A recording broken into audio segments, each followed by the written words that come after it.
Hey y'all, it's Friday. And it is Father's Day weekend. Happy Father's Day to all of the men out there, all of the guy fathers out there. Happy Father's Day. We are so grateful for you and we appreciate everything you do. Tonight we have Miss Mistaken, T-Bomb, Team Della, Mr. Logic, Mika, Thinking Man, and a few others who are running a little late. My name is Shantae, not to be confused with Shantae, and this is a Chic Critique. Oh, you guys, it's been a long week for me. I'm sorry. I'm tired. Y'all gotta wake me up. Hey, how everybody doing? Everybody had a good week? It was all right. Glad it's Friday. I'm ready for the weekend. Yeah. I'm excited for Father's Day. I found out how the Beatles have been getting in my house, y'all. So I'm happy. No more bush. I know. So you're not gonna be fighting, doing kung fu style, fighting in the middle of the show because the Beatles are after you? I will not. It is over. It is over. I hope. What was the problem? My windows. So my windows actually open from two ends. So like most people, you let the blinds up and you can let the window up. Well, mine, it opens up this way and it opens up that way. So I've had a little crack at the top because I never thought look at the top of the window. I moved in this house like 2 years ago, so it's not a very old house for me. And I didn't realize the windows did that. Oh, so they was coming through the top? They were coming through the top. And it was like 3 of them open. Let's miss. Well, anyway, that's my story. Anybody else have anything fascinating? We're trying to stall time so the other people can come in, but we may have to move on without them. So anything fascinating happened to you guys this week? Well, I have a question for the men. How are you guys going to celebrate Father's Day with your children? Daddy Day. Daddy Day. I don't know. That's a good question. I'm not even sure. Probably just go to the zoo, take them to the zoo or something like that. Just kick back, maybe go out to eat. Nothing major. What you got planned for your husband, Mistaken? Or you can't say it. What's up? Well, he don't know. He don't watch, so I could say we're supposed to be going to a bourbon bash tasting, a Father's Day bourbon bash tasting. So they're gonna taste different, I guess, kinds of bourbon and have dinner. Okay, turn up a little bit. Yeah, I'm excited. Because he hates surprises, but I can't help myself. I have to. And he's just like, what? I was like, I can't tell you, but you're going to like it. So, but he prefers that I tell him because I've gotten some things that I thought he would like, and it was a dud.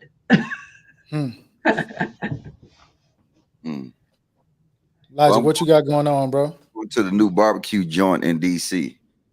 It's banging. It's supposed to be banging. I see. I'll find out. You gonna try to find your wife? Hell no, not at a barbecue joint. You crazy? At barbecue, that's why not? Why wouldn't you try to? Maybe she know how to cook barbecue. That's why she had the joint. No, she had the joint because she don't know how to cook. Let's keep it going.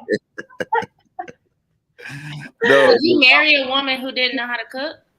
Say it again. Would you marry a woman that didn't know how to cook? Prefer not. Okay. Yeah. But you would. That sounds like I would. I just prefer not. Would. I mean, you do a lot of things, but you'll prefer not. You know what I'm saying? I mean, y'all prefer a man that's 6 feet with a 6-pack, but you know what I'm saying? I'm pretty sure you're taking without it, right? Sure. You know what I'm saying? Just like y'all prefer a man I like that's that bod anyway. but y'all will take one that's cross-eyed. I ain't gonna even get into what tongue. Wait, what you said? What you said about cross-eyed? Wait, what you said? I said y'all prefer a man that's not cross-eyed, but you will still take a man that's, you know what I'm saying, that's cross-eyed. It's a little sexy about it though when they got that little. Never mind. I know, and then he can never say that the house is fucked up because his eyes all fucked up, and then you be like, look, that's not on the floor, that's actually on the table where it belongs. I actually have a question for you guys. Because I went out with my sisters. We had every year we do like a sisters, vacay or whatever. So one of the questions that I had asked and came up, and I guess you guys can answer, is if y'all had a woman, you know, that you were with, do you prefer her to know how to cook, or like you want her to be the one to cook the meals, or if she provides it? I asked Like, this last week. You did? I didn't get to hear it. So what did they say? Y'all want to repeat? Well, I say this. I rather prefer for her to have an open mind than actually know how to cook. But he wasn't the majority. The majority said they wanted to see. They wanted to see. It wasn't the fact that she provided and make sure that you ate every day. It's the fact that you want to literally see her making the meal. Yeah, but that was like our late night men. That was the guys who were coming. Our late night crew. Oh shit. Okay. Yeah, that was like at 4 o'clock in the morning. Maybe they were just a little, you know. Well, what about you, thinking man? I'm like, as long as she's open to learning how to cook, I think everybody can learn how to cook. So as long as she's open to learning how to cook, but I think I remember this question. If you know, if she hired a chef, I think it was, right, or something to that effect, I wouldn't mind. But it is something about seeing a woman cook, though. Okay. It is definitely something about that you know. I agree. Because I was saying, even for me, like from a female perspective, it's something about seeing your man like getting his hands dirty, like just, you know, doing that work himself, as opposed to like hiring somebody to do it. Every once in a while, like you want to see, like, okay, look at what I wanted to get done right. Yeah, look at how he handling them tools. So somebody in the chat asked how many of us are single. There are two. I'm not going to tell you which ones. There are 2 married women, and there are 2 women who are in long-term relationships. Semi-long. One is headed to long. She just met the nigga at the Hawks game the other day.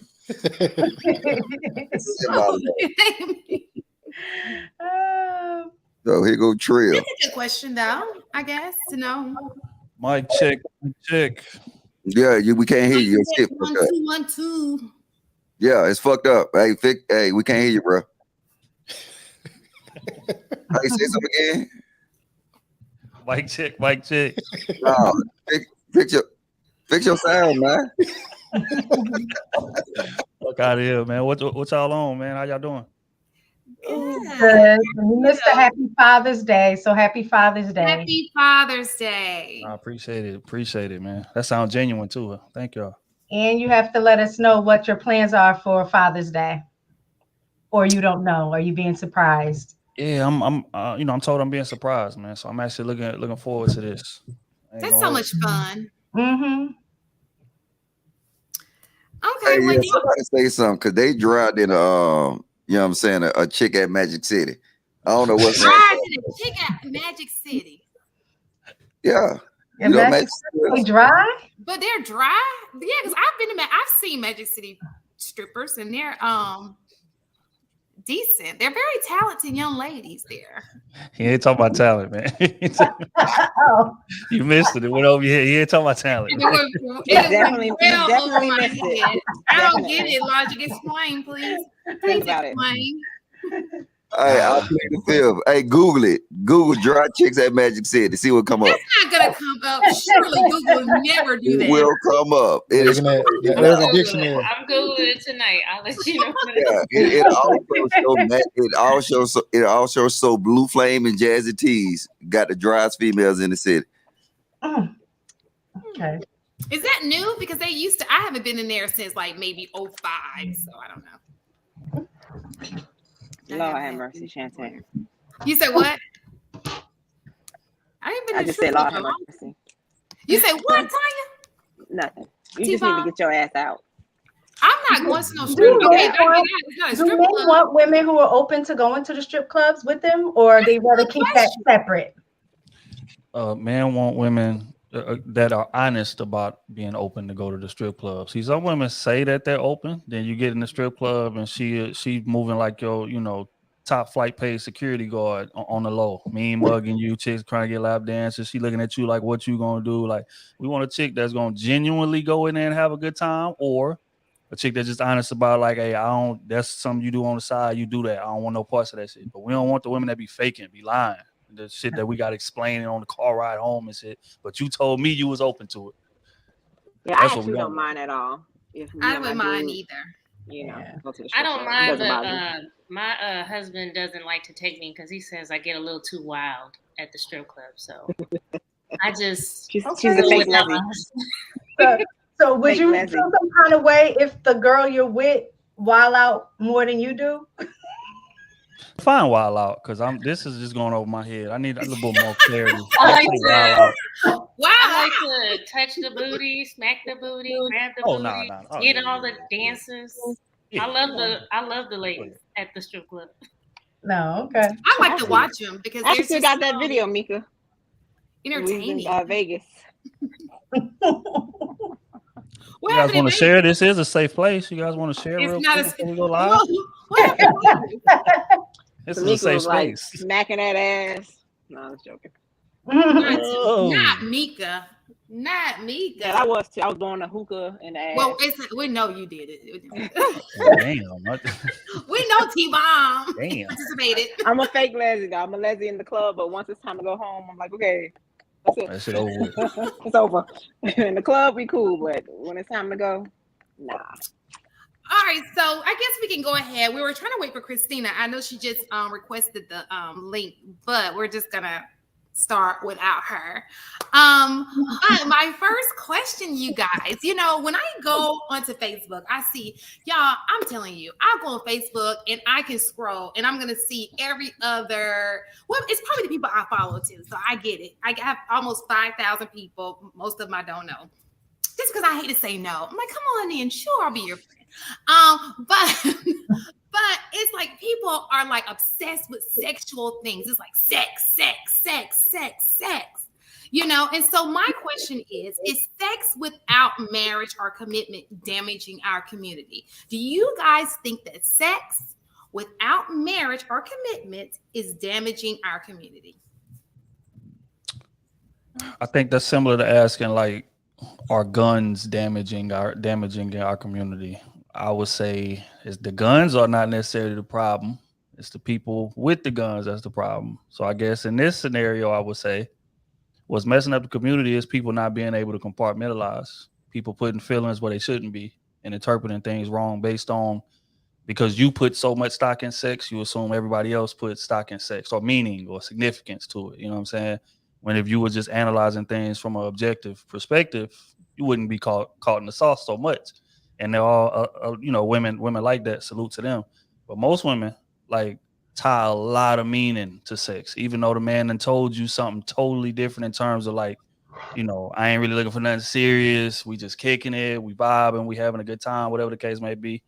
And then you had a sex, and then you forget he said those things because y'all had sex. So that right there causes a problem because it causes you to give more effort than you should be giving, give access to more benefits or privileges than you should be given. And then you expecting something in return that you don't get, which causes resentment, you know what I'm saying, and confusion. So I wouldn't say it's the sex necessarily. It's people not being able to compartmentalize is more the issue. Or I think for me, is it just the sex or having responsible sex? So I agree with Trill with the part of sometimes emotions getting attached to something other than it being sex. But I also think the more damaging part is the not practicing safe sex.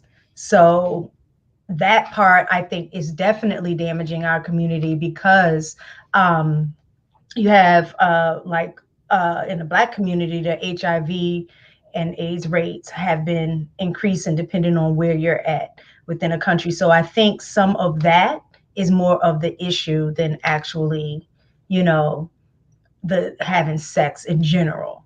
So I think that's definitely something that, it would be damaging outside of being in a marriage. I actually agree with Trill also. I do think that, at the beginning, men do, if a man tells the woman, like, listen, I'm not trying to be in a relationship, we can kick it, we can hang out, blah, blah, blah. But a lot of women think that they are the one to change him, to make him think that, well, he said, we're going to be friends, but maybe I can be the one to change him, to make him, like me more, or, things like that. So that's what happens. And I think that has happened to me in my younger days. I was kicking it with somebody, and, I started liking them once the sex was good. So I started liking them. And I'm thinking I can change this man. I can change him to like me, but it didn't happen. So, but I do think that women do try to, change men, and it's up to the man to change, not the woman. I'm kind of going to pick off of what Miss Staken said, where I don't think it's just about safety physically, it's also safety emotionally. Like, sex is one of the highest forms of connectedness that you could share with someone. And people are just so irresponsible with just casually having sex as if it's not going to, invoke emotions. And it is. And to sit here and try to convince yourself otherwise is a form of detachment that you really have to work through. And so that discernment of who you're going to have sex with is really important. Is that person going to return what it is that I need in this space? And a lot of the times, people, not just women, but men as well, you end up giving in to these pleasurable desires, and it goes absolutely nowhere really quickly, rather than just having some discipline and chilling the F out. I think also, I agree too. I think also, once if y'all start having sex with condom, once that condom comes off and y'all start having sex without the condom, I think that's when the women get really, you know what I'm saying? So if y'all start off with the condom and he's still telling you he just want to be friends, and y'all just kick it, and then y'all take that condom off, I think that's definitely where the problem starts too. Why do you think that's the problem? You think it's like a psychological thing? Like, oh, he took the condom off. That means he exactly. Wants to that means he likes me serious more because he took the condom off and we're having unprotected sex. You know what I'm saying? So at first he was using condoms. That's insane. Now, like it is insane. Somebody that's like not fully committed to them. Like, very why? true. Like, very true. Yeah, why would someone do that if you're not world? committed? Yeah, why would you do that if you're not committed to each other? It happens. It happens. That's wild. I personally don't think there's anything like I saw, and these are not my words. There is nothing casual about casual sex. First of all, if I go running a marathon, which one day I will, but if I meet a guy and he gives me a hug and he has all this sweat on me and he's a random dude, I'm gonna be like, yo, step back. Like, your bodily fluids are on mine. I think of the same way, because if you do it right, you're gonna sweat. So I don't want some random dude sweat on me. I don't care how fine he is. If I don't know you, where you've been, we don't have any type of connection, why would I want your bodily fluids on mine? You understand? Does that make any sense? I just think that we just think it's like something. I guess my diamond is so precious to me. And I just, Hey, question, Shantae. The diamond, Hey, question, Shantae. Have you ever played sports? I have. Which sports did you play? I was a cheerleader. Oh, so I knew all of my teammates. When we sweat, it was like I knew who she was. She played kickball, Trill. Yeah, that's not I the same. played kickball as well, absolutely. Hey, she played kickball. I know how to catch balls. I guess I did. Okay, well, the reason I'm asking is because, like, people that play sports, again, you tend to brush up on people that sweat all the time. It's like men who play football or men who play basketball or boxing. They leaning on each other, they sweat. I don't mean that we have some connection. It just means that that's just part of the territory. You know what I'm saying? And again, I like to say, and I catch a lot of heat for this, but I feel like it's factual. Sex is nothing but exercise with an amazing ending, unless a man really care about you, or unless y'all really care about each other. It's literally exercise with an amazing ending. So you can have a baby in the end too. So it's not. And too, listen. I mean, that I understand what you're saying, but you're exercising with organs. 2 of his organs are touching 3 of yours. So these are not. And I know nobody wants to think of it that way, but it is what it is. I didn't make it up. Science class. Yes. So let's not, sex can literally, for women, lead to cancer later in life. Like, nobody thinks about that. HPV leads to cancer. Cervical cancer is 100% avoidable through sex. Did y'all know that? Google it. Facts. Facts. So with that being Is said, that there's like a lot. It's caused by people HPV. or just like All No, sexual it's just violence? HPV. It can be It just like the wrong person. He's an Yeah. HPV carrier and he gives it to you, and your body doesn't rid of it. Hold on, How but does Anybody who said they had cervical cancer got HPV. So basically, what happens is it can be dormant and come out, or your body can rid of it. And so the reason why you go to a gynecologist is because they're checking you to make sure that you don't have damaged cells in your vajayjay diamond, which can lead to cervical cancer or other forms of cancer. So people don't, men love the kitty cat, but don't like to do research on it, honey.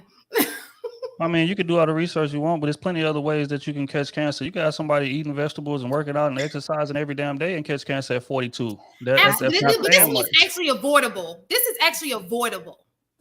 Not necessarily. Well, I'm talking about the cervical is avoidable. Okay, so that's a small section of it that y'all referring to. I'll get it to y'all. But in terms of just cancer in general, you could be living a perfectly healthy life and catch it. You could be as safe as you want to and still catch it. So at the end of the day, like I said, we can tie all of these ribbons of significance around it all we want to. But again, it boils down to how well are you able to compartmentalize? In fact, most people don't compartmentalize well. And we could even just take sex out of it in general. We could just talk about spending time with somebody. Because I've heard women say this a lot. Oh, well, you said you didn't want to take me serious, but I mean, you over here at my house every week, and we talking on the phone frequently, and we going to dinner, and we going on trips, and this, that, and the third. All of those things again. If you're unable to compartmentalize, you'll get the confusing shit. Because I could take you to nice places to eat because I just like to eat good. I could take you on trips because I just got money and I was going there anyway. And okay, you say you want to go. All right, cool. It's all good. Come on. But again, people that are unable to compartmentalize don't just suffer in the sexual aspect of it. They suffer in everything else. So I think the theme here needs to be people need to learn what's reality compared to how you perceiving shit. And most people perceive shit wrong, and that's what gets them in trouble. Not necessarily the sex. Leading back to my I think people interpreting actions where it's like actions are important. So when your actions are reflective of certain things, I mean, you could talk all day about what you do, what you don't do. I'm observing you based off of what you're actually doing, how you're actually showing up. So, you do have a point on the same end. I think a lot of the times, a lot of these people that you're referencing are not being very transparent with what their intentions are. And so you have people that are leading others on, and their actions are reflective of the fact that they want and feel something more. So maybe you just might be the oddball out, but a lot of men, let's just call it as it is, they're not having these intentionally transparent conversations and making sure that these standards and these expectations and these boundaries are being maintained. It's one thing to say it and then go back on it. It's another thing to say it and then maintain that boundary throughout those experiences that you're sharing with other people. So I think it's a really great area to try with others. And see, the thing is, you would have a point if the repercussions of said actions was different. But again, just like you said, you may be the oddball out in terms of being honest and being transparent. Cool. But okay, let's put me on this side, and then let's put the dudes that's lying on this side. If a woman likes you enough, it doesn't matter what you tell her, she'll lie to her damn self. Sure. So again, if the repercussions and the results were different, you would have a point. But the thing about actions is that perception is relative. I could do something with you in terms of me and you can go out to eat or something. You take it one way, and me and Mika go out to eat, and she take it as I'm her husband. Mm-hmm. It's all about perception. You know what I'm saying? So and how well, again, like I said, that you're able to compartmentalize. What happens when the guy says, "Okay, we're gonna just be friends. We're gonna kick it," and then he starts to actually like that girl? Are y'all going to what? Because your pride and just not say anything about it, or you gonna try to make her your girl? Just curious. Well, I because think you can go in and it's like, okay, I'm just gonna kick it with Shorty. We're just gonna have fun. But then you as a man, your feelings start to grow for her. And then they get hurt when you're not invested into them. So if that man is like, I'm just gonna play you to the side, keep it easy, and then he starts to grow feelings for you, and you continue to keep him to the side, how do you supposed to respond to that? But see, I think one thing here that we got to get context wise is that most men, when we categorize you initially, there is no growing to like you as a serious girlfriend more times than not, in terms of most men. beg to differ. I disagree. I disagree. I wouldn't. Disagree. I wouldn't because Disagree. look, let me explain it to you what I mean, right? In terms of just like you said, he catch feelings, and some dudes can't handle it when you get to moving like he move and all of that. Again, we have to differentiate. There are some dudes that react that way because they really like you. There are other dudes that act that way because you are my property, and because you moving like that is going to open you up to other men, and you will no longer be convenient for me when I need you to be convenient. So I have more so of a problem with that, not necessarily me actually liking you. And again, like I said, it's all about perception and how you interpret things, but we have to differentiate. Yeah, but as a woman, the fact that you are, let's say you're the one that's like, I don't want her to be with anybody else. I want her to be convenient. Most women are going to interpret that as like, if he didn't like me, he wouldn't care who I'm with. So the fact that you are trying to cock block other dudes, they're going to read that as, oh, he trying to act like he don't like me, but you see how he acting.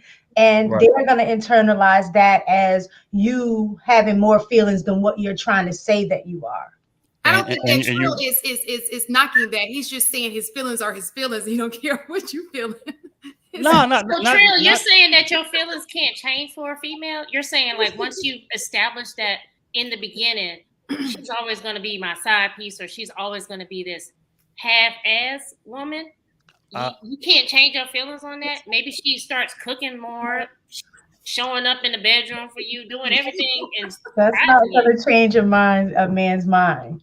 I will say again, nothing is impossible. I can go to the convenience store and hit the lottery tonight. What I'm saying is percentage in terms of the likelihood of it happening. See, that's how I make all my clarifications. It's on likelihood, and likelihood is that when a man interacts with you for the first time, however brief it may be, we put you in a category. One of two categories really is, okay, she has potential for this to be something, or two, this is just sex, that's it, that's all. Everything around this just sex relationship is based on convenience. So again, just like you said, she may cook good, she may, sex may be good, all of that's cool, but I'm just gonna keep being the same way because it's just convenient for me. And this is what women go wrong in terms of what Ms. Taken said. You'll listen to what the nigga saying in terms of trying to cock block you and different shit like that. But if you take a step back from it and look at his actions, he's still just as inconsistent as he was before he issued them threats. You still initiating most of them conversations just like you was before he tried to cock block you. Compared to a dude who really like you, his actions are gonna be in line with the cock blocking. But again, I ain't telling y'all nothing that I ain't lived and did. This is how a lot of men move. So fuck what he's saying. What is his actions telling you? But you just said a second ago that his actions could say one thing and he still doesn't care. So I guess that's kind of the whole point, where it's like the runaround, where it's giving very much so Monopoly, like games that are being played and there's just no end. Like, where's the transparency? Where's the honesty? And if men know that women are emotionally moved and they make these emotional attachments based off sex and based off of, you taking her out, whining down her, doing all of these things where you're playing house, why do it with women that you're not really vetting? Like, why waste their time? Why waste your time? Like, why not just go out with your homeboys or go out with yourself? I got a question for you. If you went to the Mercedes-Benz dealership to buy, let's say, a S550, and the price tag that you seen when you walked in there on the showroom floor, it said $15 for this S550. But in your head, you done lived a bit of life. You've seen Benzes, you've looked for cars, around how much it costs. That's about a $60,000, $70,000 car, $100,000 car, somewhere around that. Are you gonna pay the $15 that's on that tag, or are you gonna pay what it's really worth? I'm gonna test drive it first. Okay, and you test drive it and it checks out excellent. Everything is brand new, fresh off the lot, new car smell, all that shit. Are you paying the $15 on that tag that they put on there on the showroom floor, or are you paying that $100,000 that it's really worth? I mean, if the quality is there and it's I mean, yeah, I would pay the $15. That answers your question. That you just asked. Because it's convenient for you to do so. It doesn't necessarily matter what the real price of it is. It's what I'm getting it for. And I'm getting it with little to no effort. So to rewind back to this situation where I'm talking about the inconsistencies, I mean the action compared to what he's saying. What I mean by action is how much is he initiating these link ups? How much is he initiating actually inviting you on these trips? A lot of times, like women don't understand, bro. Like more times than not, like if you run into a dude like that and y'all text say 10 times, you initiating 8 of them. You initiate 9 of them. So just because he responds and engages in conversation, you taking it as, okay, well, he's actually interested in me. But if you take a step back and compartmentalize and look at it from an objective place, well, damn, I'm initiating 80% of these conversations. How interested is he really? And that's what I mean by studying actions compared to what he's saying. He's cock blocking. He's saying, I don't want no nigga in my ass but me, and I don't want you out here with none of these niggas, da, da, da, da. But he still ain't initiating shit. He's still as inconsistent as he was, and you still carrying most of the load in terms of y'all kicking it. So do his actions reflect what he's saying? No. And if you wasn't so caught up in how much you like him, you'll be able to see that. So let me ask you this. So you said, you've in your past experience, like you're speaking from experience, right? So my question to you is, how did you move differently when you met, I guess, your wife or somebody that you were truly interested in? Because I know, like how I said before, as a woman, when a dude seems protective or, jealous or whatever, we do have a tendency to interpret that a different way than just like you said, you're doing it out of convenience because y'all are territorial. You just don't want nobody messing with something that you're messing with. Not that there's any feelings, connected. But for a woman, we're looking at it as like the fact that he doesn't want me to be with anybody else. That means he wants me for himself. And we're looking at it differently. So as a woman, how would they interpret the difference between, like you said, the actions? What should women look for? When women should look for, just like I just said, how much is he initiating, how much y'all kick it, for one. And for two, how much attention is he paying to shit about you that he doesn't directly benefit from? That's what women should be looking for. And again, if you step back from an objective perspective and analyze that and realize, damn, this motherfucker don't really know nothing about me except for the shallow and just regular shit that he don't know what my birthstone is. He don't even know what my favorite color is. He don't know whatever, but he'll buy me a bag, or he'll take me on this trip, or he'll spend $300 to eat. So he must care about me for real. No, he just got money, and that's just a cost of doing business.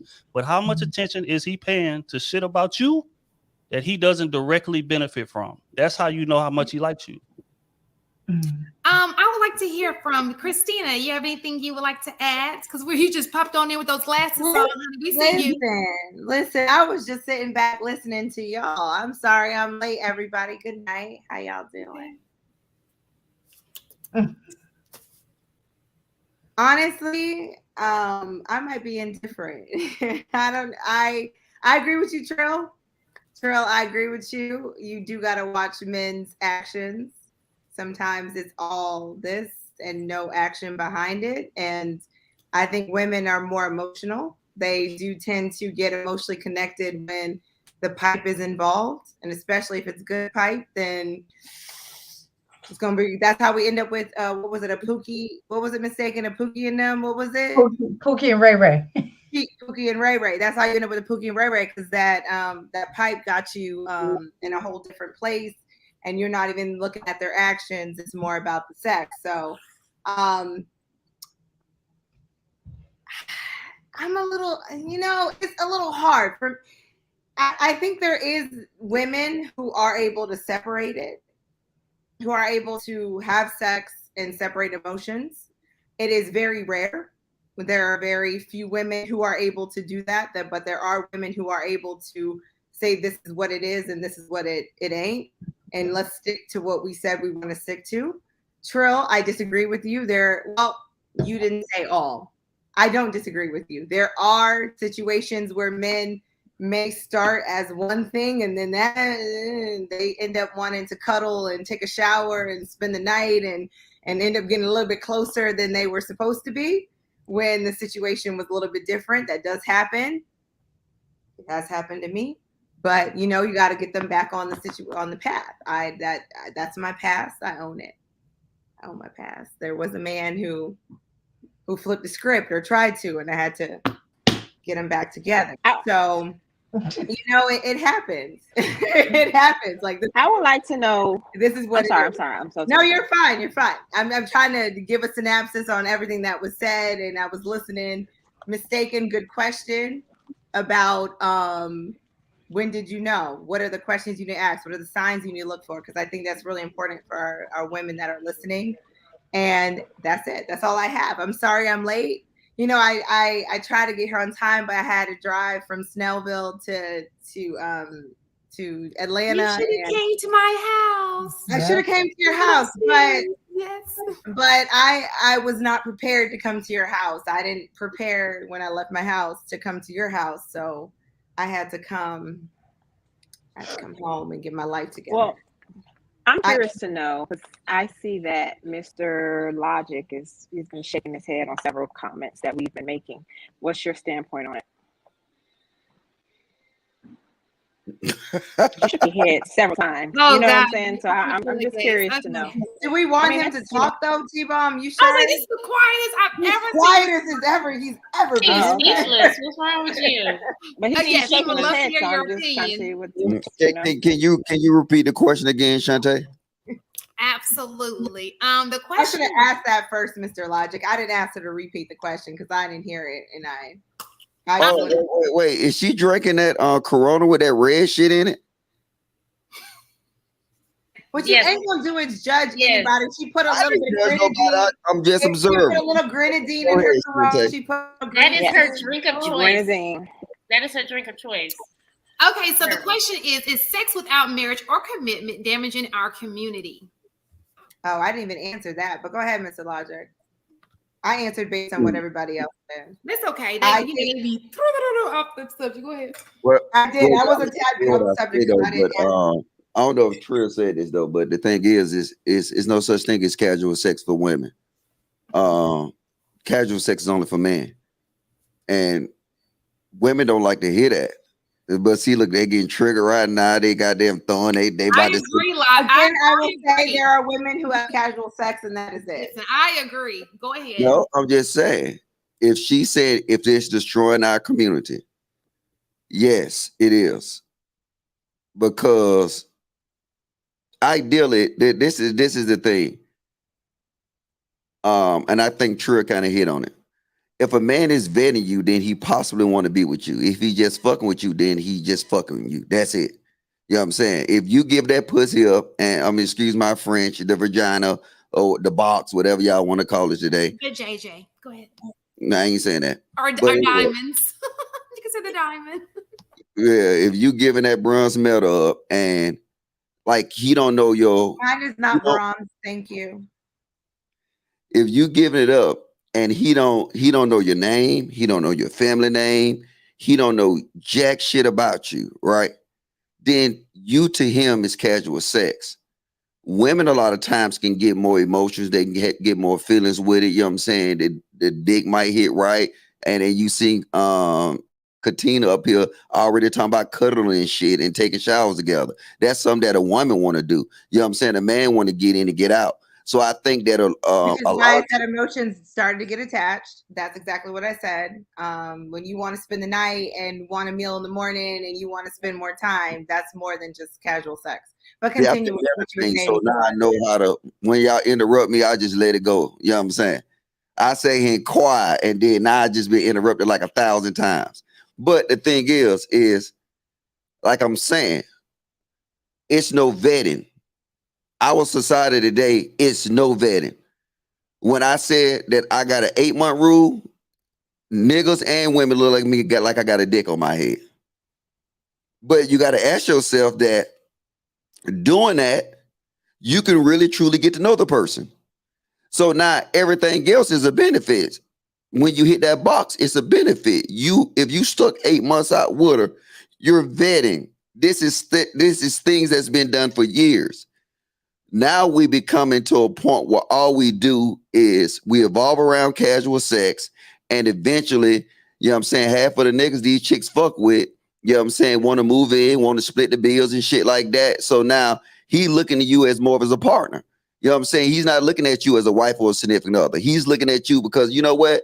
Hell, I can go half on the cable bill. I can go half on the mortgage.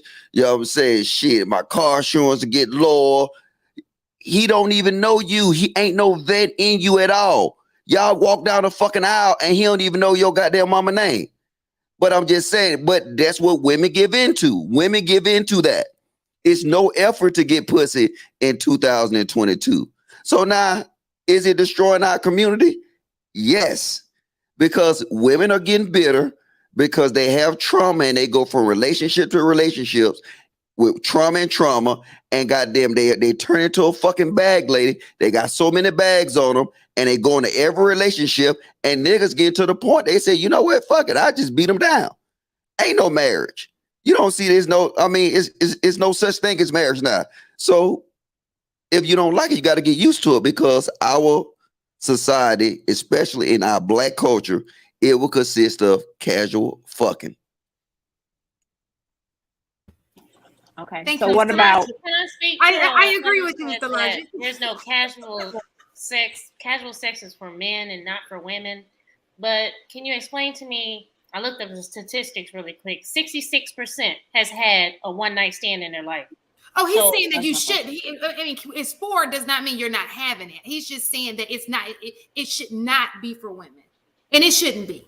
Mm-hmm. I think that too much we're trying to be like men, and we're not men. But it doesn't mean you have that more to lose in this situation. Women can have sex without having. You can do no, listen, man. Absolutely. Ma'am, listen. When you're horny, what are you doing? Right.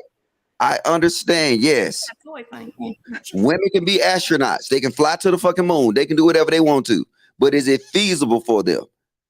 If you realize that the more dicks you get, then guess what? Your body go through a physical change. That's why chicks at Magic City is Magic City. Chicks at Blue Flame is Blue Flame. You know what I'm saying? Your body go through physical changes. You just can't be just taking dick like that. All size dick, little dick, big dick, fat dicks, small dicks. You know what I'm saying? Goddamn. Look, you can't do all that. So now your body will go through physical changes. Now, what do that man go through? Nothing. That's a lot. Your vagina. Until that bum bump pop up on the end of his penis. I guess maybe Jesus, he shouldn't have been fucking raw. I'm sorry. We know it's already. Because why? Go ahead. Oh, go ahead. No, I know what he is saying is absolutely correct. I mean, think about it. He has to actually go to the doctor to find out he has BV. You know what I'm saying? Whereas it's just you gonna know. I'm not gonna tell you how you know. But yes, you do. It's the smell, Shantae. Call it out, because there's women listening. Your vagina will smell different. It will smell just like a hot, smelly garbage. If I've smelled it in my classroom. You see how you took the argument and you just switched it to something totally different. Listen, I'm saying. I'm talking Katina. Katina, you switched it and you turned it to STDs. I was just clarifying. I did not switch it. I was just clarifying. Shantae said that she didn't know whether you will know that the pH. Oh, no. I didn't say you would know. I think women will know. I'm saying men don't know. Women, that's right. Men will not know. Men won't know. So what Logic is saying is your body speaks to you different than a man's body. You understand? Things that affect you may not affect a man. BV is one of those things. HPV doesn't affect him like it like we were just talking about HPV. You weren't here. I'm sorry. It doesn't affect him like it affects you. So you can't do the same things he does. Yours is internal. His is external. I mean, I know we'd like to think we're all the same. Some of y'all, I like to be different, but it's just not. Your makeup is not the same. You have far more to lose. There are women out here who can't even have kids because of something they did in their sexual past. Period. Yep. And then the thing is women get stretch marks on their jaws. Like You are out of control. Like this. So now if a man gets stretch marks on his, every man on this panel got beards. So you know what I'm saying? We get stretch marks on our jaws from eating a box. You know what I'm saying? We got beards, we can cover it up. You can't cover up your stretch marks, baby. Hey, question though, Shantae. So with all of that you just said, Shantae, are you willing to admit that safe sex is a woman's responsibility? That's what it sounds like to me. You know, I think the safe sex is everybody's responsibility. No, the reason why I say that, let me just say why. Because one, if you are a man and you know you don't want a child, you should practice safe sex because you don't want a child. You don't know if she wants a child. You don't want one. So you should put a condom on because you don't want a child. Okay. And then, like Christina said, there are things that men get, maybe not to the extent of women, but you can get diseases from having sex. You understand? So you should always practice safe sex. Your penis is indeed an organ as well. Okay. So maybe not the same way as a woman, but I just think that everybody should practice safe sex. I had a debate with some of the guys at my job. Basically, they were saying that it's weird for a woman to carry condoms. You guys agree? No, it's not. Does she carry condoms in her purse or in her car or at the house? Listen, them condoms gonna be the same language as you open your legs in the first week. It's gonna be the same language. I had this conversation with men, and they felt weird about it. I just want to know what the guys think about that, because bring your own condoms. They said, I think the whole concept that he's probably trying to say is women shouldn't carry condoms because women should not be having casual sex. So I mean, I'm just saying, y'all, you don't want to believe it, you get triggered, but when you come down to it, men violate, women get violated. So, hey, you get triggered with it, but that's what it is. If the dynamic is to change in this community to answer your question, then it's gonna start with the women. You know what I'm saying? The women got to change this dynamic. You know what I'm saying? The women got to actually start picking up, you know what I'm saying, different traits and different characteristics in a society at one time that it actually works. But if the women gonna be for the streets, then men gonna follow. Mm-hmm. You know what I'm saying? The only reason it's hoes out here, whole mans, is because it's whole women. And look, and especially in 2022, y'all feel like y'all got all the power in the world. Like a nigga can't tell you shit. You know what I'm saying? Nigga can't tell you nothing. But guess what? Y'all control, you know what I'm saying? Y'all it's the power of the pussy. No, I was gonna say I am fully aware that there are double standards. Don't get me wrong. But when you say that it only affects women and it doesn't affect men, I'm thinking that I think society teaches y'all not to let it affect y'all. But I do believe that there are some psychological things that go on when you're hopping. I know, Mr. Logic, you don't believe in any of that. You don't believe in PTSD. You don't believe in ADD. You don't believe in going to counseling. I understand that. That's how you process. But you can't tell me that there is no psychological things that go on when you're hopping from woman to woman to woman to woman. And like you're saying, oh, I'm able to compartmentalize that. But the fact that you even have to go through the process of compartmentalizing that, to me, means that you know that what you're doing isn't necessarily in alignment with your values or what you value.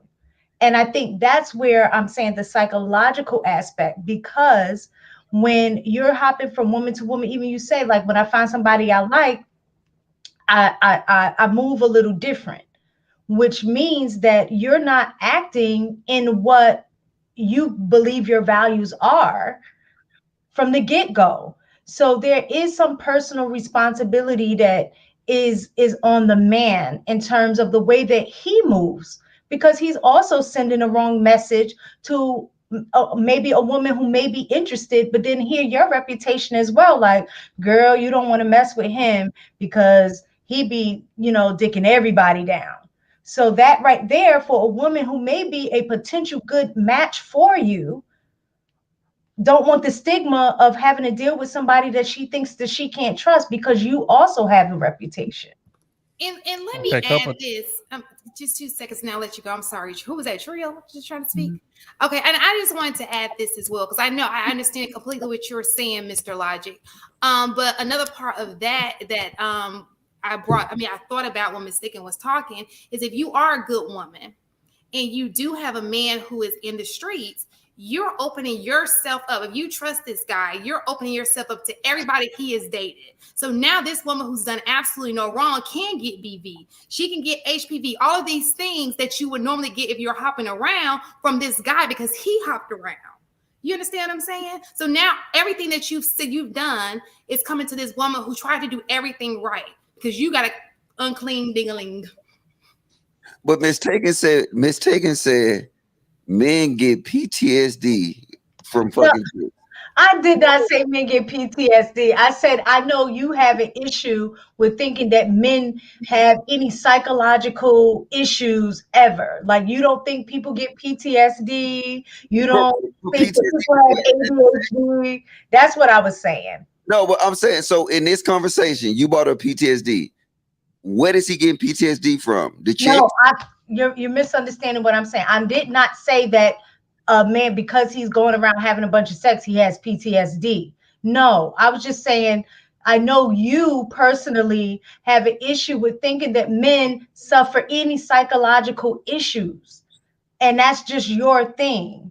No, ma'am, you don't know me very well, ma'am. I've been to combat. Okay, we know you believe it. Let's just get I'm going based on some of the things that you said previously. Okay, but I'm saying I've been to combat 9 times. So if anybody know true PTSD, wouldn't it be me? It should be, but you deny that you suffer from it. And the reason talking mistaken. No, I'm just saying, y'all sit here and say, look, y'all sit here and say a nigga get hit by a snowball and he got PTSD. Y'all say a nigga run a traffic stop. Y'all relate PTSD to everything. You know what I'm saying? Hey, no, look, a nigga goddamn stimulus check and come late and he got PTSD. That's what y'all be saying on these panels. Everything need therapy. No, you know what the nigga need? And they don't need no PTSD. That's not PTSD. They don't need that. You know what they need? They need somebody who they trust they can talk to. That's it. And that's all the bullshit that they tell you on TV, all these little bullshit shows. Oh yeah, he got PTSD and this and this and this. How he get PTSD and he killed the nigga? I don't get it. You know what? Look. But that was my point, Mr. Logic. You just proved my point.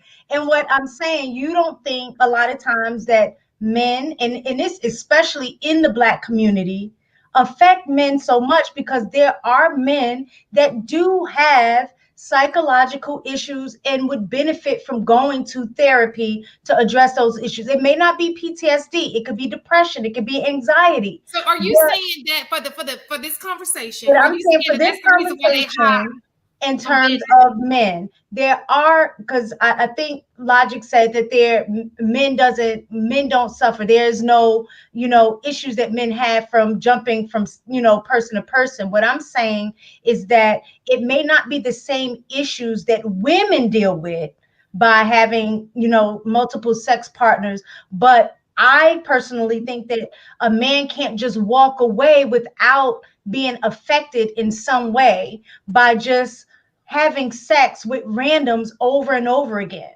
And part of that. Yeah, no, just real quick. I think it's a disconnect here. And this is why having these panels like these are dope. And this is, y'all misunderstand us so much, man. So much. I would highly disagree with you, because you underestimating male ego in this. A lot of men who hopping from woman to woman, they feel entitled to these women. So just like you said, like, for you, the fact that you have to compartmentalize it says it's having some kind of effect on you. I'm here to tell you that the compartmentalization is on autopilot. We don't even think about that. Like, if it's a woman, again, like I said, we categorize them quickly. So if we categorize you in that category to where, okay, yeah, this is just gonna be sex. It's like waking up and brushing our teeth in the morning. Like a man will have sex with a woman today, and not even acknowledge her tomorrow, not know her last name, not know what her family is, none of that. And it has zero effect on them. And that's what I'm telling you.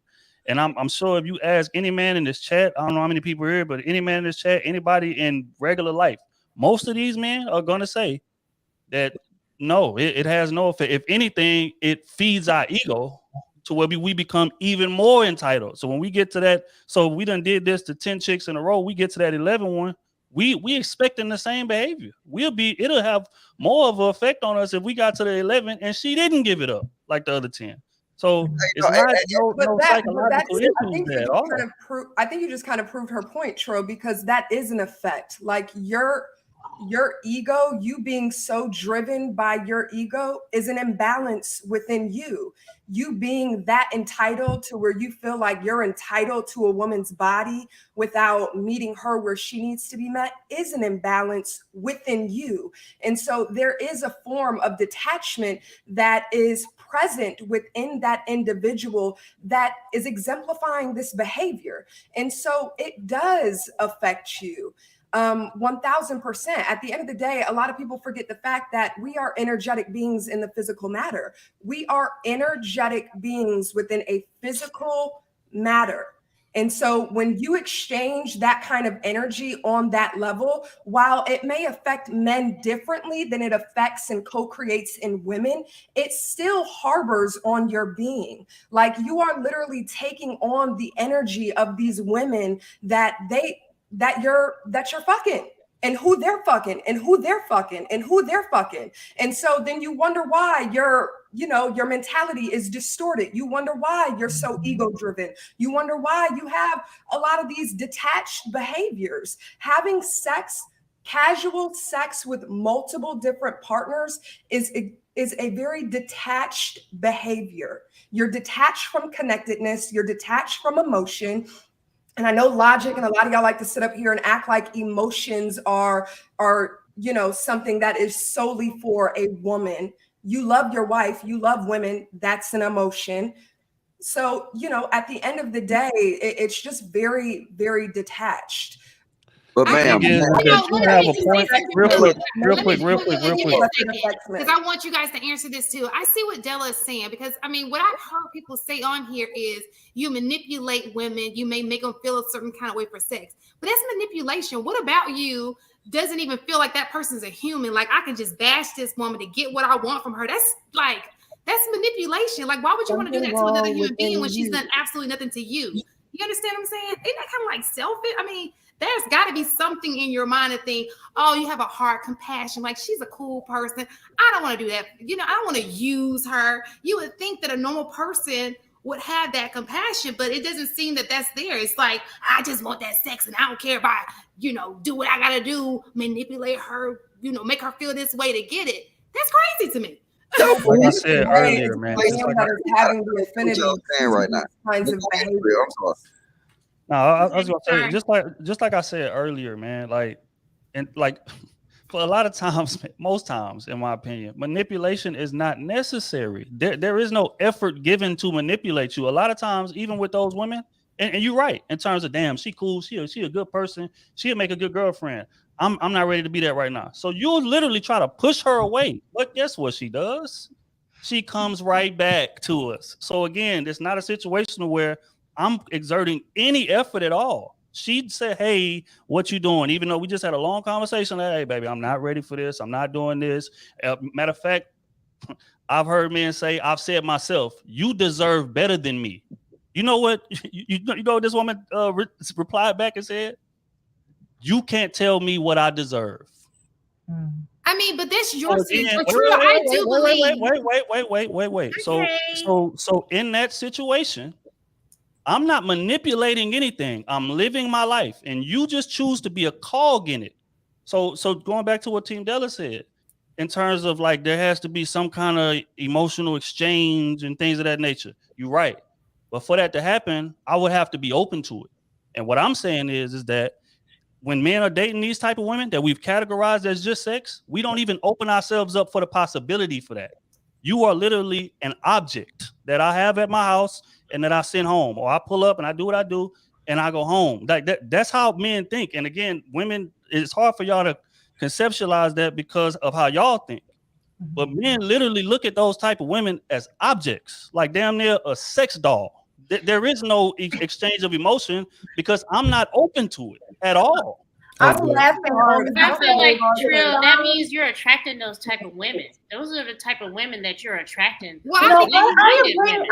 I'm gonna be honest. I agree with everything that Trill is saying. He said it loud and clear. If he, he's saying it loud and clear. There's no other way he could say it. I totally understand what he's saying. It just reminds me, and I know y'all are probably gonna be like, "Oh my God," but it reminds me of something that I was reading. Oh my God, is it gonna be a long? No. Listen, it's really about what he's saying. He's calling it compartmentalizing, but it's also called cognitive dissonance. So mentally, you do know that what you're doing is not right. But it's something within you that you have to transition in your mind to make you look at a woman as an object. That's what slave masters did to slaves. That's where I even learned about cognitive dissonance from reading about that, where the slave masters had to literally see the enslaved, Africans as, like you said, chattel, as an object, as in order to do the heinous things that they did to human beings. So are you? Can I ask you? It makes sense though. And that's what I'm saying. That's what men are doing. The same thing. They just calling it different. They're calling it compartmentalizing, but it's the same as cognitive dissonance. Cheetos has something to say. Go ahead. Let's take it. So slaves came from where? From Africa. Africa, right? I'm talking about for America. I know. They came from Africa. Yeah. They weren't fucking in Africa? Yes, they were. So I'm telling you, this is what you're saying. Like, you're actually trying to paint it like it's like. No, if you want to speak cultural, if you want to speak cultural, American, the way American. Hold on, ma'am. Hold on. Go ahead. I'm sorry. Y'all trying to paint it as like niggas is snatching chicks up and taking the box. Oh no! No, I don't think that's no. Listen, okay, all right, wait. Listen, this is what I gathered. No, listen. When y'all saying, do you think do you think about how she feel when she said no? We're all in agreement to that. Yes, she told me how she felt. She said when she was screaming, she told me it felt good. So I don't know where this PTSD is coming from. Like, you try to make it to see like, I can't believe you can do this to them. No, it's mutual goddamn agreement. They mutually agree to have sex. So now why do one of them have to be turned into a victim? I'm not saying that. No. It's going over your head. What I'm saying is I agree with what Trill was saying. The only part that I was speaking to was the part that's saying that men walk away clear and free without having any impact. What I'm trying to say is you may not recognize that impact because societal wise, it's okay for you to go around having casual sex. What I'm saying is, although you don't recognize it, does not mean it doesn't exist. That is not there. That's all I was saying. But ma'am, do you know every culture, every race, men have casual sex? Do they? Is they dealing with some PTSD from slavery too? No, listen. Depends on which culture you're referring to. Because if you're Muslim, like when you go to Muslim countries, men are not expected. They're not supposed to have sex before marriage as well.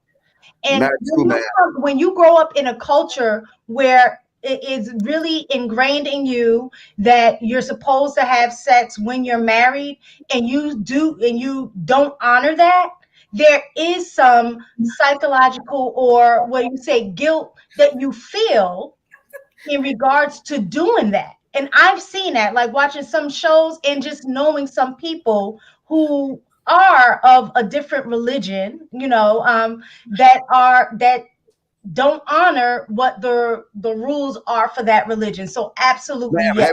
have you ever been to the Middle East? Yes. Oh my God. Okay, Oh, listen. no, wait, because this is I don't want incorrect. this to drift off. No, I'm not drifting off. What I'm telling her, what she's saying is absolutely incorrect. In Middle East, they actually look, ma'am, you're incorrect. They the master of casual sex, and you know what? That's why they flying all these black chicks out to Dubai. I'm not saying that they don't do it. Logic. I'm not saying that they don't do it. But in terms of a fact, I'm saying that they do. When you grow up in a culture that honors the fact that you wait until marriage before you have sex, even though you have sex prior to, it still is a level of guilt and a level of like shame that goes along with that. And that's for both men and women. That's all I'm saying. Yeah, people do it. Ain't no shame. I ain't never heard one nigga come out the pussy and say, I feel guilty. No, you surely see it in the way that he shows up, a hot mess. What you say? I said he may not say it, but you surely see it in the way that he shows up. He's a hot mess. Look. What you mean he a hot mess? I'm just saying, like, you can tell from like people's behaviors and how they show up. Like when you're out there when you're having this amount of like casual sex, like you as an individual, there is something in you that has an affinity for that kind of detached behavior. And so at the end of the day, you may not come out the pussy and say, I'm whatever, but I can certainly tell by your behavior that you got issues. You a hot mess. Hey, just real quick though, you think that sex caused that? I just want to get this answer true. So you said I hit the box, come back to my house, and then lay in my bed in the sheets and shivering and shit and sweat. I'm not entertaining you, Logic. You know what? Let me tell you this. Y'all act like a nigga going through. No, you know what it is? He gonna go home, he gonna wash that dick, and he gonna be like, damn, nigga, I blew that motherfucker back out. Let me just tell you this. You know, ain't no PTSD involved in that.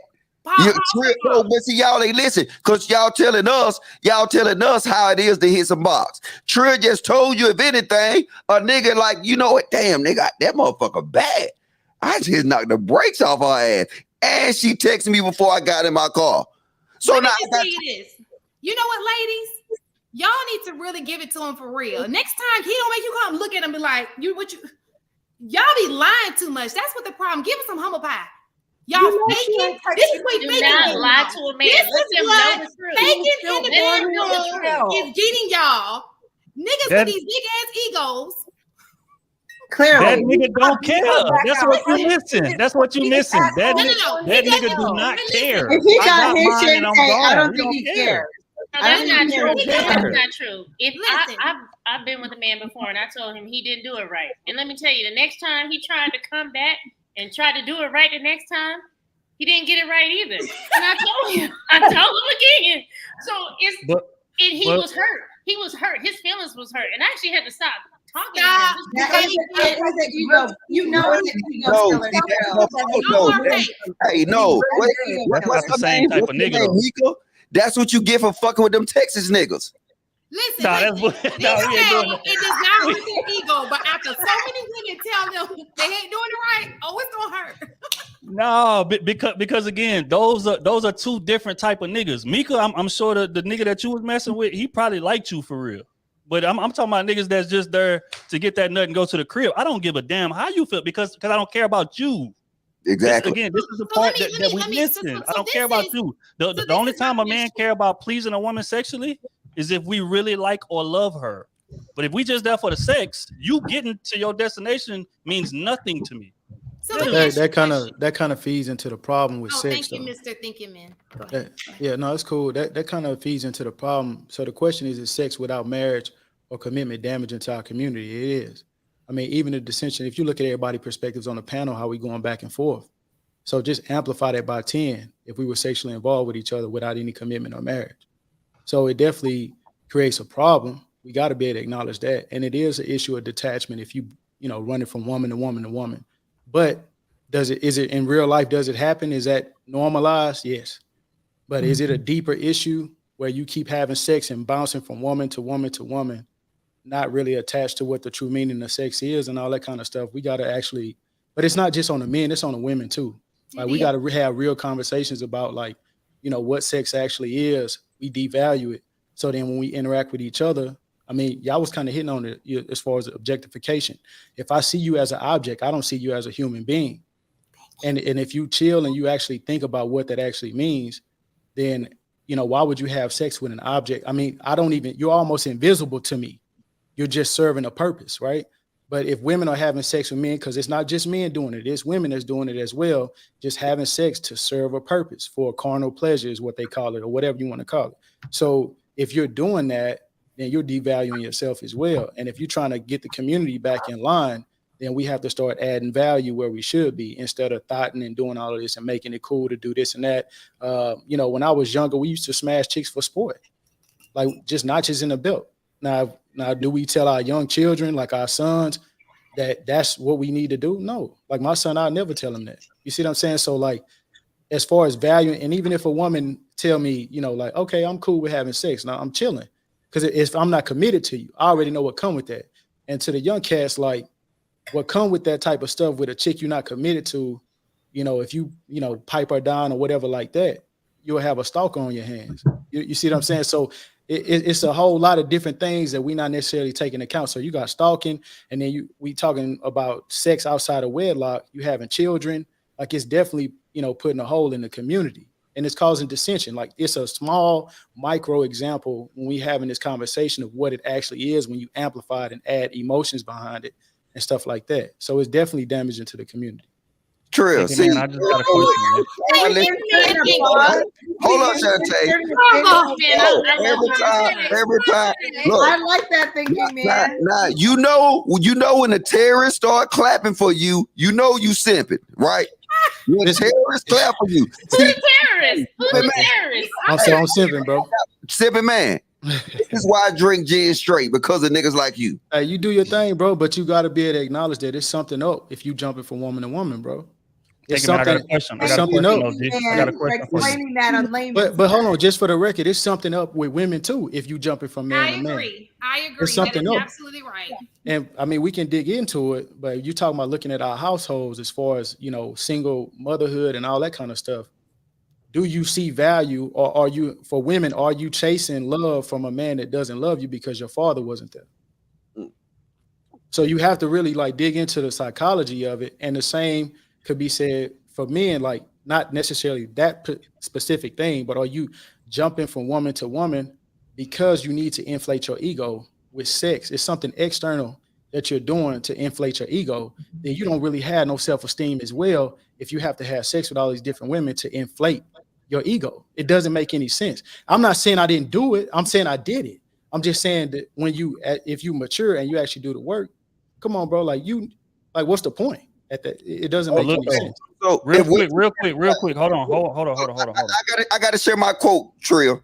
This is my Mr. Elijah quote that I'm putting in the book. This gonna be the beginning, right?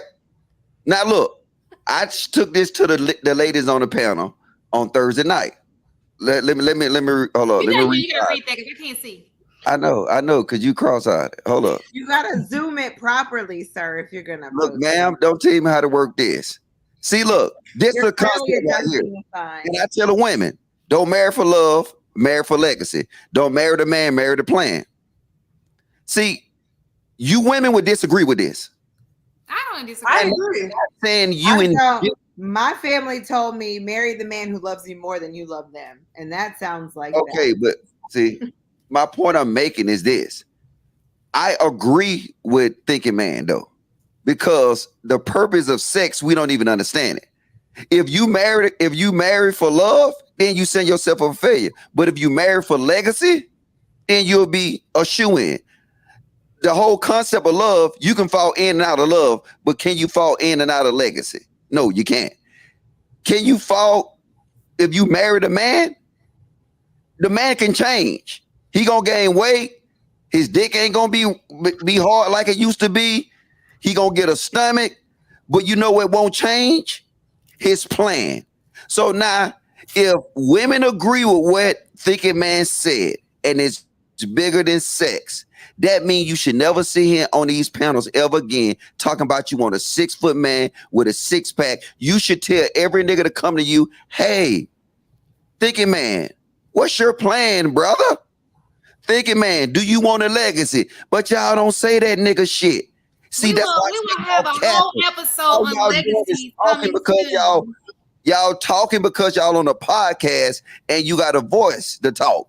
But we're gonna have a whole episode dedicated to that for you, Mr. Logic. Okay. Well, my thing is if you going around dicking all of these women left and right, to me, don't your legacy start necessarily like your actions, your behavior, all of that plays into legacy. So if you are establishing your legacy before you actually have children, wouldn't like, I don't know, to me that plays a part of it as well. But you know, I digress. Go ahead. I really want to talk that if you really are, that is going to be a topic of an episode coming soon. So I really don't want to go into that right now. I get it, Logic, I promise. But this is one thing that I did tell my son. I know I'm glad he has a dad because his dad is going to have different conversations with him. But I do think this is where the 2-parent household is important, and the messaging that they get that is kind of in alignment. One of the things that I did tell my son is just because you can don't mean you should. And so with that, I wanted him to be very choosy about who he slept with too. I'm not naive to know that boys, you know, their hormones, all of those things, and just wanting to have sex, and the fact that it is also, you know, society wise, it's okay. That's what's seen as being a man, you know, manhood. Oh, you know, do all of this. So I know he's going to be faced with all of those challenges. That is different for me as a woman. But one of the things that I made sure I instilled in him, and you know, can I say 100% that he listened? Absolutely not. But can I say more so than not? I'd say he moved way different than many of his other friends. He has one other friend, I was about to say, except one other friend who was kind of on that same, being very selective. And that was one of the things that I had to tell him, like, just because you have the option, just because it's there, does not mean you need to engage all the time. You don't. Because when you doing that, you devalue you. Now, other girls may not see that, but you know what you were instilled. You know what values we have. So when you're living like that, you're going against what you were taught. And real quick, just real quick to answer this question now, and again, going back to what Thinking Man was saying, I disagree with the premise of your point. You said a lot of things that were right, but the premise, according to the question, is sex the cause of these things? I disagree. Sex is not the cause. Sex ain't shit but a mirror for who you are and where you are and the trauma that you had in the upbringing. That's all sex is. Sex isn't the cause of these dysfunctions. It just holds a mirror up and shows you that you have them. In terms of just like a man going around having sex with a bunch of different women, it's not the sex that's fueling the behavior. No, it's what happened to him when he was younger, when he got curved by that chick or whatever, because he seen other niggas that was out here smashing women, getting the woman that he wanted. So him having sex didn't cause that dysfunction. No, it just holds a mirror up to the fact that he has it. So those are two different things. And then again, when we get to talking about the effect that jumping from woman to woman has in terms of it being detachment issues and things of that nature, it depends on the man, right? Because on one hand, you can say, hey, he has detachment issues. And on the other hand, you can say, well, he's well aware of where he is and he's not ready to settle down yet. So he's just having sex. And again, this sex isn't something that you have to chase. I want to keep throwing it out there because we talk about it as if it's something that you just have to give a lot of effort to go out there and get. No, a man could be living his life. I'm going to school. I'm working my job. I'm building my business. And it just falls in your lap. So again, if I'm just accepting what's falling in my lap when it's convenient for me, that's not detachment issues. Detachment issues is like when I run into a woman that I know is worthy and I'm terrified. But again, you're not terrified because of the sex you're having. You're terrified by what led to the sex. So is sex the cause of the dysfunction? No, it's a mirror that shows everybody where they at in terms relative to the dysfunction.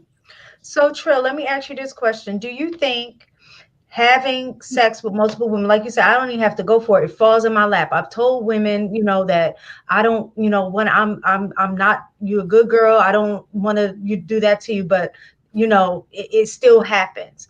You don't think that shapes how you look towards or think about women in general at all? So even when you meet, let's say, a person who later on may become your wife, that there's some things that you have to, I guess, deal with in order to get your mindset to the point where you can value this particular woman after having so many detached, sexual experiences with various women? I would say that men have to be reprogrammed, but it's not necessarily from the sex he's having. Just like I said earlier, it's from what it stems from. I've said on these platforms before, men are programmed to be snipers all the way from when we kids, before sex even starts. We programmed to be not monogamous. We're programmed to not value relationships, again, by your mother when you're born and you're a kid, and oh, he's so cute, he's going to be a heartbreaker. And then you wake up and you going to school and your peers, we competing on who can get the most numbers. And then you listening to your daddy and your uncle talk. Yeah, boy, back in my day, I used to have them. Boy, if I was your age, you need to be a boy. I would be doing this. And then you get into school, and then you're noticing the men who, again, you've been raised to, in your head, to have, to kind of move with some respect for women or whatever. You may have heard it from your grandmother or something, just one voice in your head. And then you get outside and realize the niggas that's getting the most women don't move with respect for women. So all of these things are programmed in you before you ever have sex. So again, sex isn't the cause, it's the mirror of the programming that you had from a young age all the way to when you start having it. I don't completely disagree with that, but the way I understood the question, is sex without marriage or commitment damaging our community? That was the question. So what's the question? Right. So it's definitely damaging the community. I think we all can agree to that. Right. So it's definitely damaging the community. But what you're saying, Trill, is, it's digging a little deeper. So I agree with you on that. Is sex damaging? Yes. That's on the surface. Digging a little deeper. Why are you running from woman to woman? Why are you moving the way you're moving? Then you start to dig into the psychology of it. Why are women, not valuing themselves? Why are men not valuing themselves? What are you receiving at home? Are you getting dysfunctional information from your parents, from your cousins, from your uncles? So when you start talking about community, the household is a microcosm of what's happening on a macro level. So all of these different houses on your block are telling their kids or their sons and daughters the same shit.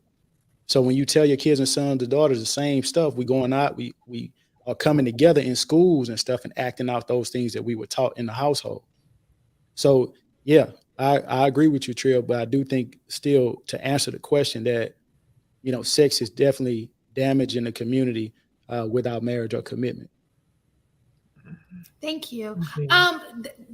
But is it just our? I just have a question. Is it just our community, or is it all communities? Because I see this happen in other races as well. And that's where we're going to go to the next question. So hold off in a little bit. You're right. It does happen. It just happens a little differently.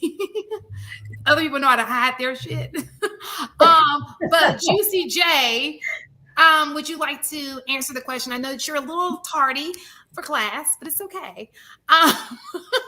A little. We value your opinion. Better late than never, right? Because you got your little hair bid. We see you. Hey, she late because she spent like 10 hours getting her hair braided. That's why she late. It looks beautiful. You look good. And it looks good, bro. Thank you. Absolutely fabulous. Thank you. I was looking like a Fraggle Rock before I got the braids. Oh, you were looking like a cute Fraggle this Rock. Heat is not of God in Atlanta. So yeah, I had to get some braids. Okay, so briefly, so we can go on to the next question. Basically, from what everybody said, I think everybody hit it. Like y'all hit everything. I do agree with thinking, man. I of course it's not good in our community and any of the communities.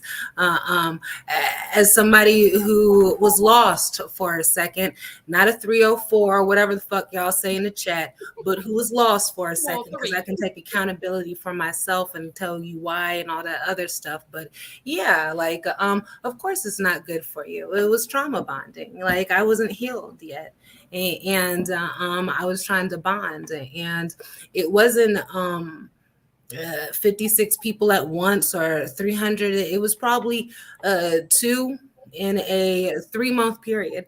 And yeah, they were not they weren't healed. And to tell you the truth, I was chasing unrequited love.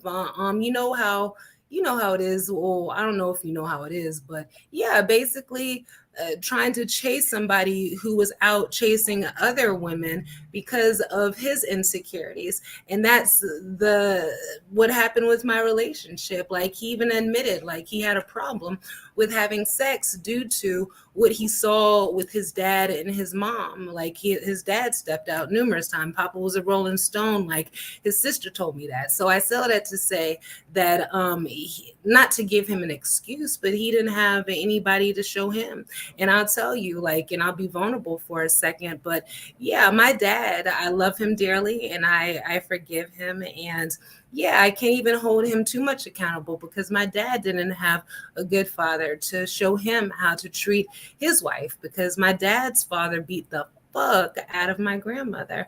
And it got to the point where my dad and his brother like tried to help his mom and saw all that stuff. So it was hard for my dad to give me the affection and the support that I needed. And it wasn't until he found God and became a deacon for him to understand it and try to go back. And so even when I go and visit my dad now, it's like I'm the little girl. Like he doesn't even want me to get a rental car because he wants to treat me like his little girl, to give me the love that he didn't give me when I was growing up. So I saw that to say that it's not good. You gotta heal yourself and know what it is. Like knowledge is power. And the only reason why I'm vulnerable is because I want people to learn from my mistakes. Not because I'm trying to flex, not because I'm trying to boast. It's because learn from my mistakes, kind of like being an educator. We want everybody to kind of pay forward the education that we have. And now that I know better, might as well tell other people so they can know. So Juicy J, let me put you on some game. If he told you he was fucking chicks because he didn't tell me. He told me that after the fact, after I broke up with him. Yeah. Well, I don't care when he said it. If he said it, right? You know what? That's called grade A game. Like look. I told the chick I had PTSD. That's why I couldn't stay faithful. And she's like, "Oh, for real? Nigga, please. No, it wasn't no damn grade A game. It was an actual. And she listened, and that's the type of women you attract. Juicy, just listen to me. Niggas will say anything. Niggas say they broke their leg. No, listen what I'm saying. Niggas say they broke their leg, and the chick jumped on the dick, and because his leg broke, he couldn't goddamn push off. Look, nigga will say anything. That's grade A game. When it come to cheat, you know how to say game. Yes, continue. Yeah, look, I'm telling you. Look, his dad ain't had shit to do with him sticking his dick where he wanted to stick his dick in it. That was You're right. He did it because he wanted to. Yes, I'm just saying that sometimes, and that's why do you feel like men cannot have trauma like women can have trauma from their childhood? I'm sorry, I don't know why you feel like men can't have daddy issues now. Just like women have daddy issues. People have shit. You on here is I'm sorry, that's cap. Men have daddy issues, just like women have.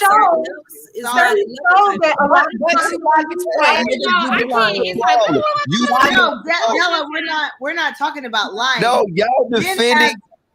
Y'all have daddy issues just like women have daddy issues. Stop. No, listen, I'm talking about the men. Y'all defending game. Look, I'm gonna just tell you. Okay, no, look, I'm telling you, keep on thinking niggas got emotional stress from hitting pussy. I'm telling you. He doesn't. Hey, yo, I never said he has. I think it's like my nigga wanted to get some ass. Say He men are chose to lying. get some Men ass. can I'm lie not giving him too. any type of excuse. Let's keep it, as we say, true and real. The nigga wanted to get some ass. As you said a couple episodes ago, the nigga was horny. He wanted to fuck. And fucking one person wasn't enough because he felt that he had to continue. But just like we said, like Thinking Man said, if a nigga fucking a whole bunch of bitches, then there's something going on with him. No, niggas do it. Hey, look, no, look, stop. That's just like asking. That's just like asking this question right here. I'm just saying this. Do it, but my thing is, why you want to fuck a whole bunch of bitches? No, watch this.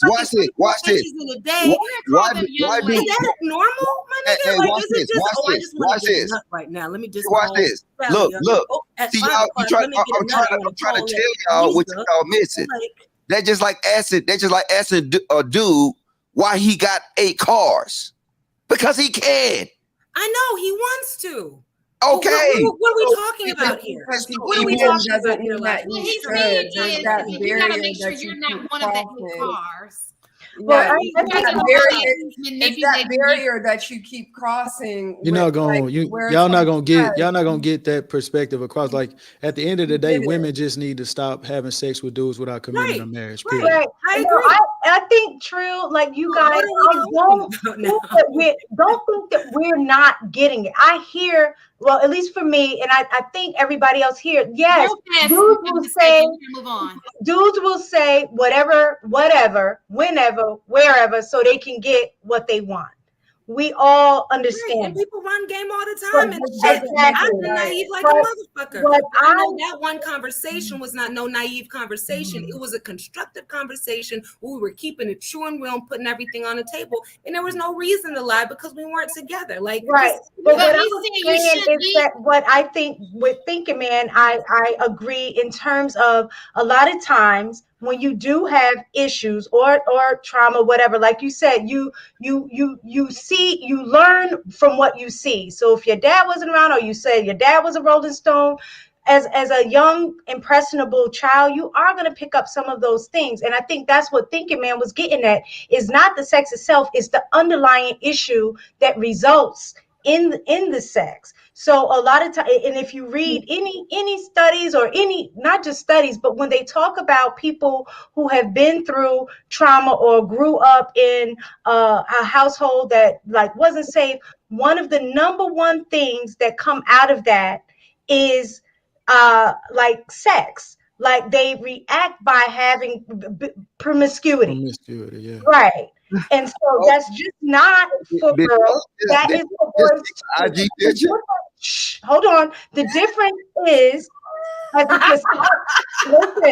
the difference is, as a society, men are taught not to see it like that. Just like if they've had their first sexual experience at 10 by a babysitter that was 16, 17, they don't look at it as being molested.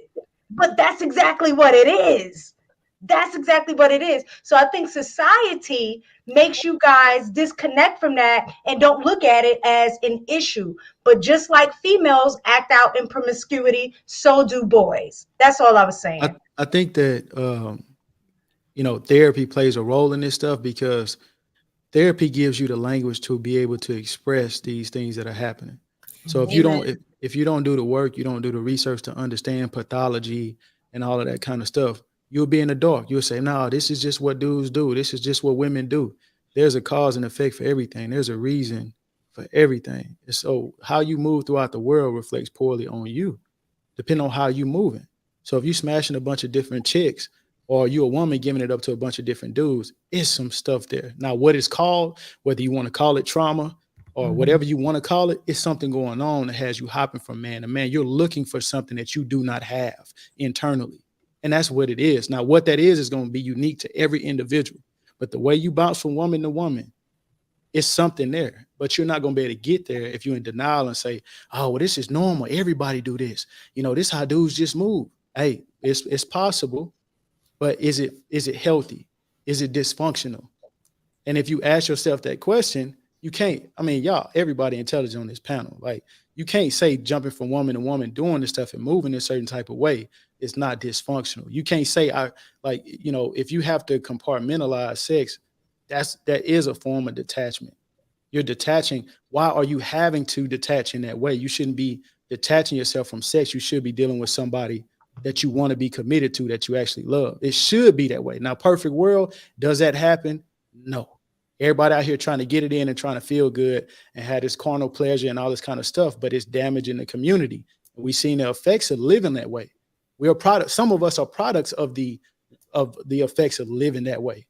You see what I'm saying? And so if your parents aren't healthy, then it creates an unhealthy child and it just keeps perpetuating. So when you start talking about breaking cycles and all of that kind of stuff, you have to be honest with yourself and acknowledge the way you grew up, whether it was healthy or not. And there's no knock against you as a man or a woman. You got to sit with yourself and really determine, like, man, how I'm moving, is this healthy? Like, why am I doing this? Why can I smash this chick and not even feel anything? It's something to that. You know what I'm saying? Like, it's a desensitizement that we have, a detachment that we have with ourselves, where I could smash a chick, walk by her in the mall with my girl, not feel a thing, feel like I didn't even know her. There's something there to that. And women the same. It's not just men, it's women too. And it's unhealthy and it's dysfunctional, but you have to acknowledge that and try to dig into why you move that way. But a lot of people know that it hurt too bad to really deal with why you're moving the way you're moving. So you don't really want to dig. So you normalize everybody doing that. Not everybody might be doing that, but why are you doing it? Let me, because we better move on. Who's about to say something? Go ahead, Christina. Make it quick. It was gonna be quick. I promise. It's not gonna be long-winded. But to talk about thinking man's point, on the other side, there is an energy transfer when you have sex with somebody, right? So if you want to sit there and say that you are not connecting with somebody, and you mentally are saying, even if you are saying, I don't care about this girl, for you to mentally say, I'm taking something from her in some type of connection, and you're okay with that and just walk away and just be like, all right, I'm hunky-dory, whatever. Why would you go through? And I know you about to say something logic. You don't agree with it and the whole energy transfer. But even if you are mentally saying or even believe, I'm taking something from this woman and I'm okay with taking something from that woman and just moving on without thinking anything about, there's something wrong with you personally. Like, why would you want to take something from someone and not really care about? Hey, look, cut the cap. You read this right here. Read this. This is my partner from 15 years. It's just a nut. Like, quit trying to make it. Okay, so it ain't math. It ain't space. It ain't fucking quantum physics. It's none of that. It's a nut. It's the easiest thing to achieve in the world. It's easier than cooking eggs. It's easier than cooking bacon. It's easier than making a full course meal. It's even easier than mixing your favorite drink. So then why not just do it yourself? Stay away from the it's just a nut niggas. Please, you're gonna waste your time. You're gonna waste Let me just say this. I think that it's more than that. And the ones who say it's just a nut ain't getting a nut. It's to me, because it's the last comment. I'm gonna ride out with the last comment. It's more than just a nut. You know why? I think that every race goes through this phase. White people go through this phase too. The problem is they know when to stop. They have their hot girl summers in whatever when they're young, but they still get married and they carry on their legacy. We keep it going. What is the end game here? Just a whole bunch of hot girl summers, a whole bunch of just flaunting, no marriage, no legacy, broken homes. Like, come on. It's damaging the community. Niggas be 45, no hairline in the club. Honey, I can't. Yes. Or the locks that are like just around here, but like single lock. Okay, let the whole shit go, honey. Let the whole shit go. Okay, so moving on. But there's still some women that you smashing. Hey, look. Let's move on. Tell you wrapped that up really good. Chat ninjas. Chat ninjas. Get them likes up, man. The likes is low. Likes up and JR, can you hit those put your super chats up so I can acknowledge the people who have super chats? Yeah, chat niggas. Get them up. Read it. You know, the letters be way too small for me. Logic, I like your meme. The chat ninjas, get the likes up. Fuck wrong with y'all. Join the membership so you can get the goddamn. Hey, we gonna have the Chic Critique goddamn emoji coming up. Join the membership, niggas. And also remember, Chic Critique will be in Atlanta August the 5th and the 6th, mainly because we live here. So please grab your ticket, and the ticket does cover you for both days. Okay, Shelton. Hold it down for the brothers trio with the glasses and FAMO. I think your man has on glasses too. What's good, ladies? Nothing much. Just drank a whole bottle and it did absolutely. That's horrible. Oh, it did nothing. You're a lush. I know. I think women don't pay attention to how cool we agree to just smash compared to how they act when they get into a relationship with that same dude. So you agree that women can get in a relationship with a dude that they smash at first. That's what he's agreeing on. See, ladies, you got one. But also, I think what he's saying is that they flip the script after. He's agreeing with him. Yeah. Shelton agrees. All right, Harrison, is the idea possible possibility versus probability? A lot is possible, but not probable. Facts. Y'all, come on with this shit. This late at night when you've been drinking. Can you put that in layman's terms? Right. Listen, all you scholars out there that you want to be, please. I'm sorry, Mr. Logic, since you understood what that meant. 10 o'clock brain Friday with alcohol, please. Translate. No, I ain't got nothing to say to y'all. Go. Basically, he's saying is a bunch of it's perfect world. Basically, it's perfect world, but the likelihood of it actually. The probability is unlikely. Yeah. Like I said, just because it's feasible to fly to another planet, how many niggas gonna actually do it? Shelton, thank you for being a new member. Spirit fingers. Just hopped on. Uncle Luke. Bottle is affecting you, Uncle Luke. Uncle Luke 1980s. That is a terrible name, but go ahead. Okay, so just hopped on. Am I guy logic on the mic? Oh, is this a microphone? Somebody else read beside Shantae, man. It's taking too long. I'm sorry. You always say that because this is about you. Chicks up here, Shantae. They're reading about you. Glasses, Shantae. You need some wearing them. Here you go, Shantae. I just got mine. Here you go. That print on my I can't do it. And my eyes, I be trying to put the contact in, but my eye be fighting with me, so I just give. Here you go, Shantae, just for you. So Uncle Luke says he's coming back from Colombia and wants to go back already, my guy. Bye. Have a safe trip. Then go have a good time. Goodbye. All right, who's gonna read this? It shouldn't be the norm for women. Hard for her to pair bond with a man. Can't build a legacy or community with trauma, like stores, auto shops, banks. Facts. Men and women are not the same. You are absolutely correct. Agree. Men having sex with multiple partners. Go ahead. Go ahead. Men having sex with multiple partners is not the same as women having sex with multiple partners. Kings have multiple women. Highly valued men have sex. Highly valued men have multiple women.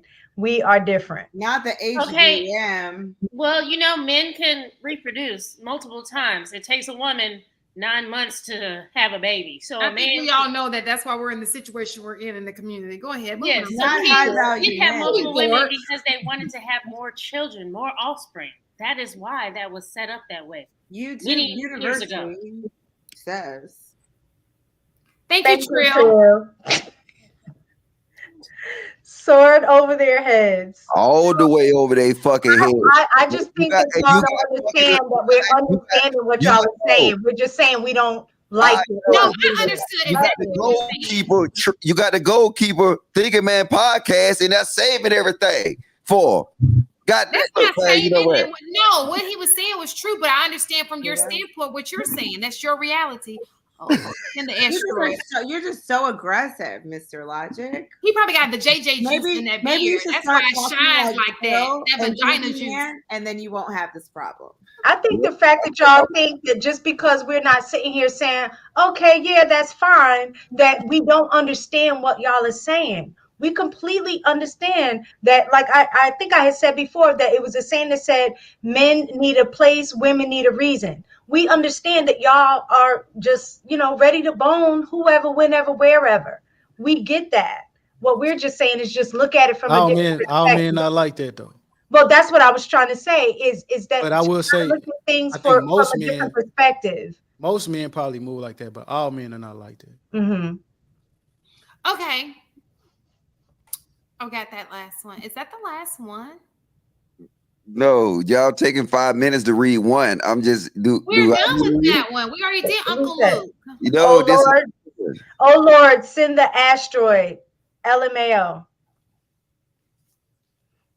Isn't it manipulation when men are used for their money? Absolutely. Yes. It's the same thing. They don't care about you just like you don't care.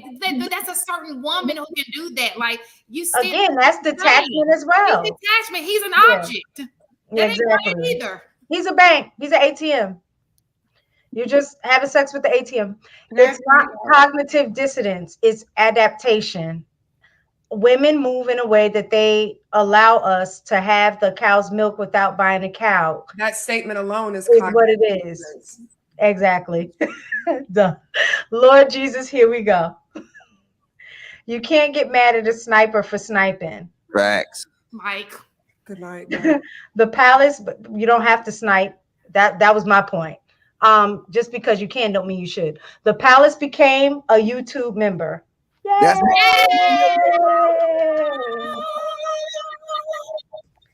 Quest became a YouTube member. Nigga. Except he supports Logic. Okay, get the lights up. Before I pull up on y'all, pull up. Why is it that men tell women how we are and then women tell us how we should be? Because we want you to be better. We see our potential. We want you to be better than where you're at. Women can't fathom that men aren't like them. Men can have sex without attachment and women can't. Trauma affects women more than men because men are naturally sexual creatures. We are different, accepted. We accept that we're different. That's not the issue. Women and men are different, but women are sexual creatures. Right. I don't know why you would think you're not. If you're not, women are sexual creatures. That's how I'll put that. We just experience sex different from men. That's it. Differently. Oh, she's probably never had an orgasm. Why would you go? You got what? It's okay. What? I'm gonna have to check that was out of line, Shantae. But most women have it. 80%. A big whopping 80%. Is it really 80% though? But your response is we've been lying to you. We're talking about with a man. We're not talking about with a tool. We've been lying to you, thinking, man. I'm sorry. 80% of us. Not in your bedroom, of course. The 20%. Of course not you. You're in the bedroom. 20. Y'all are in the 20%. Okay. I didn't mean any harm by it. I'm sorry. I hope you didn't take offense to that. Thank you for being. You should have. You was throwing shade. You did. That shade, though. That was. Look. That was a little talk. Are you going to let me talk? Are you going to let me talk? Go ahead. So, if it was offensive, I do apologize. But the reality is, a lot of women don't. That's just reality, whether we like it or not. They just don't. But and that if you doesn't mean that he is one of those women. If you make a statement and you say women aren't sexual creatures, as Shantae clarifies her shade by statistics. I mean, that's what I read. There's nothing wrong with her. So, let me ask you a question. Just because, let's just say hypothetically speaking, she has not. Does that mean there's something that's not a knock on her? It just means she's one of the 80%. Like it doesn't. But it's all about context. It was in the context in which you said that. How did I say it? Tone and delivery. Ain't that what y'all tell us? Exactly. Delivery is important, right? Absolutely right. It was very shady. I said, oh, maybe she hasn't had an orgasm. Girl, you ain't say it like that. You sure did. And that wasn't even the context of the conversation. Like I said it just like that. What you're not gonna do is give a SIM card for my girl. You got one. I apologize if you took offense to it. I love you. Good night. And if you have not, it's okay. 80%. But you're so sweet looking, Shantae. So you know it's kind of like that shade kind of rolled off the tongue though. It's this. I drank the whole bottle. Okay, anybody, any others? Thank you guys for all of those super chats. You guys are wonderful. All right, so on to our next question, which brings up the topic. Do you think that Black people in general, we are over-sexualized when it comes to music, on, in social media, just in general? And this is for men and women, because men can be over-sexualized too, because we know they like to think that men got these big old lies. And some do, some don't, So with that being said, do you think that Black people in general are over-sexualized? I will say that from an experience that I actually had. So I went to Morocco, and me and my friends, was a group of us, just professional women. We had to have an escort. So we went to Fez in Morocco, which is a city in Morocco. And we had some situations that happened while we were out in the main square and like where the shops are and stuff.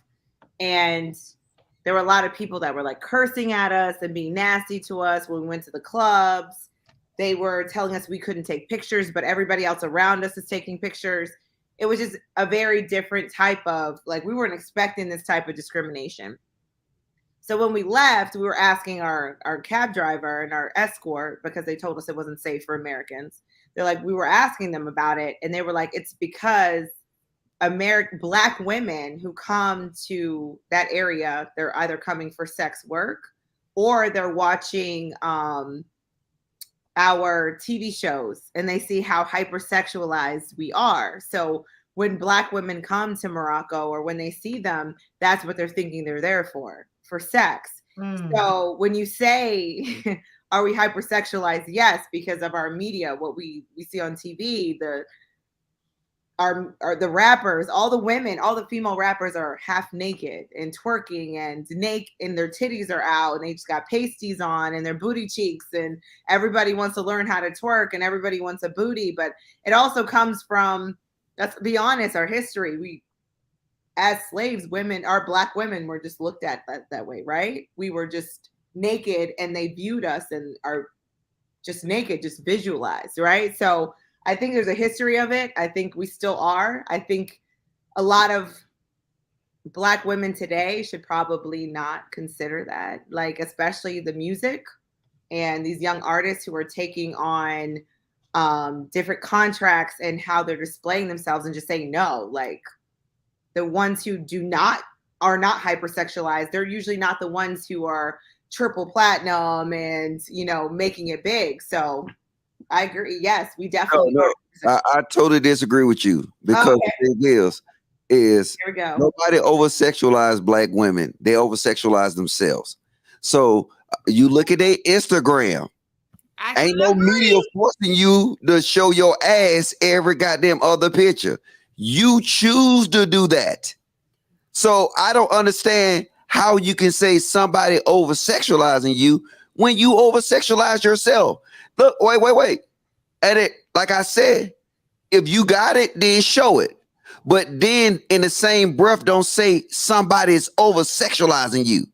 Like, no, look down your Instagram timeline, and if you got like 30 pictures where you're looking over your shoulders because your ass is facing towards the camera, don't ever say nobody's over-sexualizing you. You are over-sexualized yourself. You know your titties is showing in the picture. You know you didn't wear a bra and you got a wife beater on. You know your nipples was hard. You saw this shit before you posted. So no, Wrong. Media ain't over-sexualizing nobody. The women is creating that image for themselves. I agree. I agree with Logic. I feel like there's other communities. White women. White women are very promiscuous, especially during their younger days in college. They're kissing each other and doing a lot of freaky stuff. I went to a white college, so I know they were sexualized.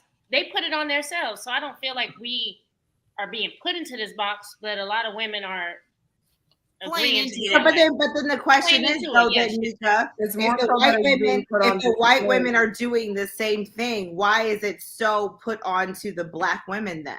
Because media is lying. When you go on their social media pages, or when you go, because I mean the white women do the same thing. She's lying. I feel like she just told a bold-faced lie. Look, Meek, I love you, but that was the biggest lie I ever heard. You don't see no white chicks doing the shit that black chicks do on social media. Lie. Well, let me just say this. Let me just say this. Bullshit. So what I think has happened is over time, you've always had sexual people. That's just what it is. But over time, music has made it popular. That's the music they put out about us, these images. And so people, what they do is like, oh, it's attention getter. Like, oh, this is the popular thing, so I'm going to continue to do it. It's what's popular in our culture for whatever reason, whether we like it or not. That's what's popular, and we're feeding into it. Yes, I do believe that people make a choice to over-sexualize themselves by putting on certain clothes and posting it on their Instagram. But it came from somewhere. Somebody made that popular. Now somebody made that. I told you I've been drinking too much. Somebody made that popular. It's popular to do that because if modesty were popular, more people would be modest. If modesty got attention, listen, and don't say white people don't do it because I can go on Instagram. Look. Yes, I do think it's an overwhelming amount of black women, but you cannot say white people don't do it. I can go on Instagram and see white ass all the time, but that's not the focal. People don't look at them for whatever reason. When they have a big booty, they don't even characterize them as being white no more. They characterize them as being a light skin. No, there's the white bitch doing it. It ain't a black one. She's white. Okay. Now, this is what I'm saying. This is my point. You can go to 80% of black chicks' Instagram and everything I described. I don't believe. No, I don't think that's not true. Okay, all right. Well, I'm not gonna fight with you because everybody in the chat know the stats. Everybody know they follow black women, and they got the women you're following may have their butts out, but you're saying 80% of black women. You can't get triggered with the truth. No, you're not gonna look there. They go them HBCU lies you've been telling. Listen, no, I'm just. It's the people that you follow. Listen. Because listen, on my Instagram, the people I follow are fully clothed women. The women that you follow are porn stars, okay? Those are not the women that I see when I'm on Instagram. I know what you're saying. Right, Shantae, don't argue the point if you don't let me complete the point. Yes, you argue something that you didn't even let me complete. I'm sorry. The thing is, if you go and you do the numbers, I'm not saying it's no white chick that's doing that exact same thing. But I'm saying it's not a majority. You can't name me the white version of Megan Thee Stallion. You can't name me the white version of the City Girls. You can't name me the white version of none of this shit. So you don't think the Kardashians, they dress, they're modest dressers to you? Okay, now listen. Now, how many black versions of Megan Thee Stallion do we have? And how many white versions of Kim Kardashian do we have? How many white artists do we see naked all the time? I see naked and you just don't look at it the same. Madonna be naked. Madonna's the one who started it. What are you talking? She just got a new booty too that looks bad. Listen, look, you just don't look at it the same.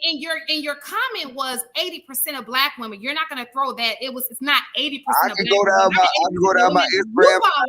It's not 80% of black women. Hey, look, I think it has a lot to do with what you're looking for.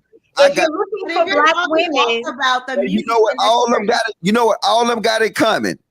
All of them got in common is they got a picture like this. No, what I was saying is it's the same as I know. Like for me, when I got when I first got my first car, I I never noticed a gray Camry, right? But once I got my first car, which was my gray Camry, guess what? I started noticing all of these gray Camrys all over the place. Never noticed it before, but then I noticed it at that point. I think it's the same thing when you're saying most Black women. 9 times out of 10, you're going to follow your own race, right? You're going to follow things that you are familiar with. So in your media or what have you, you're going to see majority Black women doing that because you're following majority Black women. If you're following majority of and you're right, and I can see because Kim Kardashian made this new song called "Fuck Nigga Free," and then they was at the red light twerking on the headlight. So you're right, Kim Kardashian made that song. Kim Kardashian doing all this stuff. Madonna doing all this stuff. Amber Heard is at the red light twerking on the headlights. You know what I'm saying? That get millions of views. That everybody in the white community is remixing that. You know what I'm saying? You're right. I'm sorry, Miss Taken. I forgot that video got over 20,000 views and Kim Kardashian did it. I apologize, Miss Taken. Now, hold on. Now, this are is we the really other saying thing though? that I'm saying is that women do need to be accountable for their actions. So I'm not taking that point away. I 100% agree with that. However, we also do need to look at the underlying behind that. If you're looking for, let's say, attention, or a lot of times women are doing this for the attention of men. So if you are not, if you don't like it, right? All of those likes, all of the OnlyFans, all of that is majority men.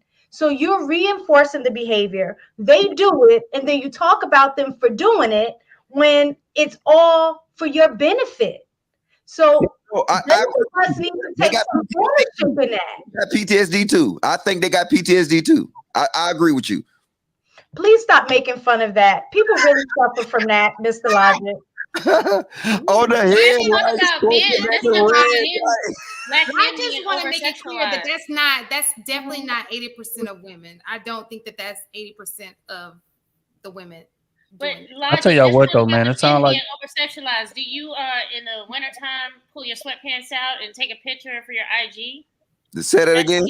Is that something you do in the wintertime? You take a picture with your sweatpants on? No, I don't do that, gas. No. I don't do that, gas. Men do take their shirts off and they walk on the beach.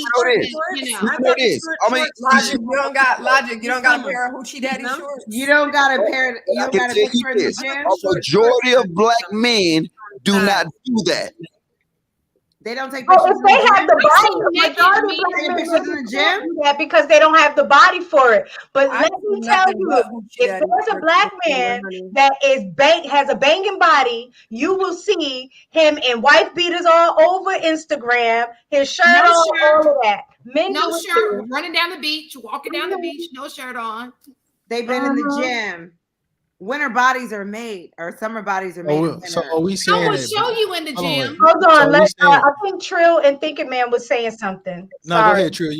Trill was about to say something. I was gonna say, man, for one, to answer the question, I would say yeah, but I mean, I definitely agree with Logic in terms of, because again, we can't on one hand say that Black culture drives society. We, this Black girl magic, this, that, and the third. We drive the trends. We drive what's cool. We drive music. We drive, and then when we get to talking about something the way y'all got to be accountable, we get to blaming other people. We got to stem from somewhere else. No, we emphasize that. That's why WAP was the #1 song in the damn world for how many weeks? That's why you got chicks that's at brunch on top of tables and twerking, and then when niggas try to hold her accountable, he get damn near canceled for it.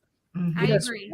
We do over-sexualize it, but women, again, we say it all the time. Women have control access to sex, and women know that sex is currency, so they use it to get the attention that they want to get. And again, I understand it. Men feed into it, and all of that's great.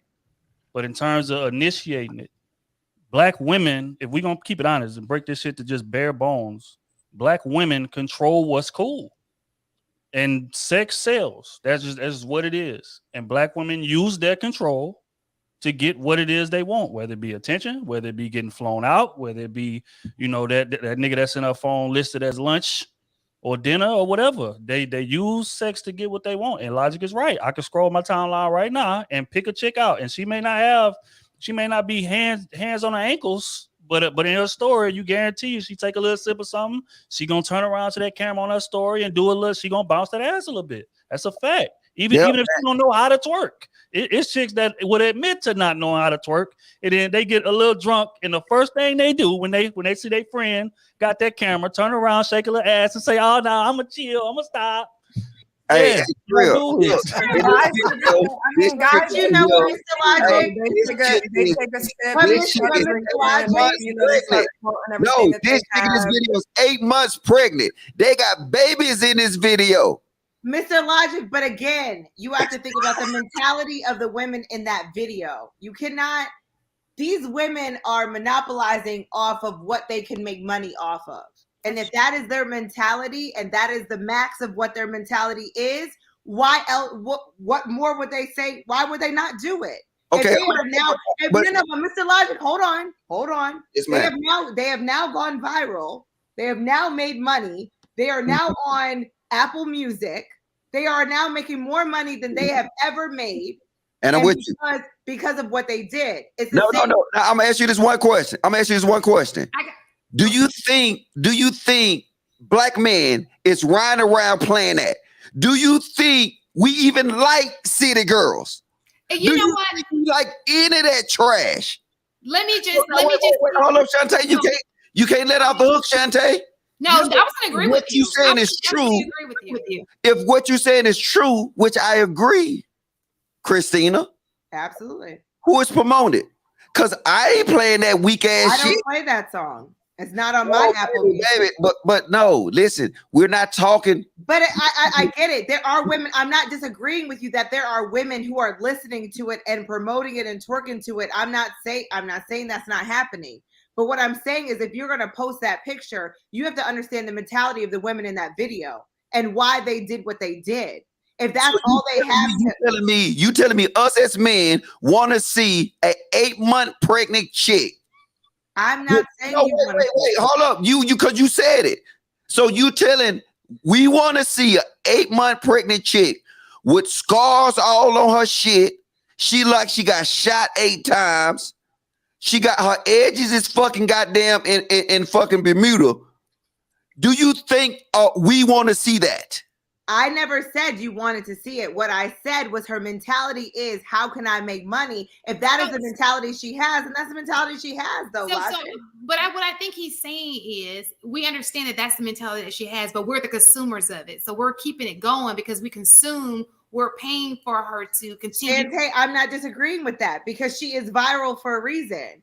Right. But that is what the topic is about: hyper-sexualization. So unfortunately, there clearly is somebody who wants that market.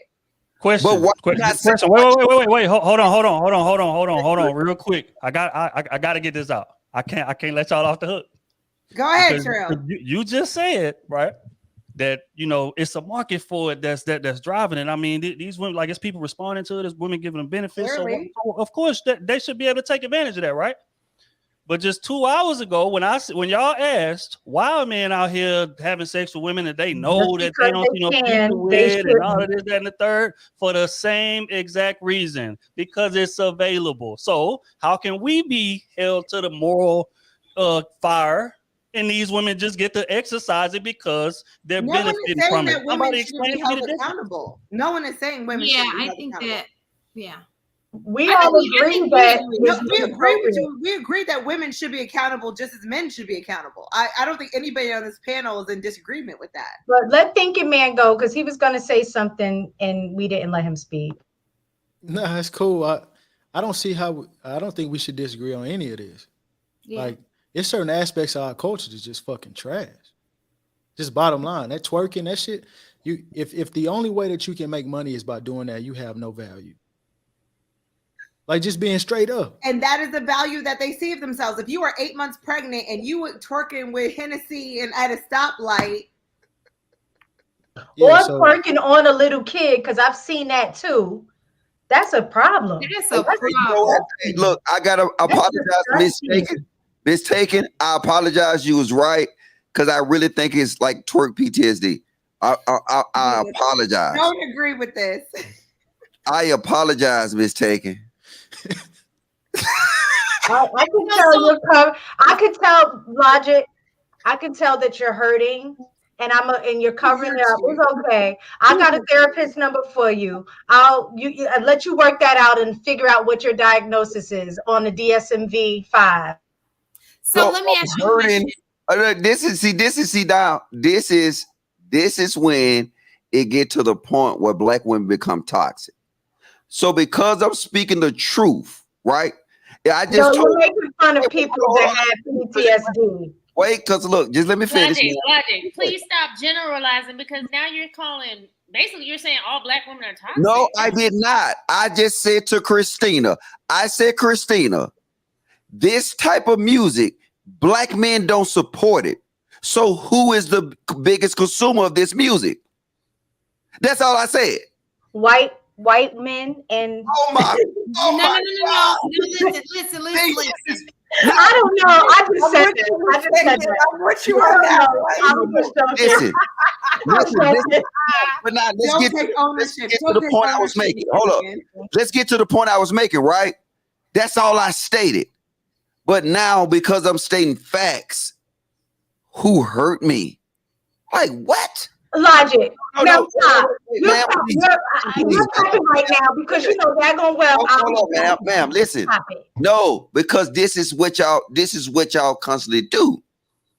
Y'all say if somebody have a legitimate point and it's backed up with facts, and if a man tell the truth about it, right? That's why niggas lie to y'all. Logic, you're taking no. You're going left. You said it's like PTSD. I responded to that statement, and you know damn well that there ain't no such thing as no twerking PTSD. Did I so say that's that? why I responded in kind of what you were saying. No, a chat nigga said that. I know, but you read it. Yeah, I'm reading. You blame everything else. No, please no. We already had that conversation. I mean, look. You know what? That's why I gotta be fuck nigga free, man. Look, let's go. So my question, I think we all agree that there is an over-sexualization of women and men in the media. So what do we do? Because obviously I'm guessing nobody on this panel listens to that type of music, because when you buy an album, that's your vote that you like and you're promoting that album. Whether you like it or not, when you bump it in your car, that's you saying, I'm okay with this being played on the radio. Okay, so and I'm assuming none of us do that. Am I right? Is that what this panel is saying? Yeah, I don't buy records. Okay. I mean, I don't think that men I stream ratchet music when I'm at the gym. I don't think that men are being overly sexual. I think it's women. Oh no, but women are, but men are being impacted by it as well. Like we're just talking about media in terms of right now music and stuff, but going to the other side when you're looking at porn. Like the amount of porn that men watch, 80% of men are consumers of porn. No, 70. I take that back. It was 70% of men are consumers of porn and 30% of women. But then when you look at the statistics about the age group, like children's first exposure to porn is before the age of 11. And then you have children who are under the age of 10, they account for 22% of those who watch porn online. So when you look at those statistics about over-sexualization, the fact that a 10-year-old have that much access, easy access to porn, yes. So in that regard, I think they are being over-sexualized. Yeah, when you add that context, that changes it. Yeah, I thought we were just talking about music industry and women twerking and all that stuff. It's social media. That's what we were I really know what though, because it's not just the music. It's not just porn. Okay, 1% time. Go ahead. It's not just porn, but when you look at social media as well, like, you know, to Logic's point, you're scrolling through your social media and 80% of the women on your social media are half naked. Right there, you're exposed to over-sexualization. And so men and women, they start to, you know, formulate these attachments to certain expectations that this is how reality should be. And it's just not. And so all of it plays a part into how we perceive reality. I get that. That makes sense. That makes sense. We also don't know what's in these It don't make no sense at all. You said what, Christina? Logic, you don't think we don't know what's in these music contracts. That's what I'm saying. Like, you don't know what's in these music contracts for Black women, for white women, for anybody, and what what they're rapping about, because you know that they have to sign contracts. You know they have to come up with albums. You know they are not completely in control of their creativity. So again, like, what is put out, how do you know it's their creative thought? Because you see it all the time that people change over time. Like, that album was completely different from the first 2 albums because they're contracted to say these 2 albums this is what the industry, and then after that you have to write your own stuff. You don't know exactly what's in their contract and what they're told to do. But are we just talking about music? No, I'm just saying. No, we're talking about over-sexualization specifically for the music industry. But I agree that no. This is why I call Cap on what she said, and I explain. Yeah. The thing is the music and the media represent the culture. So you do not have this without it being the culture. See, the thing is, the city girls is a product of their culture. The way they're dressed comes from their culture. So you can't blame it on the artist because the artist didn't actually create the trends. The shit that they was wearing. Look, go wait. Well, let me finish. See, because y'all before city girls, before any of these chicks was rapping, I'm old school. I'm Atlanta. Freaknik happened. Right. It wasn't no chicks out. All right, go ahead. I said right. Listen, I'm listening to you. So I understand. You're not let me finish the point. What I'm saying is, before these female rappers came out doing this, it was already part of the culture. All they did is took what they seen in their neighborhood on a day-to-day basis, and they took it mainstream. The activity was already happened. So we cannot go and say, like Christina did, oh, the music did this to them. No, they did this to the music. So let's not cap. So let me ask you a question, because I remember this time as well. And I don't believe, I do remember Freaknik, but it was not like the whole United States of America was at Freaknik. It was a certain amount of people at Freaknik, no different from any other college, party that was going on during spring break. Okay. So my question to you is, we've always had the Uncle Luke's, we've always had the 2 Live Crews, but they were a small market. And then the overwhelming majority, while there were songs that were a little risque, people pretty much carried themselves in a modest fashion. Would you not agree with that? No, it wasn't a small market. It was a southern market. It was a southern market, which is a small. That's regional. Okay. Well, so that's still not a small market. You know what I'm saying? It's not. Okay. I get it. And I'm gonna even give a woman props. And I say this all the time. Do you know the woman by the name of Dolores Tucker? Yeah. No, I'm asking the women. Do y'all know who Dolores Tucker is? See, now that shows a gap, because you should know Dolores Tucker, because she was the one that was fighting to stop all this. She was trying to pull, her exact words she said was, she said, I do not want this behavior being replicated as a product that represents Black people. And then we should take it off the shelves. And then she was banning Luke. She was getting Luke, NWA. The problems that we got now, she stood up against it. We got a thug nigga gang problem. And then we got a freak hoochie mama problem. She was going against that. You know who took her down? Black women. Black women took Dolores Tucker down. Don't listen to me. Google is free. Google Dolores Tucker. Black Was it black women or blacks in general, black men too? Because NWA, I think more men gravitated toward that. I think Luke, more women gravitated toward that. So she was talking about both. It couldn't have just been only women. It was black women because they said she was fucking up their bag. I can see you. Okay, all right. Look, I think I was just asking for clarification. I don't know. Okay, I don't know. I think our culture is more in your face with it. I think it's an American culture thing as far as over-sexualization. But I think for our culture, man, it's very pervasive. Like we just doing the most. Like a commercial for a certain alcoholic beverage might be a girl swinging her hair, drinking a beer with cowboy boots on and short shorts. That's the extent of it. But in our videos and certain things like that, it's twerking, it's all of this other kind of stuff. I think it's more over the top. So it affects us more, and it is an issue with our culture. And honestly speaking, if you have a standard, there are no people to be on these TV screens doing this type of behavior if there is a standard, and it's not a standard.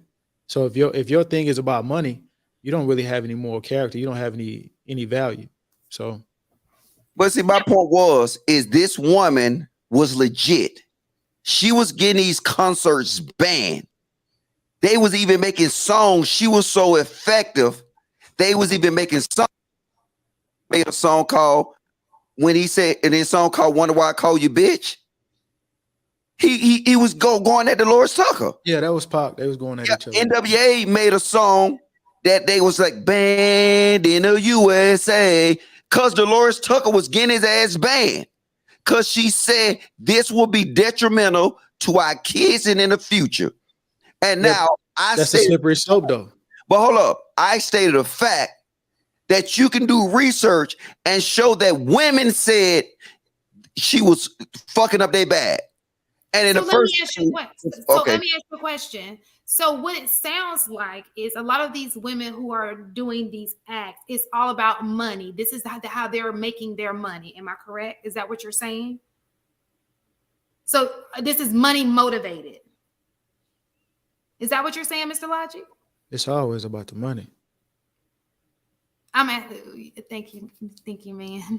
I was gonna ask Logic the question about this. That's what reinforces the bad behavior is the money behind it. The love for the money. Women are over-sexualized and black men are criminalized, and that's what sells. So you have the men in the media that are showing, like they gunshots and all of that kind of stuff, the violent aspect. A lot of their rap, a lot of times is about those things. So they're over criminalized in that respect. And I think black women are over sexualized in that respect, but both of them are moving the same way because it's about getting the bag. And that goes to what Thinking Man was saying about not having that moral compass, that as you're getting the bag, you're doing anything for the bag, despite the impact that it's going to have on you, how others view you, and impact on others who are watching. I wanted y'all perspective on this too, because this kind of hits on Thursday's show as well. How do y'all feel about as far as the solution for this issue, right? Mm-hmm. So how do you think that this impacts freedom of speech? I believe in a limitation on freedom of speech. I know most people don't agree, but I personally do, because there's a big, it depends on what it is. Like, what is the value of hearing "shake that ass, bitch"? That kind of stuff. What is the value in that? Like, what are you talking about?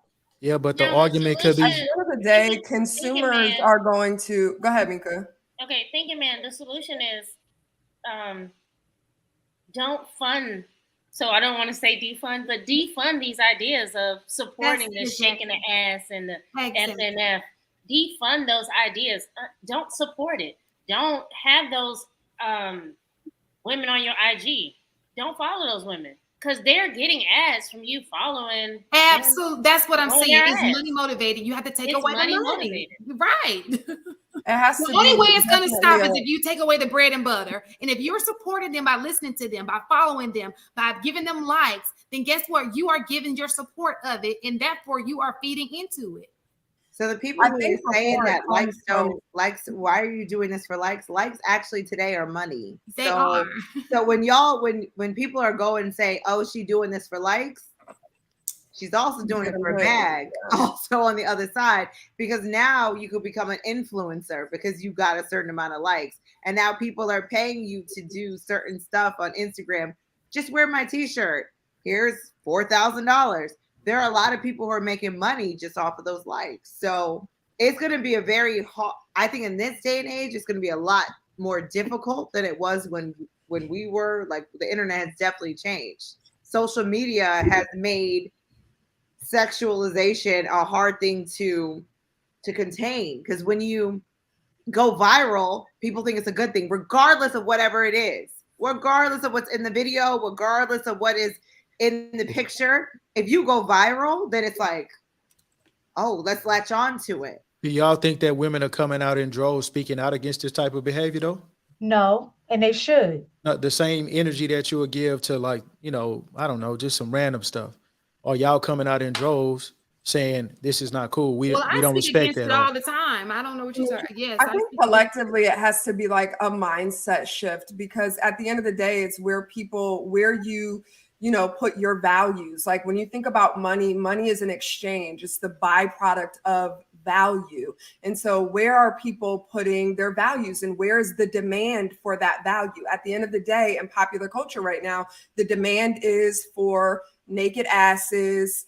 Anybody that gets a BBL and gets on a mic at this point can go platinum. Like there's no actual like talent and value that people are adding. One of the biggest things that was just like, that was actually kind of cool is like when you think about TikTok in China is very, very different than TikTok now. So like, I'm not sure if any of y'all are like into social media management or anything like that, but in China, the algorithm is literally made to prioritize people that are adding value to the platform. So like engineering, mathematics, sciences, where here in the States, the algorithm is literally made to prioritize people that are entertaining or shaking their asses or just giving a whole bunch of nothing that really propels people forward. And that is literally because it's what is being demanded. It's what the consumers are taking in. And so at the end of the day, it has to be a collective mind shift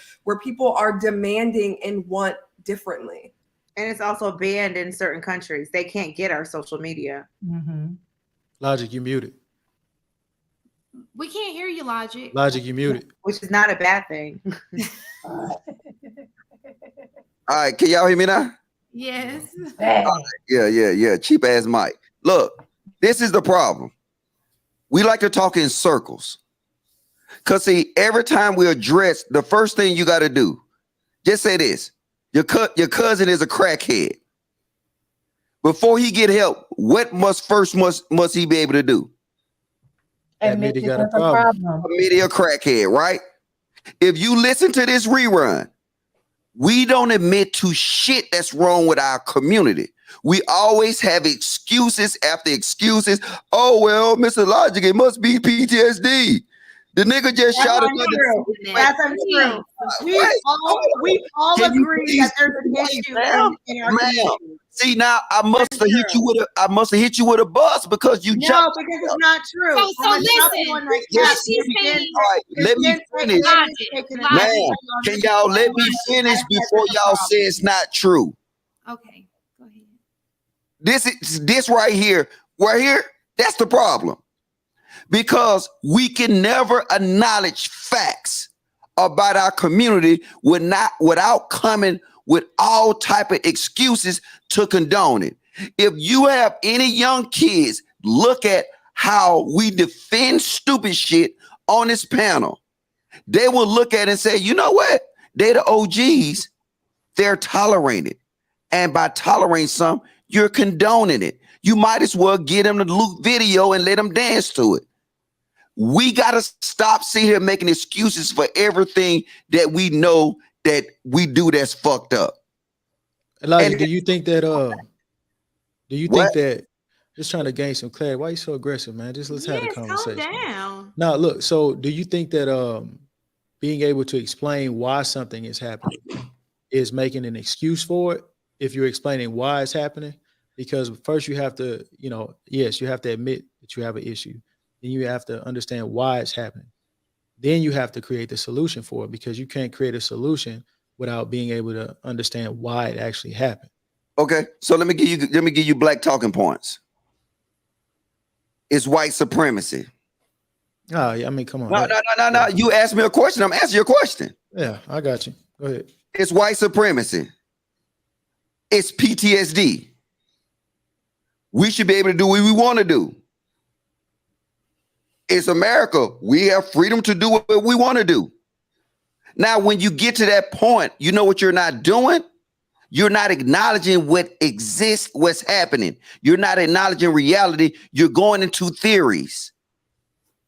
And then if you create theories, and we have a society based off a theory, this is your theory why this is occurring.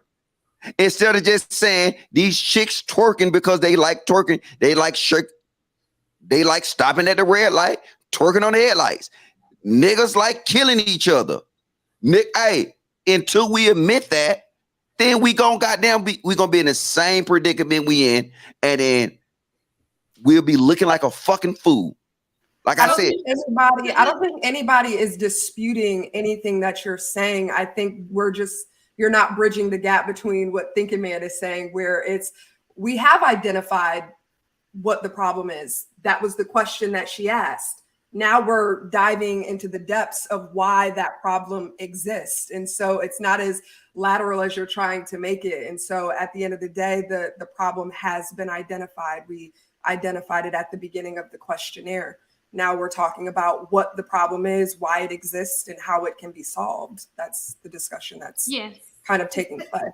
It's a difference between an excuse and a reason. Right. And going with what even Logic was saying about the crackhead, the first thing they have to do is admit, right? But then if the crackhead is seeking help, the first thing that they do in therapy, they go back to the beginning to see what could have triggered the start of him or her using drugs to begin with. So this is the same thing. When you see, as a culture, we got issues.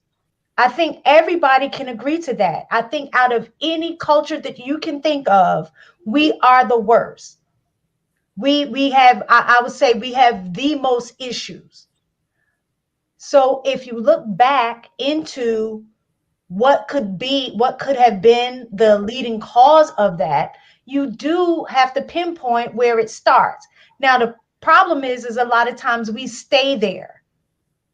We keep saying this is the problem, but we're not necessarily working towards what we need to do. Once the problem has been identified, a lot of times it's multifaceted, so it can't be one solution for an entire culture. And that's where the problem is. I think, we need to move towards that direction. So the question is accountability one of those things? Yes. So you can hold Black women and Black men accountable for their behavior.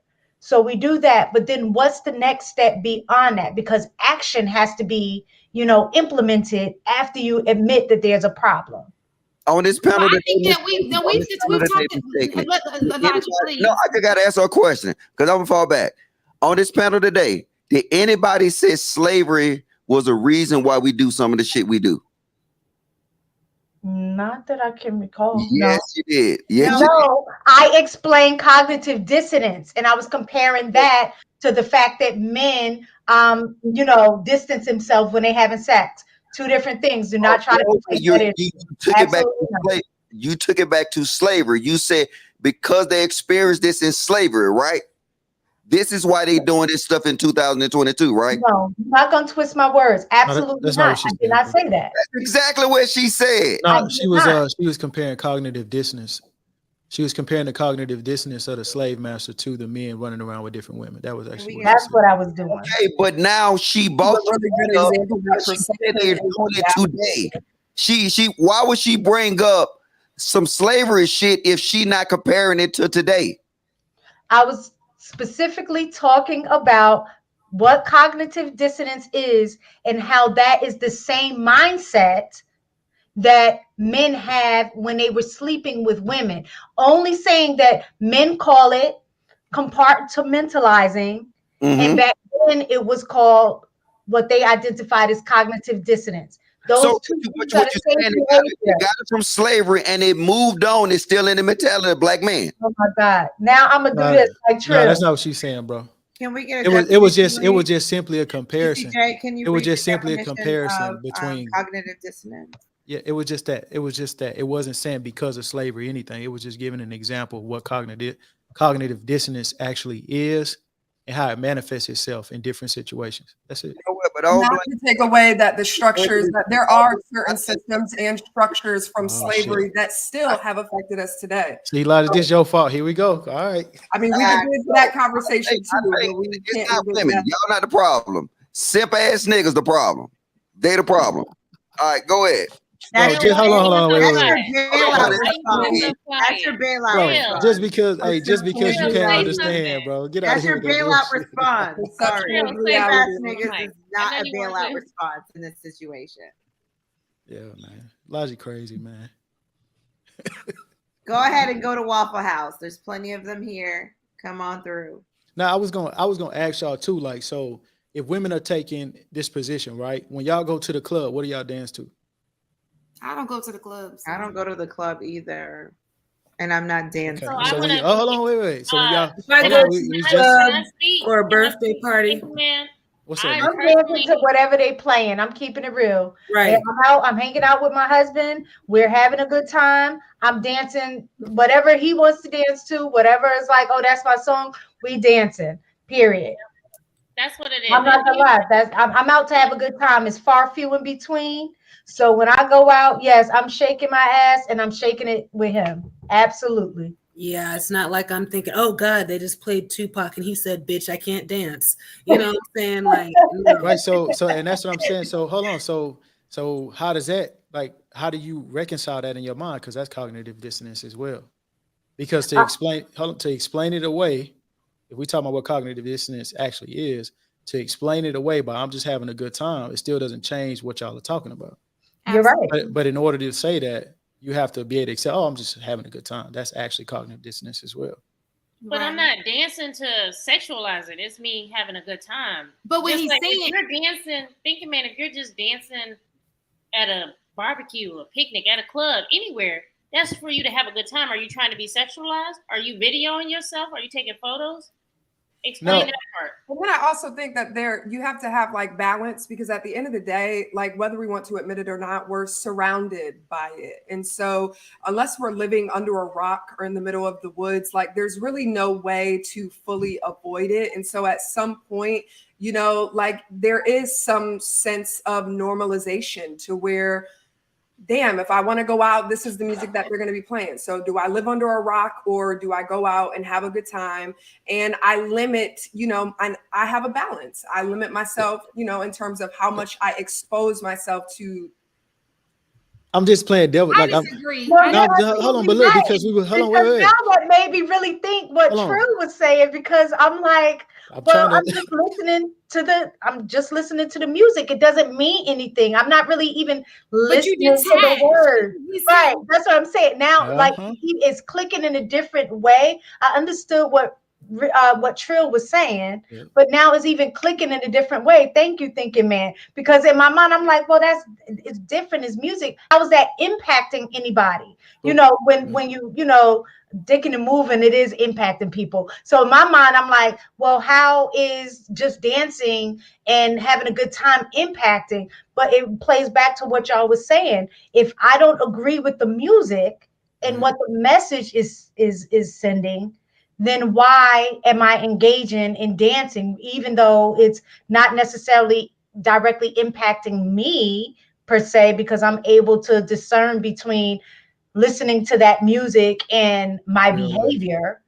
But compartmentalization. Yeah, exactly. Thank you, Trill. Thank you, thinking man. And I disagree. I think that there are ways to avoid the music. I avoid it at all costs because I don't like the music.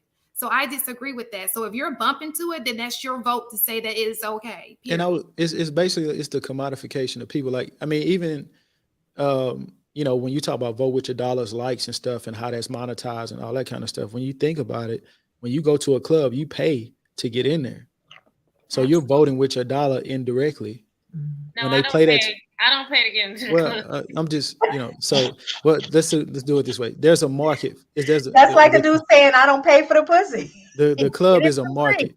So if you go to that establishment, you're voting, you're buying drinks, you doing whatever. Okay, I know you're not buying drinks either. I got you. But I'm saying money is being made in that environment. So we are voting and showing people that, okay, yeah, I'm cool with this because you're gonna profit from us being there. Now, if nobody showed up, that would be something completely different.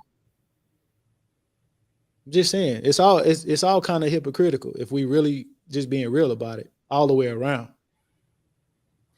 So Chaotic has asked, can he join? And I don't mind Chaotic joining. Who's that? As long as he keeps that white is right in the chat. Let's call it what it is. Man, bring my dog up, man. Y'all doing like that. Bring Chaotic up here. Who's Chaotic? Trio trolling. Tell me. Is he coming up or? But thinking man is good. Thank you for that comparison. That made me think about it a whole different way. But you know, I don't go to clubs, I go to lounges, and I'm going to the old folk lounge since I'm in a 40+ club. So I'm listening to old school, which that music is totally different. I don't know. Real fast, sounds better.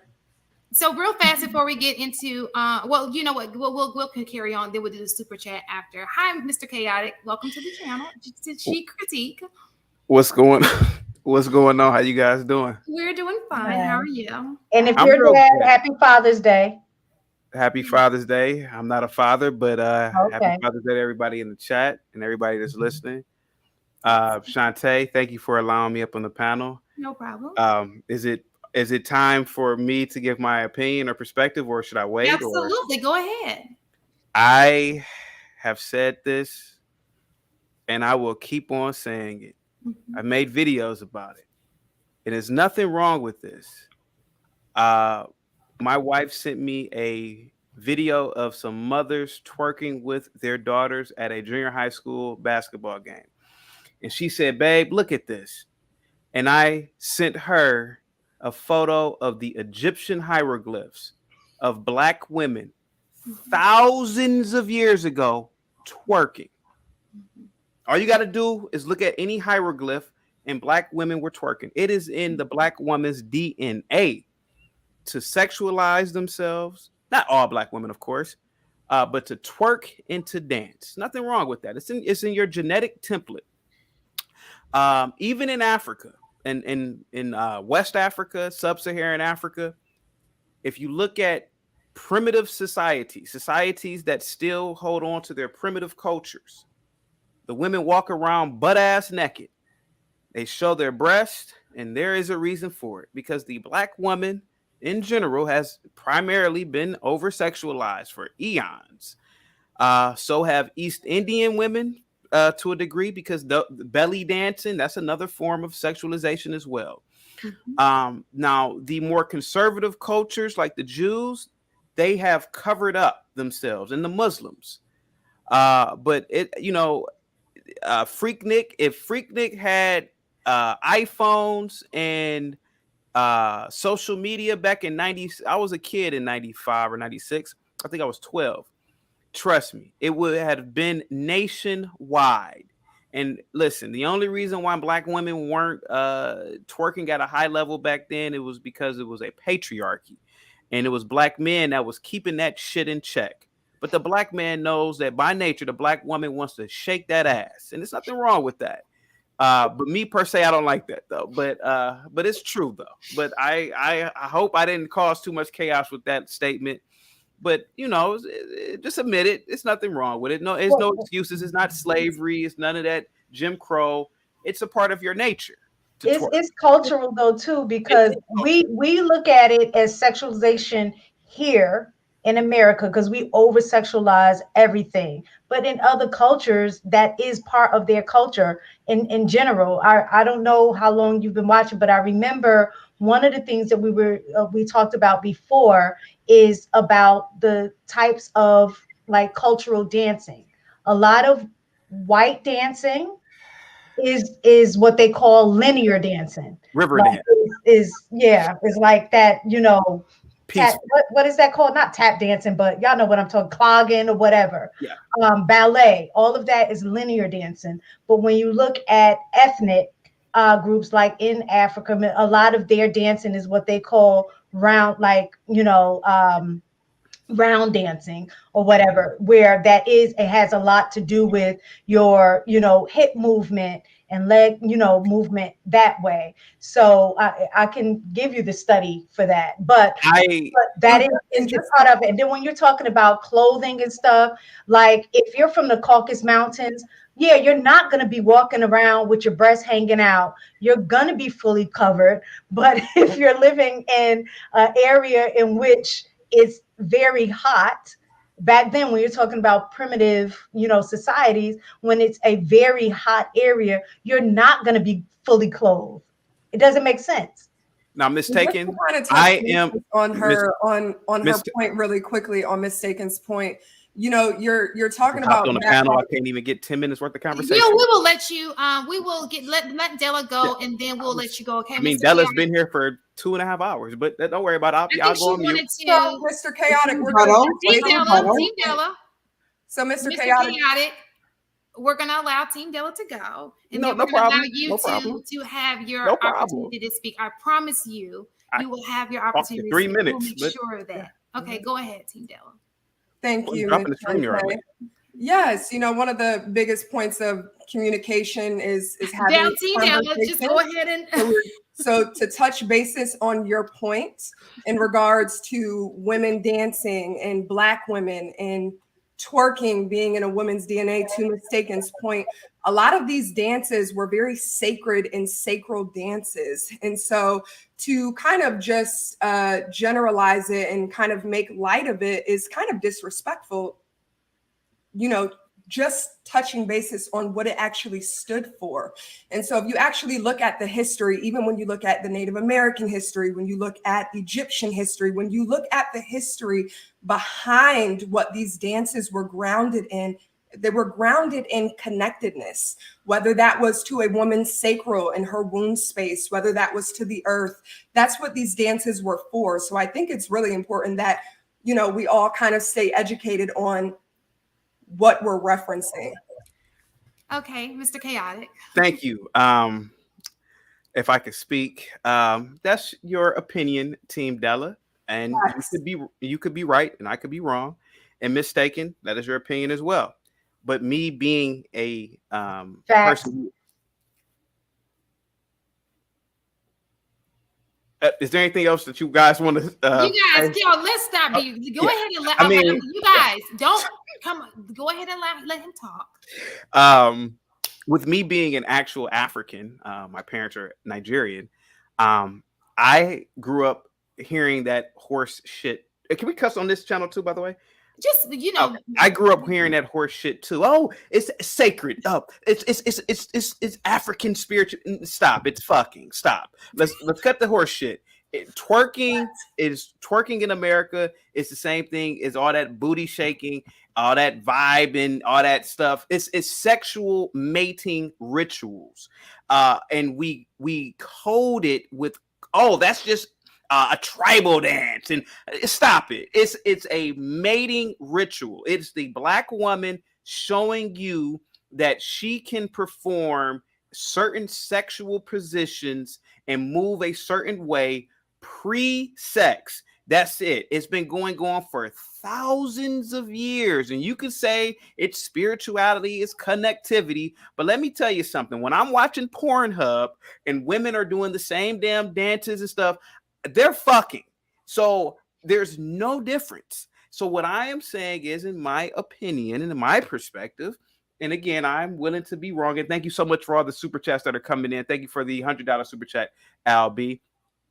You can put butterflies and green pastures all over these dances and pretend that is some connectivity with African spirituality. But I have to say this, it is a problem in the community where women are twerking with their 6-year-old daughters on Instagram. And whether it's in Africa or whether it's in Saudi Arabia or in America, it is wrong and it is bad. And men, we need to say, stop it, bad girl. That is not appropriate. We need to be like the Jews or the Arabs in Saudi Arabia. Stop that behavior. Cover up, and all that nonsense about the heat. Stop it. The Middle East is just as hot as Africa, and the Arab covered his woman up thousands of years ago, and that's why the Arab woman is not sexualized to the same degree as Black women and white women. So let me just say something. Go ahead, Sean. Well, chaotic, you can be very. I absolutely agree. I don't know what went on in Africa. All I know what's going on here in the United States, and what I see is some women twerking way too much in public with no clothes on, and it is getting a little out of hand. So that's what we're going to be talking about today. And so I can't control other continents or what happened somewhere else, but here today, what I see is, like he said, I've seen videos where there are women who are with their child on a TikTok video, and the child's sitting there, and she turns around and she just does a little, I can't twerk, but does a little thing, and the kid's sitting right there. And that to me is inappropriate. And that's what, that's something to me that needs to be tackled. Shantae, I don't know if you know this about me. Guys, thank you so much for the super chats. We have Congo English, sacred and private, not for a general public. I used to be a school teacher, and I taught in the public schools for years, Shantae, which was absolute hell. I say the public schools is like going to hell every day, but you have women and to a degree men who they support this behavior. And I'm telling you, man, if you look at the best cultures on the planet, they are covered up and they're not shaking their asses. The Jews and the Asians, they come to this country, they're not shaking their asses, they're not dressed half naked, and just look at their culture educationally, economically, culturally. That's all we gotta say here. Yeah. Not chaotic, but you're wrong though. I mean, you gotta realize that our community is affected by PTSD a lot. Oh, come on. Do not say that any more tonight. That is not going to be the word for this. What? I'm just saying. So in all honesty, I think everybody on this panel, because we're all friends, we all know that this has gotten out of hand. I think these women on this panel know what's right and what's wrong. We do not condone the behavior that's taking place on the internet. All we want to know is, how do we solve the problem? What do we need to do to get rid of the issue? I have the solution, Shantae. I have the solution. And it's gonna be hard. Pit bulls are an aggressive dog. German shepherds are genetically programmed to guard. Golden retrievers are the white people of dogs. So what I'm saying is that we have to understand Black genetic templates. You know that you women love twerking your ass. I don't know twerk, so I don't know what you women. No, I don't twerk. I'm not saying all of you. Just hear me out. Black people love killing. Black people love robbing. Black people love. We have to. I don't think that's a true statement, though. Are you saying some people? Absolutely. But I just wish I could go on a panel and just free talk and without. You can on your own, but we won't say Black. You have to be the point of me coming over. Hear me out for a minute. We're not going drop to a fact and okay, Shantae, hold on, wait, chaotic. Della said, period. Hold on for a second. Just Shantae. Period. Hear me out. Hey, Della, was that the PTSD made you do the period? What chaotic doesn't understand is that I agree with him in the fact that with the when we initially was talking about dancing, and even Della had brought up the Native Americans, and a lot of the dances had a lot to do with cultural references. I think both of us were speaking in the past sense. I definitely don't think that that's why we as Black people are doing those dances now. We have no connection to Africa at this point.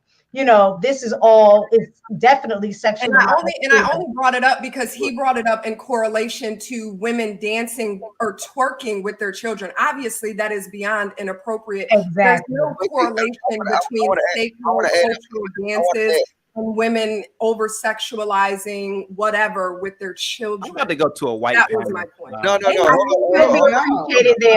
I want to add one question to this, right? And tell me what y'all think, because I mean, I really hate when they try to say that it was a cultural thing back in the day with the Egyptians or whatever, all that kind of stuff in Africa, which he brought up. Facts. All right, now look at the Middle Easterns. Their dances was actually definitive sexual dances. But why do they not have the same effect on our community? And then they still do it. They still to this day do the little, what the little gypsy,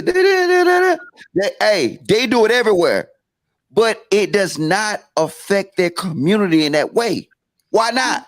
Because there's actually because there's actually governmental oversight over that. When you go to those certain places, you have to go to certain places to see belly dancers. When I went to Morocco, belly dancers weren't just everywhere. You can't just twerk everywhere. There is actually governance over that sexualization.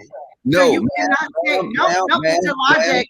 And most countries, you don't have this freedom of speech. Yeah, ma'am, but that, ma'am, what you're saying is incorrect. You cut me off. You cut. No. Listen, they do it at parties. Where? What countries, Mr. Logic? At parties, it is controlled. Again. Listen, when I went, I'm going to what you're saying. Your point. You said no.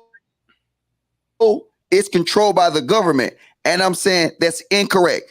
They do it at parties. They do it at weddings.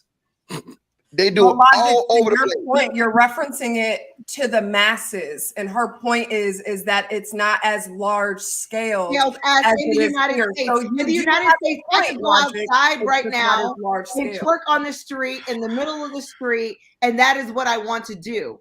In other countries, you cannot do that. You're not going out.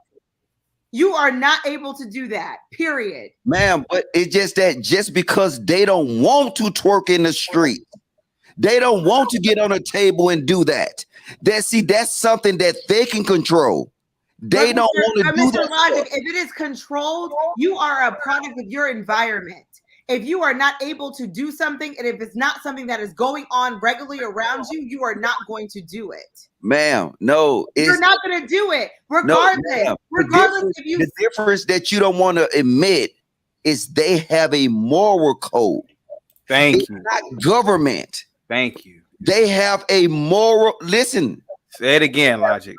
Moral code. Mr. Logic, they are a product of their environment. I'm sorry. Listen, ma'am. I'm telling you, it's the only reason our women do it and they women don't is our women don't have a moral code. Product of their environment. Just let me finish, man, please. I know. I'm just saying. Go ahead. Yeah. The thing is that if they was to do that, they will understand they shame their brothers, they shame their family name. They know it's shame come with that. If I tell a woman that get on a table and twerk, baby, get out, man. You making us look bad. Mr. Logic, if you go to these countries wait, on the table, ma'am. It was a question. If I was to go to a place in Atlanta and a chick get up there and start goddamn twerking, and I said, baby, get down. You're making us look bad. You're making your family look bad. You know what she gonna say to me? Fuck you. Gonna cut you out. Fuck nigga, free me. I ain't gotta listen to a fuck nigga. Nigga, fuck you. Hey, and you know she gon' this is what she gonna end it off with, just like Della did. Period, poo. Period. But Mr. Logic, my point is if you go to these countries and you try to do that, the repercussion is very different. So if I'm in Atlanta and I'm twerking on a table and my punishment is the same as these other countries, you think I'm going to do it? Exactly. Yes. Period. This is where it comes to the accountability, right? See, what all I'm saying to you is I said, no, you're wrong. Government don't have nothing to do with that. Government don't control none of that. I lived in them countries for a long time. And then government has nothing to do with that. They actually have morals. They have different things that's involved with their family. They would not disgrace their family. They would not disgrace their family name doing shit like that. So now when you come to America, the only difference is these women will tell you in a minute, I don't give a fuck what you think. Yeah. Product of their environment. That is what I've been saying. We're saying the same thing, Mr. Logic. I'm sorry, we're saying the same thing. And these you could say flaming hot Cheetos. And these other countries, the product of their environment is not the same because it's controlled differently. So you have they ban hot Cheetos. They banned hot Cheetos from their country because they were scared that they was gonna start acting. They was gonna start acting crazy and twerking. We're saying the same thing. Hot Cheetos from their fucking country. You cannot buy hot Cheetos in the Middle East. We're saying the same thing. If there is a control on certain things, then there's certain things that will be removed from that environment. And that is just overall. So if we have free reign and there's no control over certain things, so if you can twerk and be on a table and your mom is twerking and be on a table and your grandmother was twerking and be on a table and there was no control, guess what? You're going to twerk and be on a table. But if you have a country that's like, you are not going to twerk and be on a table because if you do this, this is what's going to happen. We don't have that in the United States. So yes, it's nothing's gonna happen, ma'am. They're not gonna go to jail for twerking. It's within them. They understand they do not want to disgrace their family name. You keep trying to circumvent that. You can't circumvent it. You trying to act like they gonna get hung or get stoned for twerking. They're not. You're missing what I'm saying, Logic. What I'm saying in extreme cases in those countries, they do. They do, but it depends on the they get all of that. But what I'm saying is one country that stoned a lady for twerking.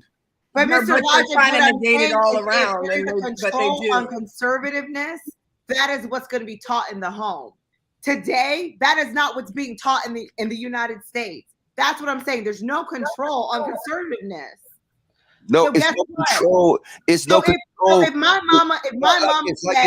So if my mama said, girl, go twerk, pop that ass, and she's popping my ass at brunch, guess what I'm going to do? I'm going to twerk and pop my ass at brunch. And then y'all are both saying the same thing. You're saying the same thing. Y'all are. I'm telling you, the difference is that a man don't want his chick twerking on the table. Nobody is saying that. That's not even what I'm even talking about. I'm making a deeper point. The thing is, a man don't want nobody twerking on the table. He said, baby, get out. Now cut that camera back on for make a hot Cheeto with your face on it. Make a hot Cheeto with my face on it. I'm listening to you. I don't want no beef. I don't want no beef. I'm finna be like Ken, thinking man. Y'all ladies right. Yes, chaotic. Can I ask Jim a question? Basically calling you a simp. Dang. Jim, are you still there? You're on mute. Can I ask you a question, Jim? I don't know where she went. Are you ladies open for the idea, just the notion that it is just in the Black woman's genetic code to twerk and to do these things? You know, just like this in the genetic code of a pit bull to be vicious. I mean, is it possible? And maybe you guys are good at repressing those emotions or those behaviors. But I believe certainly that different human beings have different things written in their genetic template. Are you open for that idea, Jim?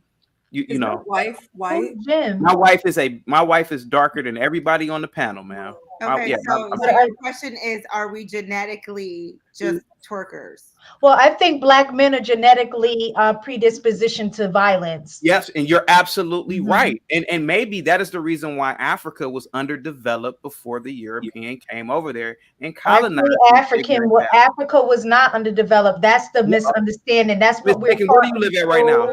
Okay, Miss Taken. Where do you live at, Miss Taken? You guys, do you live in Africa? No, I live in Atlanta right now. Okay, Atlanta, Africa. Okay. That doesn't mean that I don't live in Africa. I have, well, not me personally. My husband has a lot of connections in Nigeria as well. Does he speak Yoruba? Which language? Yes, he does. He does. Okay, but I'm just curious because you said you're taking up for Africa, but I'm telling you what it is that maybe. But Nigeria is not the only African country.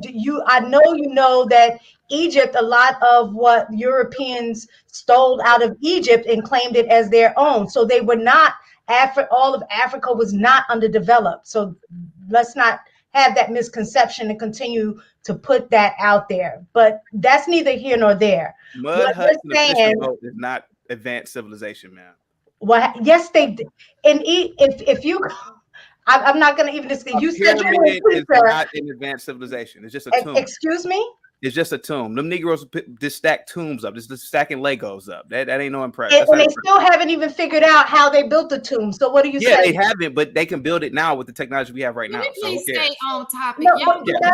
Let's stay on topic. Miss Taken, let's stay on topic. Okay. You brought it off topic. I'm asking the question. Do you think it's any part of your genetic? I don't know that's the question of nurture and nature. Okay. That's a question of nurture and nature. I agree with that. I agree with nurture and nature. I do. So if you're a product of your environment, violence is taught. If you're in an environment that is constantly violent, then you're going to be taught violence.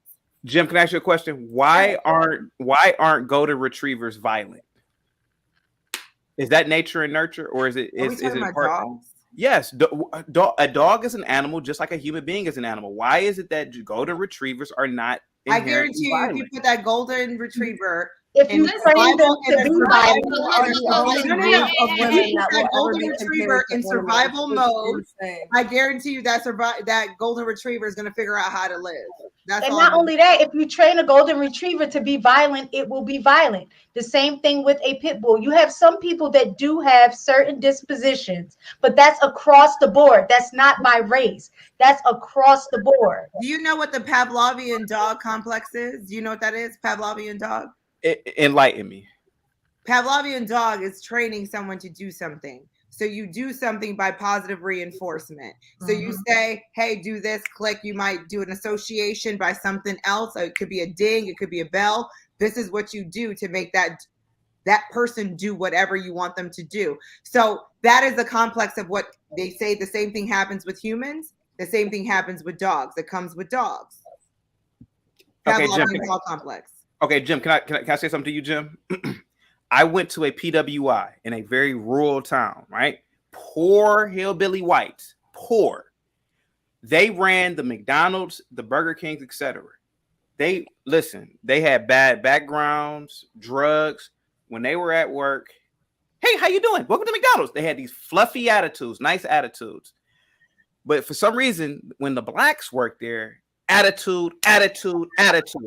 Now, my thing is this, right? If the whites grew up in the same conditions as these blacks did, the same city. Are you sure about that? Ma'am, I lived in a town for 5 years. But you lived in that household. But you lived in the household. No. And those same people who navigated there or who lived in that. If you're saying nature and nurture is real, why is it that when whites are poor, they will work somewhere and they will not give you attitude like black women or black people will? Maybe it's not nature and nurture. Maybe it is a biological predisposition of just anger and violence. If you're talking about go ahead, Shantae.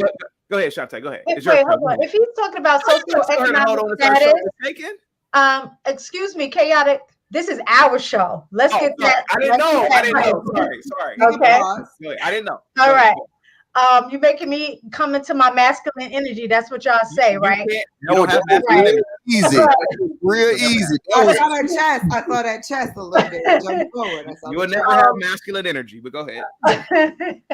But what I was going to say is that with socioeconomic status, you will always see a correlation between the violence and poverty.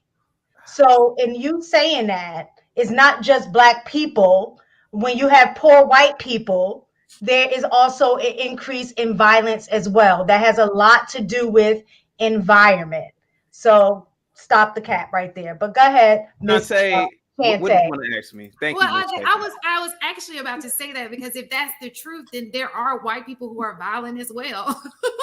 So wouldn't that? I mean, they had a whole generation of violence. A lot of violence in history took place from. I mean, you like to generalize. No, ma'am. Civilizing the planet is not violence, ma'am. If it was not for the white man going into these countries, you would be in Africa in a mud hut, ma'am. It's just the honest to God.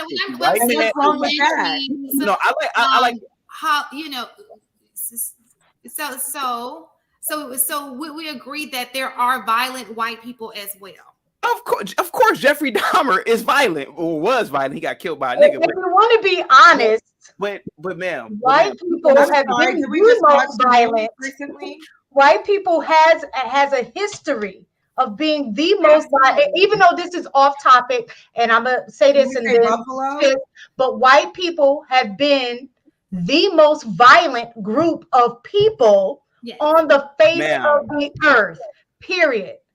So we don't, I mean, we could talk about what's going on now, but historically, when you look at it, white people has been the most violent. That's how colonization occurred to begin with. If it were not for colonization, you would not be in your 8-bedroom mansion on a cul-de-sac and your Mercedes is outside.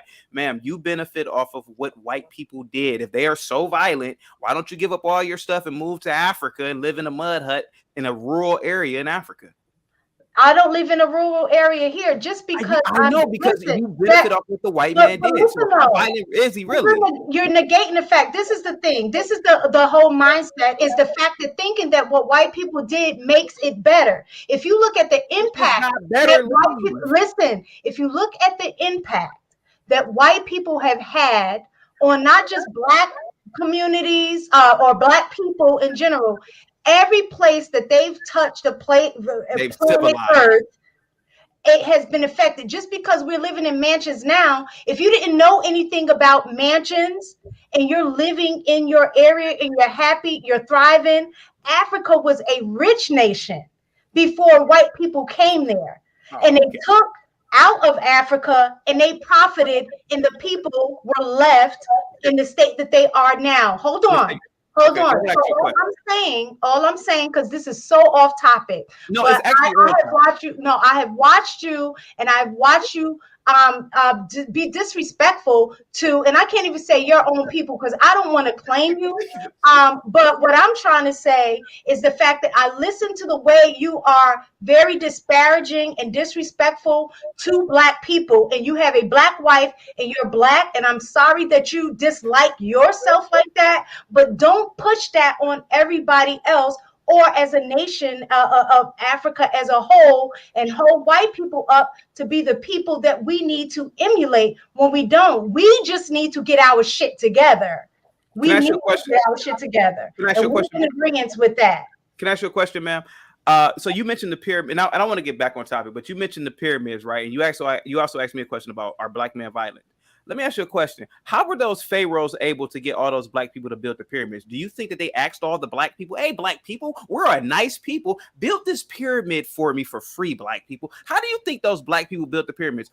I think that Black people, like you said, Black men especially, are violent, and a very violent and brutal Black man who was a pharaoh brutalized other Africans into building that shit, and that's how that shit was built. I don't think that there was this perfect existence, this perfect background. And why can't we fancy the notion that, yes, maybe there is a violent gene in us? Maybe that violent gene is the reason why that shit was built. Maybe there was a violent gene in men. Yes. And men in general had to be violent to get those niggas to build it. No, I said in men as a whole. It's not race based. Maybe Yes, it's a I violent agree thing with in you. men. Men are We don't hear absolutely women violent. doing all of this. Yes, I agree with you. Men are violent, but why can't we fancy the notion that maybe it's just not nature and nurture?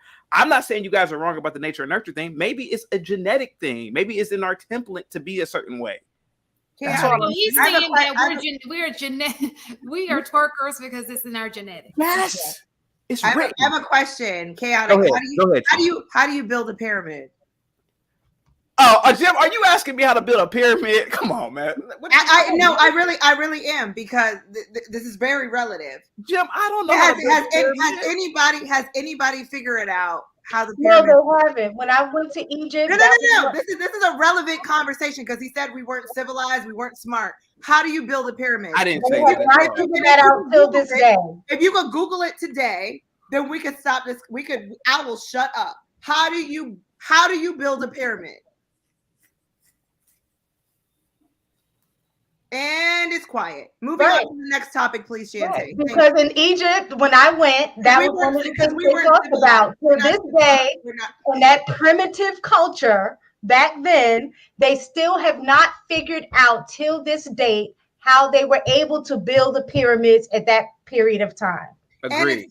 And it's still standing, and the Sphinx is still standing. Agreed. And they do not know how these black men and black women mathematically looked at the solar system and was able to do it. And you know what? It is tied to the solar system and the stars, because they are smart and as know above, about so mathematics. below. Yeah, serious A, serious do B. not say that we were not that. a civilized people. I can't sit here and let you say that we were not a civilized people. I'm sorry, I can't do it. But go ahead, Shante. Next question on topic, please. Can we stay on topic? Yeah, I apologize about that. We have some super chats. I don't know if we want to go over I that. apologize We have a about lot of my money in tirade. super chat. Sorry, super chats. We love you. Yeah, I just love black people too much. So I'm sorry. My feelings were definitely in that. Okay, L. Nixon, the voice of reason. The reason why we have issues in our community is because of our surface level thinking.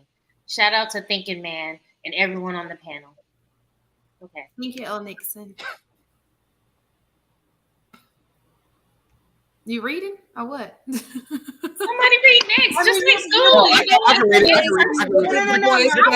I just can't see it. And they the liars too. Step from 3, please sugarcoat it. Ricky Williams boxing with the $5 super chat. He says, "At Trill AC, what did your boy say? They want the truth and they liars too." Hashtag Steph from 3. Oh, Steph Curry, and please sugarcoat it. Never heard that one before. Next super chat. Go ahead. Ricky. The Palace with the $4.99 super chat. And again, Palace, thank you for being a member of the Lapeef Network. Says shout out to Logic and Trill. Thank you also for serving. Harrison Davis, thank you with the $2 super chat. Says flag on the play at Shantae. What was the flag on the Hey, play?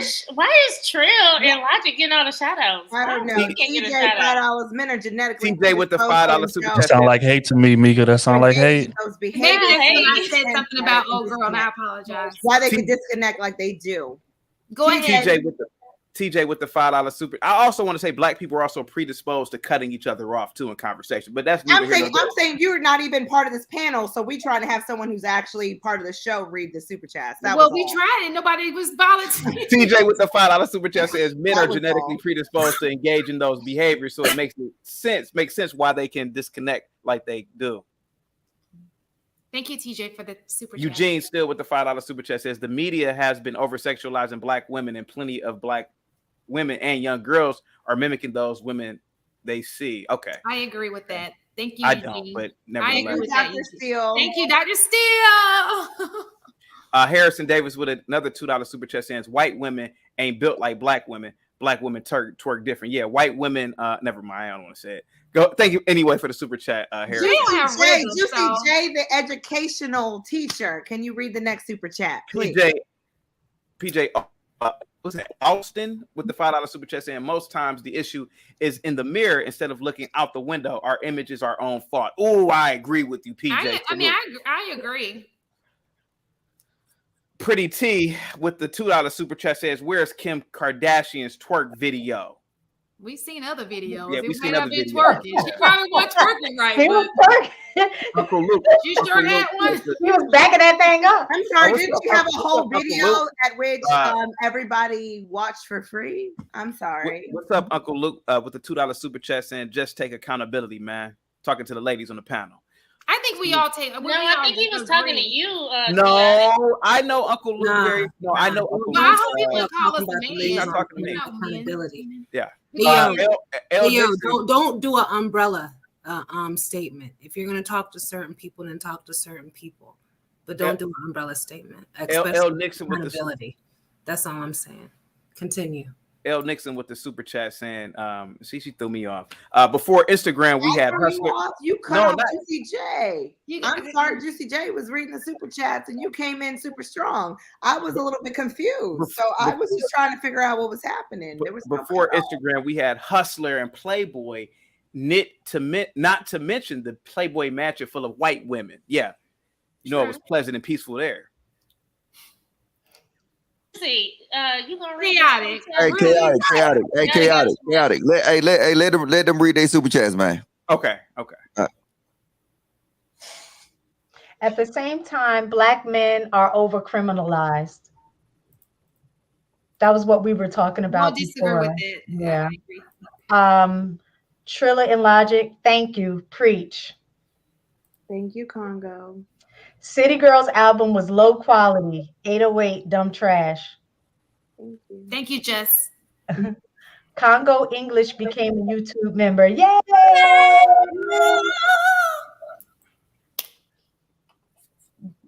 Jelly Jack. Jelly. Thank you. Mistaken was wrong on 2 points when came to porn and music business where women are sellers and dictate the culture. I don't know if I said anything about that. I was just reading the stats about who watched porn. But thank you, Jay Della. Thank you. If you're willing to share, as I may have missed it, but are any of you ladies married, engaged, or have been previously? Curious to perspective. 2 of us here are married, and 2 are in long-term relationships. Thank you, 2 cents. A wise woman knows that the structure of a man protects her from her natural feminism, causes confusion, and ultimately undermines her best interests. Thank you, DT. If you know something is bad, you stop without worrying about the cause. A crackhead can stop smoking crack first, then figure out why he or she began.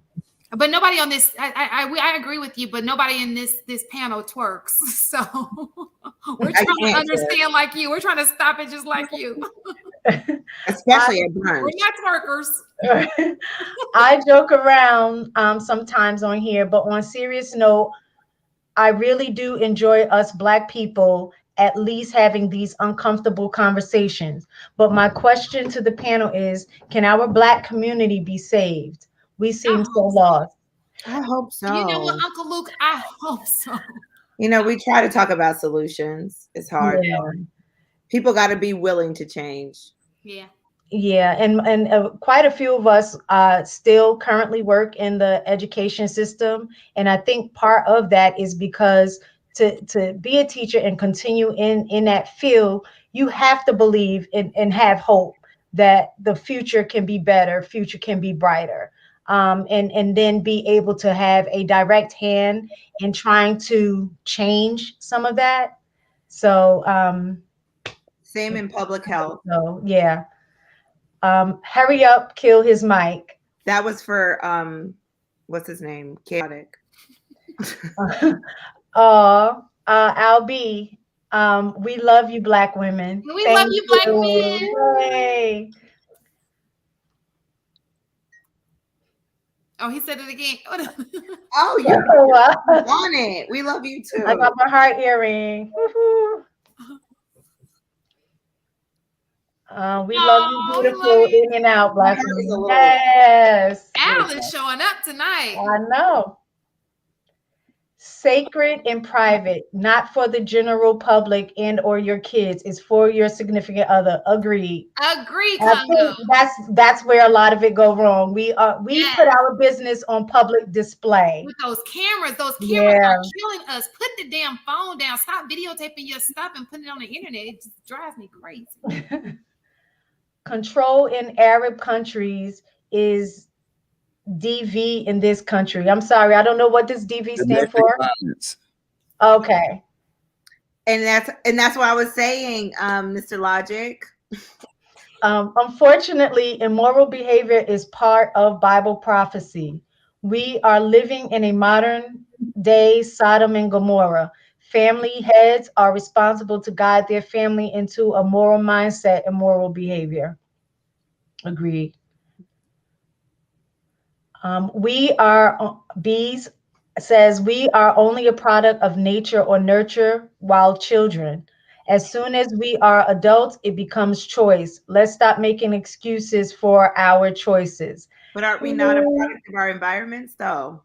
Yeah, I understand. I understand what they're saying, but if you don't have the tools to know how to do that, right? If you don't know anything different, you're gonna do what you think is normal, right? Is the Pavlovian dog complex? Yeah, that's what I was talking about. Pavlov. Dog complex. What happened in our culture with the over-sexualization? That's a great question. Well, it's kind of like what you said is about the attention. So if the attention is the reinforcement, is reinforcement is the money. The positive reinforcement is this. So you constantly are going to be doing the over-sexualization if there's a reinforcement for your behavior. So yes, that would be a Pavlovian dog complex. Because if you get killed for doing that, nobody would be doing it. You're not going to do it. Right. And that is what the Pavlovian dog complex is. Mm-hmm. They had an economy. Folks got paid to build. Oh, they're talking about the Black people. I think that was when we was talking about the. We're talking about chaotic. This is answering chaotic. They made money. They paid money to respond to his stuff. Chaotic said Africa was not as developed as Europe. Not that they were stupid. Putting words in people's mouths is also in the genetic template. Just sending love and support from the fifth flow. Hey, bro, man. Hey, bro, man, from the fifth flow. That's it. Okay. Thank you, Super Chat. All right, thank you. All right, Shan, what's the next topic? Next question. Chaotic, you gonna stay with us or you gonna drop down?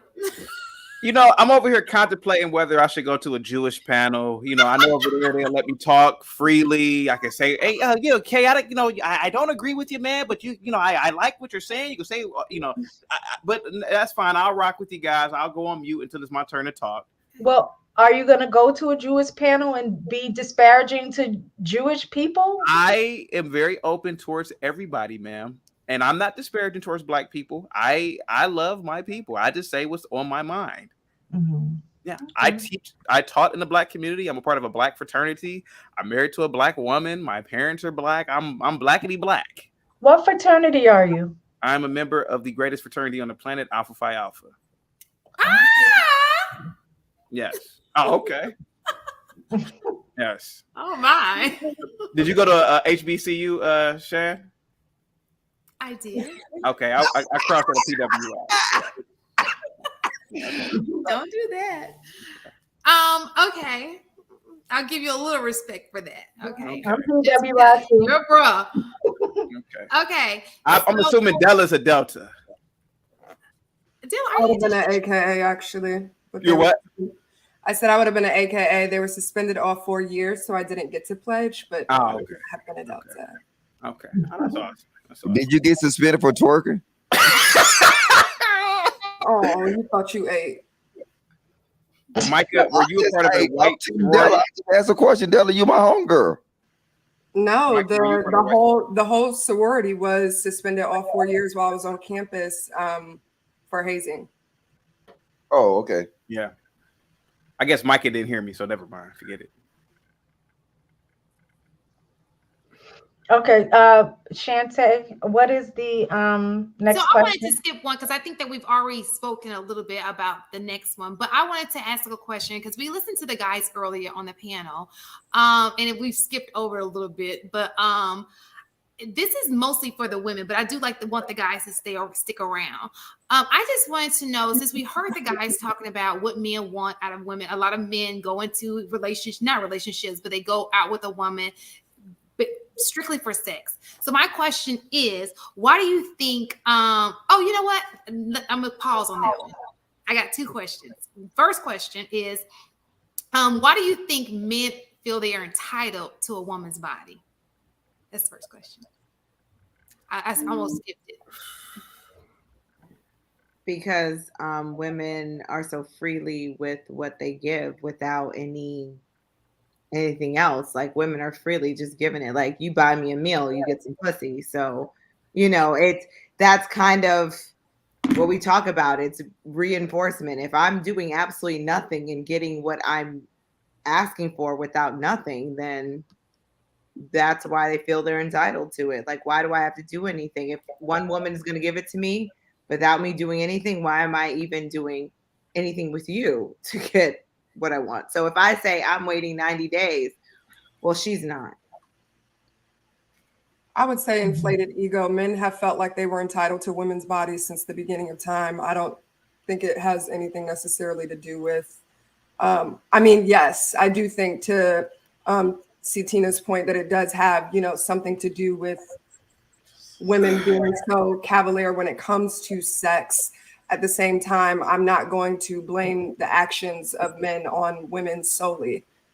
Inflated egos for sure are a direct correlation to entitlement and why they feel so entitled. Let me just say, bodies. I think both men it is. I don't think no men is walking around saying, "Hey, Tay, you, that puss, that's mine." Let me clarify. Give me 2 seconds. The reason why I brought this question up and I use the word entitled is because, I hear men say, I saw a video where one guy was on a date. He took her out and it was like, oh, I don't want to pay it because he felt like that was an exchange for, maybe I shouldn't use the word entitled, but he felt like that was an even exchange for JJ, as I like to call her, Diamond. And I've heard men say, oh, if I take you out twice, then that means that's mine. That's the sense of entitlement that I'm talking about.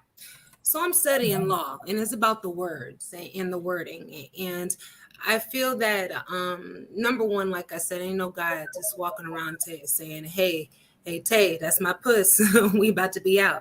But even if he says that, yes, I'm taking you out on 3 dates and I expect or no, he doesn't even have to say expect. He'd be like, I'm the type of guy who smashes on date 3.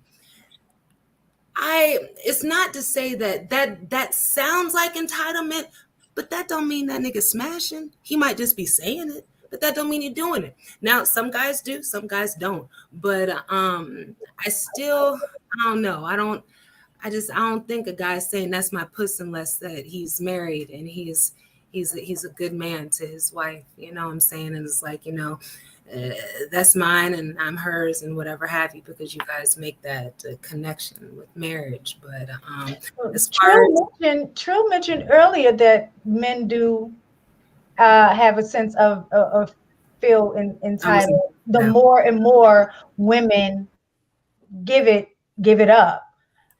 He used the example of saying, like, if a woman gives it to me, back to back, I got 10 different women and they just giving it to me. When you get to the 11th woman that says no, you're looking kind of crazy, like, yeah, because at that point it does become an expectation. But I think we have to take ownership in that. Like, we have to say so now. I know back in the day we didn't. We just didn't. We didn't have much say so in anything for the most part that happened to us. But now we're in a day and age that we do have some say so. But I think that it's us as women that we don't monitor our own behavior. And as a result of that, it gets to a point of is an expectation on both of our ends, in a sense of entitlement. It's kind of like with children. When you keep giving them what they want, then it becomes a sense of entitlement or expectation that you're supposed to give them everything. So I think that's kind of the same concept that we're in now. Anybody else? Okay, I thought the women was talking. Yeah. I didn't know. I thought she said she wanted to broach that to the women first. Yeah, I did want it because it's going to lead me to my next question. But what was the question again? I'm sorry, Shante. What was the question again? The question is, why do we think first, and then we're going to go to the men, they're going to tell us, why do you think that men feel they're entitled to a woman's body?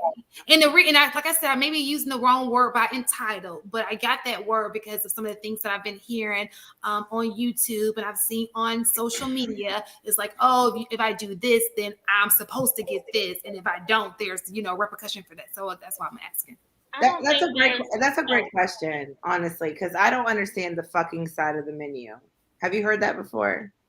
You ordered something off the fucking side of the menu, and that means that you ordered something that was on the higher end of the menu. So that means that if you're going to order this, say you get the filet mignon and it's like $50, $60, $70, $100, $150, depending on what restaurant you're at, that's the fucking side of the menu. I never understood that terminology, to be honest, Shante. Like, I don't understand where this entitlement happened. I don't understand why men feel like there's an association with food and sex. Then why you take me out, this means that you're automatically getting my vajayjay. I don't know when that happened. It's kind of strange to me. So when men approach me in that way, I'm already automatically turned off. Like, don't take me out. I could pay for my own meal. I don't go to any restaurant that I can't pay for my own meal, period. So I don't know the sense of entitlement. I don't know where the correlation of sex and these monetary values came from. That's a great question for the men. I would love to know where that came from. So I don't agree with the entitlement. Like, it's either a woman's going to decide, hey, I'm going to give you my vagina. Don't matter if you pay for my meal or if you didn't even pay for my meal. It's my choice. I made that choice to say, I'm going to give you that. So it's not about an entitlement. It's making that choice. That is what I feel like it's like. Am I not supposed to say vagina? Because that is. You can say vagina. Or coochie. That's it. That's the autonomous correct. Okay. One of the two. So real fast, and I'm gonna let the guys speak. There's somebody in the chat, and I can't remember who said it. He said, because that's an even exchange. It is not an even exchange. That's the problem. This mentality that you buy me a steak. A vagina is a steak. Vagina is an even exchange is so crazy to me. I don't know where that came from. Trill, thinking man, chaotic, Mr. Logic. It's the bare minimum. We're now like the bare minimum is like and sex negotiation correlation happen. Please. Yeah, Hey, that is a woman's choice. Christina. It's your choice to be equated to a steak, okay? Make your value much higher. Y'all, there's a question I want to answer. Christina, I take you. Answer it. I want to know. I don't know what happened. Christina, I take you to Waffle House. And guess what? You ain't getting no pussy. So what? I like Waffle House, man. Me too. And we gonna go separate ways at the end of the night after I get my All-Star. What is your point? Like, somebody said y'all vagina is worth $50. Right. I don't understand this correlation. $50 cooch. I'm just saying though, like, what am I put $40 on the nightstand because you bought me something from Cheesecake Factory? What are you talking about? Please help me understand how this correlation happened. Trill about to. Trill, come on. Yeah, I think it just stems from your voice. I know you talk in the same tone, and it is so like level, and it is appreciated. Go ahead, Trill.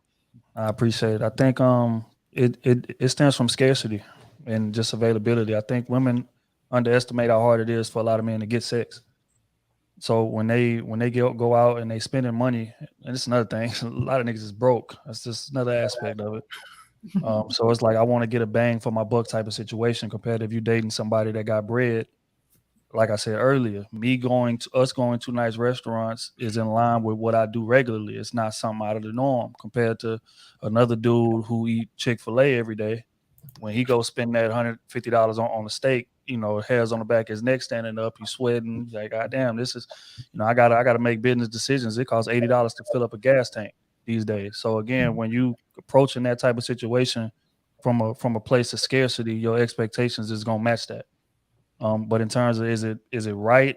Hell no. I think sex is gonna happen organically, and that's what a lot of men don't understand. It's not what you spend. It's not the we're gonna be honest, even the effort that you're putting in. If a woman like you a lot, like I said earlier, she already mapped it out in her head that she gonna give you that ass. Now it's on you whether or not you're gonna drop the ball afterwards. By trying to reach and trying to demand, and I'm on third date, it's time to that right there try to what we say we're using coochie up fast type of shit. So to be so outlandish and to be so adamant about those expectations, that's gonna fuck you up. But if you just keep it G, Tria, the late great Kevin Samuels, rest in peace, Kevin Samuels, said that chick supposed to be fucking after the goddamn second date. That's what it said. And that nigga was dead wrong too. I don't care who said it. After the first night and died. Yeah, come on now. Y'all, we're not gonna talk bad about it. That's just low blow. Was that not a fact though? I'm not. Rest in peace. I'm not talking negatively about Kevin Samuels. We would not do that here. But did she not say they met the night before and he had sex with her and died? That is a fact. I'm sorry. Period. Not disrespecting him, but that was. She said all right, we'll move on though. Well, I kind of agree. I kind of agree with Tria though, because like a lot of niggas are call it simping though. But like, if I deal with a chick, I'm gonna take her. She gonna come fuck with me on my regular walk of life. You know what I'm saying? She not gonna do nothing that I'm not gonna do. If I'm going to Top Golf, then you know what? I mean, she can come kick it with me. You know what I'm saying? If I'm finna go out to get something to drink, then you know what? She can come kick it with me. So I don't make no special plans, especially when I first meet a chick. But at the end of the day, I'm not gonna complain about goddamn buying some damn drinks and some shit like that, because I'm gonna do it anyway. And I think that's the difference that these dudes, I mean, Church kind of hit on the head. Like a lot of these dudes be trying to live outside their means. You know what I'm saying? These niggas weren't wearing no suits. These niggas didn't know how to spell Ruth Chris. You know what I'm saying? It's like this is all shit they saw on social media, and now they actually living above their means. So now it's like, yeah, they want that pussy, because you know what? That nigga in a hole. You know what I'm saying? You go to, you know what I'm saying, certain steak restaurants, that shit gonna run you by, I mean, especially if she thirsty and you thirsty, that shit probably run you by the good, especially like in Atlanta, DC, by the good little 500 to have fun. You know what I'm saying? So is there like a pussy to money spent ratio? So if you go on a date, like I don't know. So if you go on a date and it is like expensive, is that what now, because I spent this certain amount, then the expectation is she's supposed to have sex with me, versus if you just went on a coffee date? Now, baby, that's a difference. That's a YouTube talking point to make niggas feel comfortable. And I'll just keep it funky. It's to shame chicks out of their pussy. You know what I'm saying? All these talking points is to make chicks feel bad. They sit here and say, oh, you single and you hit the wall and you can't get, you know what I'm saying? You ain't gonna get no good man. So you need to start giving up that box, or you need to lower your standards. All of them was shaming talking points. And then it just I mean, because chicks got their options, but dudes with options got their options too. So it's to try to like bring the dudes that really, I mean, look, if a dude ain't getting no box, guess what? Ain't no talking point on YouTube go help him get box. I'm just saying he got to deal with that shit himself. So I don't care what YouTube video you look at, nigga. If you can't get it, you can't get it. I'm just saying, hey, try to do, Waffle House always open and them cooks is freaky. So that's why I tell them, you know what I'm saying, go get you a freaky little Waffle House clerk, you know what I'm saying, cook. You know what I'm saying, the little chicks that stock at Walmart late at night, they be ready to go after they shift. You know what I'm saying? You ain't got to do much. You know what I'm saying? you can get them a bottle, got their boom form, and got their maybe Mad Dog 2020 and a blunt, and then you can be beating her back out. What if you want a serious relationship? What do you have to do to win over a woman that you really want to be with? Vet. This is the thing we don't do. Like I said, you have to vet. Like when you meet the chick and I'm going to finish up chaotic so you can go. Oh yeah, no, I was If you meet a chick and you really like interested in her, you know what I'm saying? Bet. I mean, I learned, to me, my best relationship in my life was I didn't fuck the chick into 8 months. And I spent 8 months vetting that chick. So now when I hit that box, that shit hit different. That's a feeling I never, you know what I'm saying, had again. Men don't vet no more. And then women don't vet. So what we end up doing is y'all end up giving that box, and then y'all find out 5 months later that y'all don't really like the nigga, or he find out he ain't really like you. And then now niggas making the YouTube videos on you telling them you got a hot body count. and just real quick, man. Like a lot of dudes when they dating women, and this is what make me mad about a lot of these talking points, is that we got common sense. Men are very, very, very smart. So when we get to talking about spending $500-$600, you know goddamn well she don't like you like that. And you spending, these type of men literally move as if I spend more money, then she'll be open to it, when they should be moving in reverse. Let me play this shit out and see how it go. I'm gonna start with a standard dinner date, $150 or whatever. And as the conversation is progressing, how she moving, because y'all gonna be texting and talking before you even get to the date. So you know what the vibe is.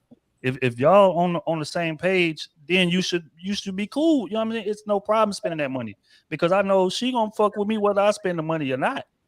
But if I'm not looking at it, hey, nigga say I'm a simp. Hey, bring your sister around me, nigga. I promise you I'll be beating her back out.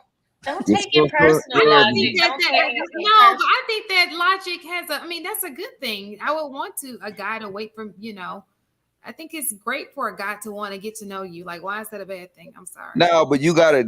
I haven't been like that all my life. Don't get it twisted. This is something that I learned that worked, and then that's the only time that it really worked for me. So you know what? I take that formula and I actually try to you know what I'm saying, duplicate it. It's quick question, Logic. Have you since you are moving in that direction now, waiting, have you ended up meeting a different quality of women since you've been implementing the 8-month rule? Man, I be striking them hoes out like after 3 months, man. These hoes ain't shit out here today. I was just saying. I'm telling you, like, chicks be ready to fuck. Hey, and I be like, I can't. You know what I'm saying? So, that's just me. I can move different now. Mm-hmm. But you know what I'm saying? But back then, you know what I'm saying, I lived my life. But now I just can't, like I said, I'm trying to get where niggas like Trill at. You see what I'm saying? So I gotta actually, you know what I'm saying, come up with a plan. So if they don't stick to the 8 months and try to push you to do it, then you, in your mind, you're like, all right, this isn't the one? Yeah, fuck them. Okay. You know what I'm saying? They gotta come out. They gotta come out. They gotta come out. What? Are you married, Logic? I just told you I'm waiting 8 months. How the hell you get married out of that? No, I'm just asking. So you waited 8 months, but you still didn't even marry this person that you waited 8 months to? No, I can't. Most black chicks can't last goddamn 5 months. The longest a chick ever lasts was 5 months, and then I'm sure they can wait. There are women who can wait. I'm telling you. Over here. Yeah, you don't look like you the Wayne type. Who? What are you talking about? No, I'm talking to the one who's making faces right above Thinking Man.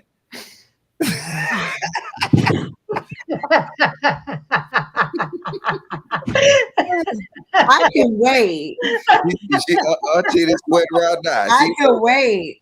She said 8 months. No, I didn't. I most definitely said that if a woman is willing to wait 8 months and you're willing to wait 8 months, that is beautiful. I can't wait 8 minutes. I don't know where you got that. I couldn't wait 8 months, but that's your interpretation.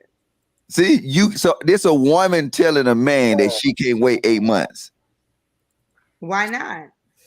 Let me ask you a question. So on your first date, do you tell them that I'm gonna wait 8 months to be intimate with you?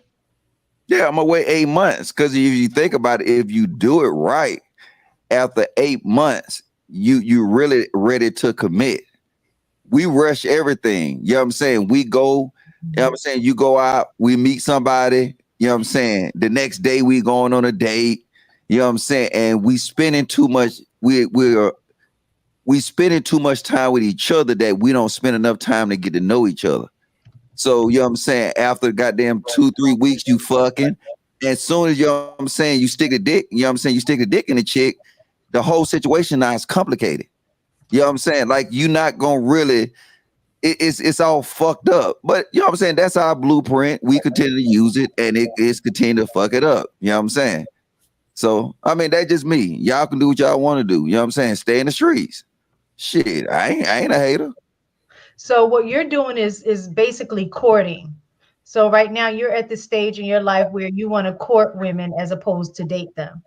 I don't court, I vet. I got a whole plan. I want to hear this plan. Well, that's what courting is. Courting is about getting to know each other and develop a deep relationship with I guess the end game of leading to marriage. Whereas dating is just like, you know. Well, but isn't that what we supposed to be dating for? Well, that's why I use courtship versus dating. Courtship, I think, is very different from dating. Courtship is with the intention of getting to know a person at a deeper level because you want to get married. Whereas so what is dating? So what are we dating for? Why are you dating? Dating, I think dating is more along the lines of like kind of like you like the person, you're physical with no strings attached. It may not necessarily be but wait or anything like that, but you like the person, but you know that this person isn't the person that you're trying to marry. I don't consider that dating. Wait, when you bought your house, right? How long did it take you to purchase your house? From the time you said that, huh? It took me 30 days to purchase my house. So from the time you said, I want to get a house, you went out and you purchased a house in 30 days. Yes, because I purchased, it was an impulsive. Okay, yeah. But see, men are more calculated, right? So like when I bought my first house, it took me about 7 to 6 months because I wanted to check it. I wanted to make sure. I want to double check, and then it's calculated. You know what I'm saying? I mean, I'm like, man, like a man know what kind of car. My next car, I already know what it is. It ain't even out yet, but I already know the specs on it. You know what I'm saying? I know everything about that fucking car. So like, even though I'm vetting and I'm looking at new things coming out, you know what I'm saying? I'm looking at, oh, Mercedes just dropped something new. Oh, this is happening. This is happening. This is happening. We're vetting. So we spend more time vetting with bullshit in our life than we do with relationships. And then when you tell a woman 8 months, a woman like Christine, like, hell no, nigga, you got the game fucked up. I want to suck and fuck after 3 months. First of all, you gotta give me that dick. Don't put that on me. I never said I couldn't wait 8 months. Generalize that to somebody else that's in the chat. Thank you. But I'm still confused on this 8 month thing. I know that's your standard and that's what you're setting, but after these 8 months, are you saying this is the person I want to spend the rest of my life with? That is what I'm understanding, because you committed these 8 months and then you're giving yourself to them sexually. Are you saying this is the person for me? Have you not met that person? And this is your plan. This is your standard. You set that logic, but I haven't seen you have any. I don't know you. He said that they're giving it up in 3 months, so he hadn't gotten to 8 months. So he hasn't had any success with his plan. No, I had success because the thing is that when you got a plan and then every plan got flaws in it, right? But then the more you utilize a plan, the better it get.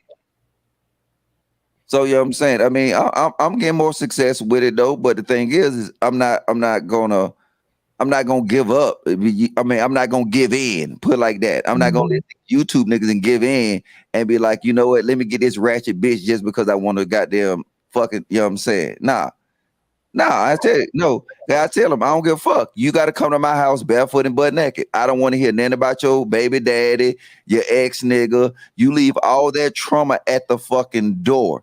But when you tell somebody that, especially our women, you know what I'm saying? You'll be realize how women just cannot stop talking about their fucking ex. It's like, nigga, I don't give a fuck about that nigga. I don't care. They always want to tell you about this nigga. Well, that remind me of something he did. And then that shit just triggered the fuck out of me. I'll be like, you know what? Fuck you then. You don't listen. Leave your shit at the door. You come to my house, you come barefoot and butt naked. And then they don't understand that concept. Maybe it's too complicated for them. Maybe they got PTSD. I don't know. Okay, Christina. Yes. I just wanted to raise my hand because I got told. Is it about the question? It is about no, it's about what Mr. Logic said. I just have a question to tag on. Why 8 months?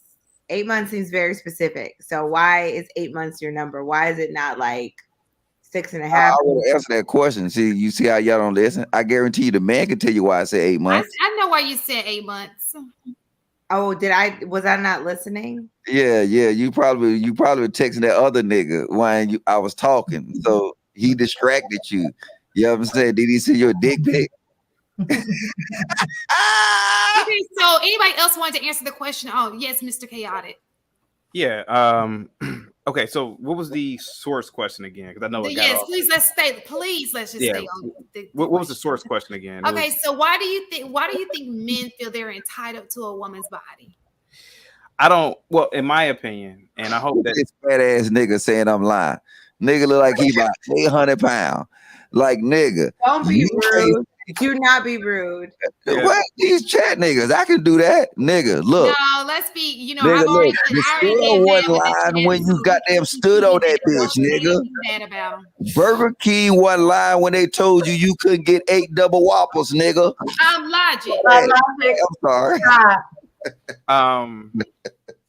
Okay, so okay, I'm gonna give me about 5 minutes, hopefully. You can narrow it down to 1. Go ahead. Logic just talked for like 10. Okay, never mind. I know. Okay. I don't think that necessarily that me personally, I'm entitled, or a woman is entitled to give me coochie. However, men are divine, and we are divine, and it's by God's own ordination. Men are entitled to every woman on the planet if need be, in terms of population purposes. God himself said, be fruitful and multiply. Now, I will say this to any young man in the chat, and I'm going to end it on this. If you roll your eyes all you want to, Della, but hey, this worked for me growing up. If you go to a PWI, especially, if you are a 19, 20, 21-year-old man, listen to me. If you want to effectively get some black coochie, have a white girl on your arm, walk around with her, make sure she's thin and attractive. That worked for me a lot in college. I didn't even have to holler at black chicks, because you know why? The black chicks got so damn jealous. They literally invited me to the dorms. Oh, I need to study. And I heard you were a great study buddy. And then sex would occur because it's a game with them. So guys, you can get black women that easy. I know everybody's laughing at me, but I bet you don't believe you got ass. I'm sorry. Well, nevertheless, nevertheless, that's whatever you believe. But nevertheless, if you're 19, 20, 21, take a black chick out on in terms of a dinner date. I gotta agree with Trill. If you're spending $300-$400, man, you're a loser. You have to take a chick out on a coffee date, and you have to talk about yourself the entire date. You're the prize as the man. She's not. Women age. Listen, hear me out. Are you joking? Are you like? Is it just He's not playing, but let him just finish. Just let him, please. If what I'm saying is bullshit, why even respond to it? What I'm saying is that a walk in the park, maybe like an hour. Don't waste your time, man. And pick a chick who's domestic. Does she cook clean? Does her mom cooking clean? It'd be great if her grandmother was alive, because you want a domestic chick. She can be in med school, all whatever thing. That doesn't matter. You need a chick who's domestic, who's attractive, who doesn't yap off at the mouth. And I'm telling you, man, listen, it worked for me. And if you're 20, 21, I know some of those girls in college maybe are some freaks, but you need to get a girl who's into you. You know, chasing coochie. Come on. Now, I will admit, I got lucky. I went to a high school that was predominantly female. So my game happened just by happenstance. But I'm telling you, man, the way to get some coochie from a black chick, again, get you a white girl. Go to the Alpha Phi house or whatever little sororities that they have, Delta Zeta. And I'm telling you, black girls will flock to you. And I bet you there's going to be some 20-year-old boy who's going to say, damn, you know what? I'm going to listen to that crazy nigga Chaotic. And I bet you he's going to do it. And I bet you he's going to have 20, 30 girls talking about, man, how come you with her? How come you ain't with me? And I bet you that's how you get. I mean, that may happen in college. Don't try that as an adult. It happens in real life, too. Let me tell you a story. No, but let me just tell you this, Chaotic. And this is the truth. Black women only care if a black man is with a white woman, if that's the man that they desire. Meaning, if it's just a man and you're like, oh, I'm glad she took him off the market. He has somebody. Shan, you don't feel that way about everybody. May I finish, please, real quick? I just want to bring this in. Again, I was attacked. Me and this white girl, when I'm married to a black chick, but in my 20s, I was at a white bar. I was with a white chick hanging out, and two black girls walked by, and I shit you not, they poured their water on the both of us. The white girl was like, oh my God. And I said, don't worry about it. This is what they do. And these two girls, listen, I'm telling you, they were good looking, but that's what they did. And I bet you Thinking Man and Trill have stories like this. This is how you get black women. Yeah. Don't loop them in that. Please say something, Trill. Please say something. This happened to you. Thinking Man, this happened to you, please. Well, do not say anything. Please confirm the story. I'm gonna defer to Trill. All right, I'm telling you, that shit works, man. That's when you want to get some Trill, did this happen to you? Did black women pour? I think Trill is a nice looking guy, so I think that women would just, and that is it that you're not chaotic. I'm sorry. Did black women pour? No, I agree with that. Trill looks better than me. I will agree with that. But what I'm saying is that there are tools and techniques to procure coochie.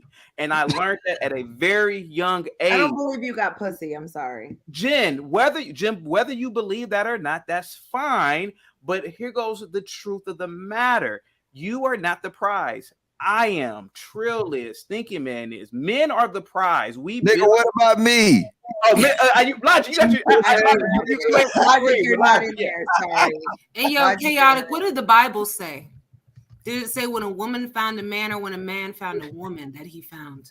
Like, what's the saying, yo? Juicy J, I'm not a pastor. I don't know all the scriptures. You tell me. I mean, shit, you might as well be. You sitting there talking about. I want to hear Trill. I want to hear what Trill has to say. I want Trill. Haven't you got into Let me know what the Bible says. I will not believe this until It's Tam in the back. Google. Tam is in the back.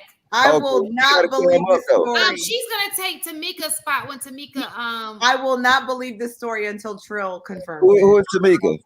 I'm Mika. I'm about to drop because this past. Come on, Trill. Trill, until you confirm this story, I will not believe it. Hey, Tamika, did anybody ever told you was kind of cross-eyed? You ain't cross-eyed. No, that right eye look like it's. Don't know that it's my camera. Okay, you good. Trill, I need you to confirm Chaotic story or I'm not believing it. Trill, go ahead, please. The thing is this, right? I can't speak to that because I don't date white women. I only date black women. You're missing out. How can I speak to that? Thank you, Trill. And Trill, you're missing out. But you got married to a black woman. I can't. Nevertheless, I don't necessarily think I'm entitled to a woman's coochie, but I feel like a woman should be. I mean, honestly, women should fight to be with men. I mean, it's more of you than it is of us. So the fact is that let's be honest, that's why there's a lot of cat ladies out here, because men have options, and that is the truth. It's the truth, though. He's been watching YouTube University. No, ma'am, I have not. Okay. Yes, okay. you have been watching. You can believe what you want to believe. That's fine, but this message is not for you. You are not a 21, 22-year-old boy. You are a woman. And, you know, I hate to say it, you're not a 22, 23-year-old woman. So that's fine. It's not for you. No I argue that they are competing, you know, for men. It's just if you, you know, for certain men, they are competing for those men. Shan, hear me out for a second, sweetheart. Or Soror. Hear me out. But did you not just agree? Again, if you are a 19, you disagreed with him, so that's the point. If you are a 19, 20, 21-year-old boy listening, don't chase coochie. If you like black women, listen, black women are the most beautiful women in America. But the way to secure that coochie is you have to let them know that you are the important one. You have to constantly talk about what you do. Don't ask her 1,000 questions about her. Who cares? And if you have to, and I've done it again, have a white girl on your arm. That's what you have to do. And particularly a thin and attractive white chick. You have to do it. What black chicks will flock to you. I have a question for you. Are you, when you were talking about these black women that are flocking to you, are these black women? No. This is a question for you. This is a question. Go ahead. This is a question to what you just said. Yeah, go ahead, man. So when you said these black women who are flocking to you that you could easily get the vagina from, are these women who are able to provide for themselves? Ma'am, a woman should not provide for herself. A man should provide for a woman. That is the whole. That's not what I asked you. My question was the type of women that you were saying that you could procure from this scenario that you just broadcasted publicly, that you got a white woman. No, chaotic. Hold on. You said you got a white woman on your arm. You said if you want to procure the pussy, this is what you just got there. Coochie, whatever you want to say. But JJ, whatever. You said if you want to procure it, you said you don't make that word up, right? No. Hold on. But JJ, you got to have a white woman. You need to. What was the other thing you said? Hold on. You have to constantly talk about about what you have. Yeah. What's the other thing? No, not what you have. It's what you are about. If you are a what man, are you about? Okay. Yeah. So what's you're the a carpenter. Talk about doing. Okay, that's fine. We've established that. So what you can do, and what's the other thing? Well, it's a multiplicity of things. You have to constantly tell her that you are the prize. You are the prize. Okay. Yeah, so then what women are you laying the pipe on in this category? Ma'am, I've been It's a legit question, though, Mr. It's a legit question. Answer the question, because you are trying to tell people how to. You just said how to procure the pussy or vagina or vajayjay in the I'm black answering your woman question, community. Christina, why is you being so aggressive with him? Ma'am, Jim. You showed a lot of masculine energy, Christina. I'm sorry, because he's not answering the question. Can I answer your question, Jim, please? Can I answer your question, Jim, please? Sure. Ma'am, when I was in college, my fraternal organization, I have access to AKAs, Deltas. When I was a teacher, I have access to my colleagues who were teachers. When I was in probation, ma'am, I've worked at all types of places. I've had access to all types of coochie. I'm in all types of organizations. I get out. Don't you get out? Don't everybody on the panel get out? I'm a runner. I started a running club. I procured coochie that way, man. It's easy to get coochie. We're biologically programmed to fuck. I don't understand why it's complicated. So I would say, I'm listening real fast. So what I'm hearing from him, from a college standpoint, so one, he was a part of a frat. So you have women who flock to Ben who are in frats, okay? And then he's saying, I can see because he was in this frat, if he went to somebody of the other race. Now this is real. This is true. There are women who may say, oh, why are you with this girl? Because he's in that frat. Okay. But I think that if he were a man standing alone without that, because you have those, can we agree that those people, they do have like women who flock to them? Can we not agree with, do we disagree with that? Hey, that's fair. But when you say this is what you do, You get a white woman on your arm, and then you do this, this, and this, and this is how you secure black vagina. Right. I think he was leaving an important piece out of it. So again, chaotic. What I was saying earlier was you have to be a man who is desired. So you put yourself in a situation where you are a desired man who was with a person of another race, and that is the reason why. But that's an important piece of the pie. Yes. That's all I'm saying. But even if, and I gotta give Trill, and I hate to do this, a little bit of pushback. Even broke men are divine, and even broke men with game can secure and procure advanced coochie. I've seen it, especially in the white race. I've seen dudes who look like Bradley Cooper who are just beach bums, and they procure all types of high-level coochie. I've seen it. I'm fascinated by it. I study these things, and I've participated in these things, and I'm telling young men these things. I do it on my channel. I do it in real life. When I was a teacher, I used to tell those boys that were obviously 17 years old, listen, don't write these little dumb girls love letters and stuff. Try to secure as much coochie from other high schools or other schools as possible. Yes, I was. Sorry. Thank you for getting out of the public. How does that help? How does that help the black community? Because that was the question initially. If you were asked one question, no, one question.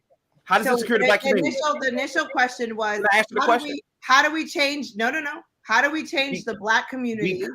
How do we change the black community if you're educating black men to go ahead and when the girls come you'll be able to like Logic said, yes, you'll be able, listen, you can smash 20 of them, but that one girl, you say, damn, you know what, she has a lot of qualities. No, chaotic. So why don't you tell them, no, don't smash none of them? Ma'am, you're asking me a question. I'm asking you a question. So we're trying to improve. We're trying to improve the black community. We're trying to improve the black community. And that was the question initially. So the initial question was, if we are putting sex on a platter and we are trying to make sex not be the generalized thing. So how do we change the black community if you are educating black young youth to just have sex and just have sex mainly? Why don't you educate them not to have sex with those girls who are trying to give it to them? Hold on, boy. I'm a question. Busting it open. What are you talking about? It's at the highest level of office. His daughters, they known for being freaks. What do you know Barack Obama daughters for? Not yeah, they were being freaks, man. Are they? They were sneaking boys in the White House. I don't know that to be true. Okay, guys. Can I please answer Jim real quick? Jim, hear me out for a minute. Yes. Can you please tell me why you're not educating black males not to say no? Because it is a rite of passage for black boys, especially, to obtain coochie. I don't understand what's the problem here. Now, if you have because it's oxymoronic to the entire topic that we're talking about. I'm trying to get to it, but you won't let me finish. Again, if you have a lot of women, if you have a lot of women around, you're able to vet, like Logic said. And that's what I always say. Vetting is key. How can you vet if you have one person? How about get a whole bunch of women with options and say, you know what? I like this woman right here. She comes from a good family, nuclear family, and she's domestic. Instead of me fucking her, let me wife her up or something. And you don't talk to the other ones anymore. It's simple as that. Ma'am, there's nothing wrong with that. This is what men have been doing for eons. I think you were using her when you were calling it coochie, like you were gathering, like you. Yes, it's a hunter and coochie gatherer. Yes, but chaotic. The topic is, how do we prevent it happening in our community? Why would you want no? Hold on, let me finish. Let me finish. Let her finish. Chaotic. Let me finish. Like I let you finish, and I went on mute. You kept cutting me off though, but that's what. Go ahead. But if we are trying to prevent it, and you are educating people to promote it, yes. How are we preventing it? Ma'am, you don't want to prevent it. We already have a rainbow problem going on in the community. We have a rainbow problem going on in the country. Why would you want to prevent it? You want to tell boys you are the prize. You could practice safe sex, have a harem of women responsibly, and choose the best one out of that group. That's it. That's what a lot of men do. That's what men have been. Again, I don't understand. This is not rocket science. Men have. So let me ask you a question. I get what you're saying. So yes, at what point did it become? So I see what you're saying. You're just saying it a little. So what you're saying is get all of these women. It's good to be able to have a multitude of women so you can choose the best candidate. But the question is, when did it become? Okay, you're just choosing women, because the overall goal used to be you chose a woman to be your wife and you were to have children with her to build your legacy. Am I correct? Correct. That's how most people do it. But what's happened is people have stayed at the phase of I have a multitude of women and I'm just going to bang each one of them. They're not even thinking to go towards the next level. And that's the issue that we're facing right now. There's no issue with it. Especially if you are a college age boy, it is nothing wrong with procuring coochie. You are a hunter. Stop saying that. Just say finding a woman. All I'm saying is that there's nothing wrong with having a harem. There's nothing wrong with that. HAREM. I don't understand why men have forgotten this. Most black men used to have harems of women. If you do it responsibly, if the chicks aren't crazy, there's nothing wrong with that. I support this. And I think all the men on the panel should. I'm pretty sure Trill and Thinking Man know exactly what I'm talking about, and Logic. There's nothing wrong with that. Well, hold up. What's wrong with him saying coochie though? I mean, because they want to restrict everything I do. Like. Because I want his point to be clear. I don't want the problem is the focus is too much on vagina. I want the focus to be on finding a woman, a good woman for your household. Has nothing to do with the vagina. Finding a good woman for your household and building from there. We focus. Yes. This is the whole point in the whole conversation. Y'all put sex on this pedestal. Like I want a vagina, and then that vagina is gonna be the mother of my kids. He didn't say vagina. He said coochie. I said coochie. A coochie is vagina. It's not. So can I? Shan, please. It's vagina and coochie. He said nice fat coochie. So Shan, give me a second. Am I missing something? No, you're not. Hear me out for a minute. Okay. Coochie is the first talking or mode of communication between man and woman. After that, then you ask, okay, is she domestic? Is her bathroom clean? Okay, is her car clean? Does she smoke? You know, things of that magnitude come after. But the first thing I always say is, listen, man, get coochie. That's it. Break the I'm just trying to understand why he's talking about a harem, but he's married and he's monogamous. Man, I'm trying to understand. I'm trying to understand, Thinking Man. I'm okay. Thank you for asking. I've also made videos about big hoop earring women too, and you can have I not made that before? It's that mouth. It comes along with the earring. Really like what you see, because you got a lot to say. Listen, about. He got a lot to say, but he's a monogamous man who doesn't have a harem. But he's talking to y'all. Nobody have. I'm just trying to understand. He's not talking about y'all. Y'all don't have big hoop. No, Mr. Logic, but you're still on a public platform. And you're speaking all of this stuff, but you don't embody none of it. Oh, your earrings is kind of big, though. I didn't see that. I'm just saying, you got a big voice, but you don't embody none of it. Ma'am, you don't have a harem. You're not poly. No. You're not poly. You are somebody who lives, and I don't know if you procured coochie or not. You're just on a platform saying that. So I cannot. Ma'am, every man has procured coochie, ma'am. That is a lie, because there's men in their basement. No, ma'am. That's ma'am. No pussy. Sorry, Shan. Can I speak, Shan? Stop this Broadway show. Shan, can I speak?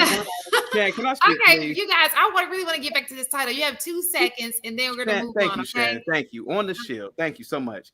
Hold on. She said 2 seconds. Done.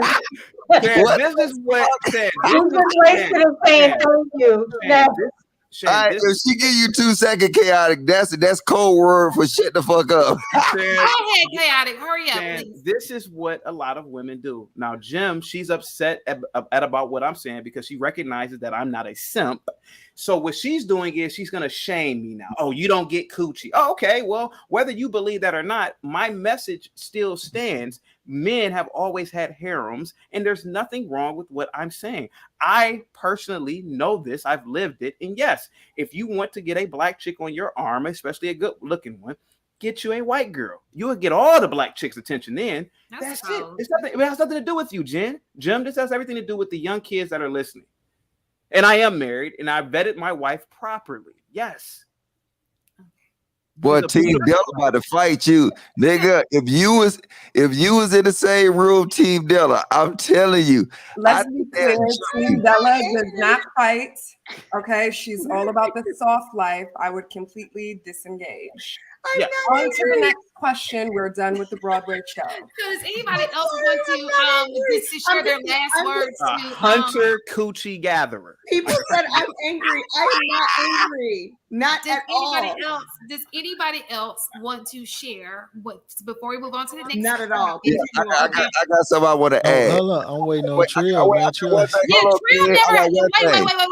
Trill never had an opportunity to speak. No, I got one thing. He can go. I just want to say this. I got one thing because I'm finna go. But look, hey, Chaotic, is it fat and hairy coochies?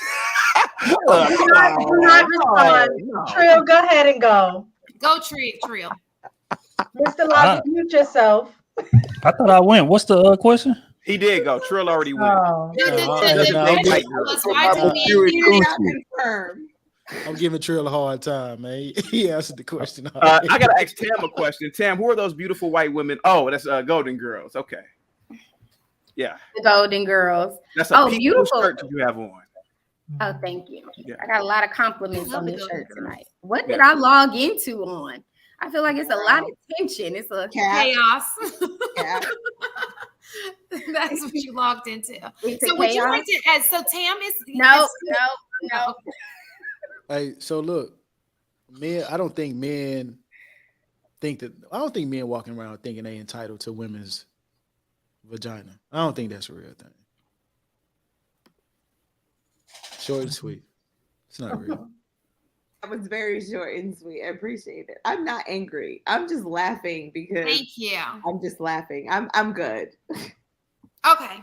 So my next question is, now that we've had that discussion, it's to the ladies again, but of course the men can discuss. Why do you think women devalue their vajayjay?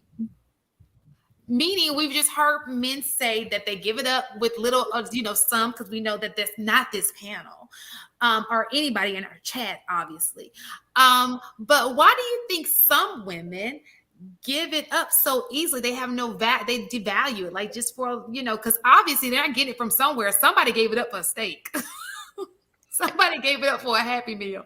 I'm just like, if you answer this, is it going to be seen? Because a lot of times I think when we respond and we give a response based on understanding, or, it's always say, oh, no accountability. There's no excuse.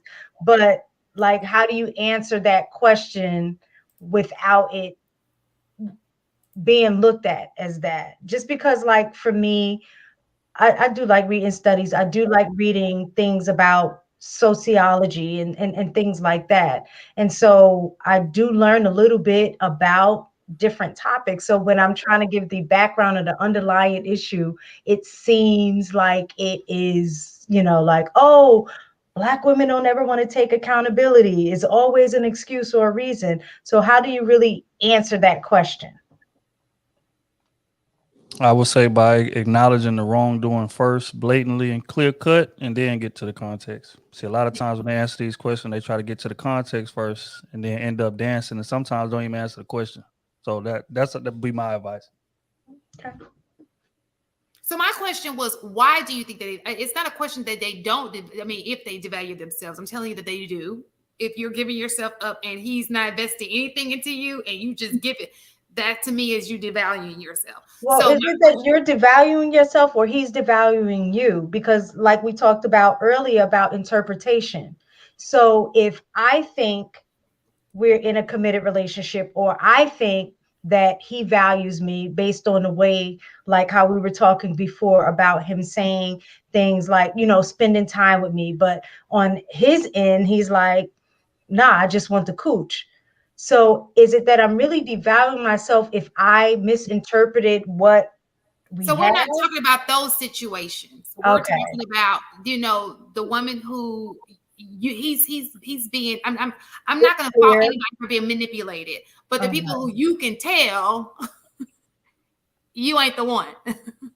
How are women being? And I'm just, this is an honest question. How are women being manipulated out of their vagina? Because most women, for the most part, not all, but most women want some. If a woman gives you her body, she wants you. You know, she really does. I don't care. Out of the situationships, she does. She wants you. So, for a lot of women, it's not just about the sex. It's just not. I think the speaking to his point. Speaking to his point in terms of the manipulation piece, that may be true, but why not wait until you know that he actually likes you for real until you give it to him? But see, the problem is a lot of women try to give it to him to earn his like or earn his interest. Right, exactly. exactly. They doing it backwards. So that's Absolutely. what bro was saying. It sounds like, and again, I don't want to, because Miss Mistaken just said she wasn't trying to make excuses, but that sounds like ducking accountability. It's the same thing that Trill was saying about the money. The dude that's paying $400 or $500 for a trip. It's the same thing that the woman's doing, having sex to grab that dude. I don't disagree with you. I agree with you absolutely. So I'm asking women, why would you put your why something that's, to me, your body is precious. I don't care how anybody else thinks of it. I think of it as your body that's your body. You understand? But where did you learn that though? Who taught you that? I mean, health education. No. My body is my body. I just don't let people up in my body. I mean, who taught you that? What you just said. What do you mean? Who taught me that? Are you saying my mom taught me about? My mom is quiet and she ain't never taught me about no sex. She's a very passive, quiet woman. But I did. I guess I guess my grandmother, you can say, probably taught me. Instilled some of that in me. But I did. It starts at home. Mm-hmm. It does. It always starts at home. Mm-hmm. I mean, your value is how you feel about yourself. I think Team Della talks about this a lot. Like, a lot of the women who are so free about themselves are the same women that don't hold themselves in high regard. So your self-esteem plays a part in that. And I think it's again, to kind of like what you was talking about, the Pavlov thing, is that women do look to men for validation. Mm-hmm. And so a lot of times what men deem as important is the vagina. So if I want to feel validated by you, I have sex with you and try to turn it up or do whatever to feel validated by you. So I think that's where a lot of times women get in trouble, because like if we talked about having single family households and stuff like that, you learn like your dad gives you that validation early on. So when you're meeting other men, is nothing that a man could say to you that you never heard before. Like, oh, you're so pretty. I know my dad. You know what I'm saying? You already have that validation in you. And so when you're missing that piece, then a lot of time women, we are seeking that from men. And the way that we seek it is through sex sometimes. And then we get that positive reinforcement, so to speak. And so then we just learn a behavior of equating sex with validation. I mean, that's my opinion. But where did women get this thought process of equating, sex and intimacy to love? Where did that come from? I think it's conditioning. But from where though? I'm just asking. I'm just trying to understand that. I think a lot of it comes from like shame. When you talk about like growing up, like shame of sex, like in your community and in your household, and not having, not being fulfilled in ways that you really need to be. And so the older you get, you start to explore these aspects of yourself, very ignorantly.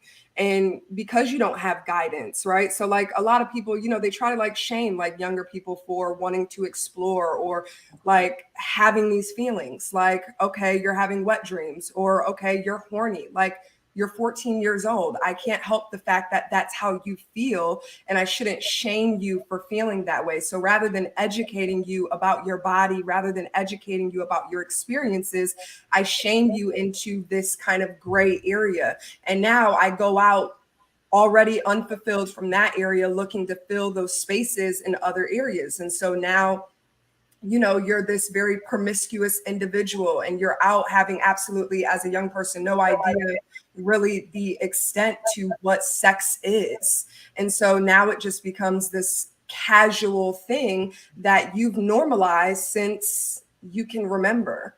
And, you know, I feel like a lot of it, even from like my experiences, like I was, you know, educated on what sex was, but it's not like it was like normalized for me, where it's like sex is a very normal part of being human. Mm-hmm. Please help me, ladies, to get this right.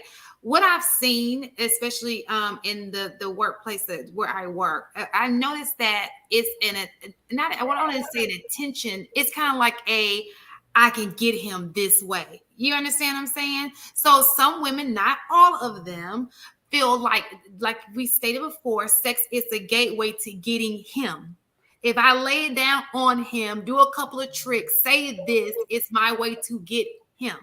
You understand what I'm saying? So I don't necessarily think it's equated to love, but I think that that's their way of trying to, you know, bring him in and be the one to get him. And they feel like if he's having, like we mentioned this earlier, if he takes off his condom, oh, it's working. He trusts him. He just had unprotected sex with me. That means, you know, that's a big deal.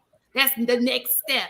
It's just, we think some women just think different than men do. That's just the reality. But that's where we're misinformed, though, because a man can go get sex from anybody. So what makes we know that, but we're just talking. We're talking about special. how we're thinking. Yeah. So as a woman, what makes me think that my box is that much more special than somebody else? Because I choose to try to manipulate this man into liking me more because I am being intimate with him. We get that. We're talking about the rationale between a person who's doing this. We get that. But it's the wrong mentality, Shantae. Women, I mean, I agree with you. Women should not feel that should change a man's mind, right? We talked about this with Trill. A man is if his goal is this, it's not going to change whether he waits 8 months, as Mr. Logic says. I will wait around for 8 months. My goal is still to have sex with you, and I'm still going to bounce, right? So we talked about it could be a month, it could be a week, it could be 8 months. If that's his goal, that's his goal. So I think the mentality of the woman does need to change, that sex is not going to change a man's mind. Sex is not going to control the situation. Sex is not going to be an end all, and that it cannot be used to manipulate a man's decision on whether or not he's going to choose you. Mm-hmm. Look, so the way that I'm understanding, I didn't go ahead, Logic. Okay, so the way that I'm understanding this, right? So Trill kind of hit on the, you know, the dude that's spending $500 and stuff like that, right? Mm-hmm. So if what you lead with as a man is money, your self-esteem is low and you're insecure. Right. Same thing holds true for women. If what you lead with is your body and your sex and all that kind of stuff, your self-esteem is low. Mm-hmm. And it speaks to how you view yourself more than anything. So I don't think so when you start talking about how to get somebody, right? Why is it not about your personality, your conversation, your ethics, your morals, how you carry yourself? It's about your sex game? You know, that just doesn't make any sense to me. So some women don't have that. Yeah, exactly. They don't have a personality. They can't have conversation. They don't have intellect. Some women, that's how they get their attention. So like they don't get attention. If they don't open their legs, they don't get that attention, and they want that attention. So some people can't come up to you thinking, man, and have a conversation with you and stimulate your mind. So they are hyper-sexualized and say, well, sex will get them. Yeah, but okay. All right. But and the thing about it is, back to mistaken, when it comes to the Pavlovian dog, if I come up to you and I don't have nothing else and sex works, I'm going to continue to do it. And we're conditioned, like when you were saying that too, like how you said society conditions men to think that's a rites of passage to, you know, have sex with all of these different women. On the flip side, I think women we are, I guess, to a degree taught that the vajayjay has power, so to speak, right? Pussy power. And so like you hear it in rap songs, you hear those things that condition you to think that what you have is like, you know, kryptonite, that you can you know, you have sex good enough with a dude, you can change his mind. You know what I'm saying? Although we know that that's not true, I think when you have young women, you know, especially nowadays, they are, you know, girls and boys are having sex at younger and younger ages. So as an adult, you can understand that these are incorrect messaging. But if most of your time is spent on the internet, spent listening to music, spent looking at TikTok, spent watching porn, all of the messaging is saying that sex is really important and this is what you need to do. And this is how you secure the bag. This is how you secure a man, you know, all of those things. This is how you get women to like you if you have sex good enough, you know, all of those things. So everything is saturated around sex. And I agree with thinking, man, about how it has to start in a home. There is no other way. Media can't raise your kids. Society can't raise your kids because they're going to teach them all of the wrong values that are in opposition with what your end result, what you want. And it is sad, but it definitely has to start in a home. I think it's two things here, man. I think one of them is the fact that, like, just like Miss Taken just said, women get the game early, so it's not out of ignorance. They know how powerful the sex is, but they interpret it the wrong way. It's like she said, I feel like it's kryptonite. When I use it, I can whip a man. No, anything that's valuable on this earth, how does it become more valuable? Scarcity. It's rare. Mm-hmm. Right. So if I'm out here giving the ass up to every Tom, Dick, and Harry, then it's losing value every single time that I do that. And let's keep it to one man, because I talk about this a lot. Like, women got to learn how to move in moderation. Like the more overly accessible you are to a man, the more your value diminishes to him. That's just what it is. So it's not saying that, you know, I gotta play games here and there, but again, just like I said earlier, it should be a gradual reading and analysis going on as we dating. I'm rewarding him as we go. I don't like saying rewarding, but I'm investing my energy and my effort. Nah, Trill, you simping, Trill. Nah, we ain't doing that. But real though, like, as far as like I'm giving him the same effort that I'm getting. I shouldn't be using it to try to like hope that he gives me effort because I'm giving it to him. It's that type of thing. So it's like, if you're doing constant analysis, then you're gonna ration it out the right way. But the problem is a lot of women don't do constant analysis. They, especially like the longer she get to talking to the dude, the more wound up she is about him. So it's like, now I'm gonna try even harder because now I got time invested. We've been talking for 2 months, 3 months. I done cut off all my options. It's just him, and he getting a bit inconsistent. So let me hike up my, you know, availability in hopes that that's gonna get him focused. But you didn't already gave up all your leverage already. So I think women, you know, at the end of the day, like, y'all have literally the most powerful commodity on earth. More powerful than money, more powerful than anything. Men make money. Most men make money to get access to what y'all have. So I think once women learn that and are able to practice self-control, niggas in trouble. But until then, we gonna keep, I guess, being able to puppet master y'all with y'all own powerful commodity until y'all get out of y'all own way. Exactly. And that's what it's gonna take. Well, look, so where did the thought process though? Where did the thought process come from that if I do this, it'll make him do that? What spirit is that in that person to even start thinking that way? Where did that come from? I'll be right back. I think it's something that probably they saw their mom do it. If we're speaking from a woman's perspective, it starts in the home. So I feel like it's something that they probably have been witness to, and they think that, yes, it does hold power, but they saw their mother do it, so they feel like, oh, I can control a man in that way as well. But when you're a child in that type of environment, you don't know what your mama is doing. Well, I As don't you think know. what may be control.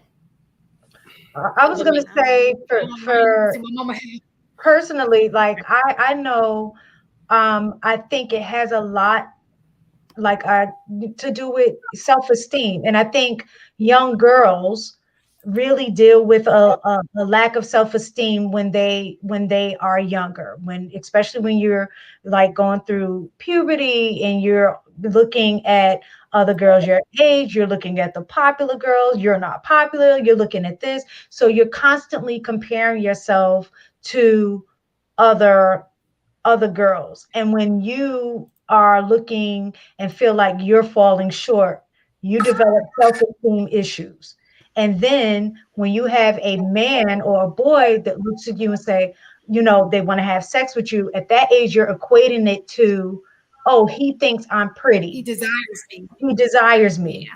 And so if you have low self-esteem, the fact that somebody else is looking at you in that way, you think to yourself, is easy to get into a situation in which, as a young girl, you fall victim to having sex. You're not looking at it as at like what y'all are saying, oh, the dudes are just trying to hit and quit at that age. Like they're just trying to do what they do. But as a girl, if you're dealing with self-esteem issues, and you're right, you don't value yourself. If you have low self-esteem, you're not valuing yourself. So your behavior is going to match the way that you feel about yourself. I used to I went to school with a girl that I kind of watched go through some of this stuff. Do women not feel societal pressure to have sex? So in that, let's say, high school environment, you like a guy, and all of these women are around him are having sex. How do you draw his attention? Right? How do women perceive? You see what I'm saying? Like, do women think, well, I got to have sex because all the other women are having sex. He's not going to mess with me if I don't have sex. Is that something that y'all think about? It's kind of like people pleasing, where it like stems out of abandonment, where it's like, if I don't do something, then I'm going to lose out, or if I don't do something, they're going to leave. And so, kind of to Tam's point, going back to your environment and where you're raised and not being fulfilled in ways that you need. And so you start to develop these behaviors and these habits that co-create until, you form an awareness about them and you break the habit. At the end of the day, the way I really see it is it's people pleasing, where I'm going to do this out of fear that you'll leave if I don't, rather than being grounded enough in who you are, your value and your worth to stand, true to you. Where it's like, I'm good. Like, you can go or you can stay. It doesn't matter. Well, part is that men do the exact same thing in terms of money, right? You got dudes out here that are working regular jobs, and then they go to the club and see the drug dealer with all the women in his section, or the rapper with all the women in his section, or the athlete with all the women in his section. And instead of staying on his path, and he may be on pace to be where he need to be at 35, 40, he feel like, okay, I gotta short circuit the grind. I gotta go start selling drugs myself, or I gotta start scamming. I gotta start robbing. I gotta wear a chain, do what I gotta do to get that bust down rolling so I can get that same type of attention. But again, that stems from not watching the movie until the credits roll. So in women's case, in terms of like you watching this dude run through all these chicks, and all you can see is the interest, but you're not watching the movie to the credits roll. He ain't giving none of these chicks no long-term attention that's doing that. If you take a step back and analyze somebody that used to do that back in the day, 9 times out of 10, the woman he ended up with wasn't giving up that ass like that. And the same thing with men. When the drug dealer is in that section, he got all these women around and all of that, he's not solidifying no long-term relationship with these women. I'm smashing these women, I'm getting rid of them. This is a fast-paced, short gratification life. He's gonna be locked up in 8 months, and you out here fucking your path up, taking penitentiary chances to get the same access he getting when he getting ready to be in jail for the next 15, 20 years. So again, it's about people like not only watching shit engaging interest, but you got to watch that movie until the credits roll. And I think the older you get, you start doing that, and you start moving the right way. So I think that's what people just gotta start doing. That's why parents are so important, bro, because they had that foresight to explain to you when you were a child. Like I always tell the story, like when I was younger, man, I was sitting at the table eating some Cinnamon Toast Crunch or something, just chilling, wife beater after football practice, normal stuff. My pops just told me, he was like, hey, some of your friends gonna die. And he just walked off. You know what I mean? And obviously he knew how to get to me. You got to know your kid. Because I was like, man, what you talking about?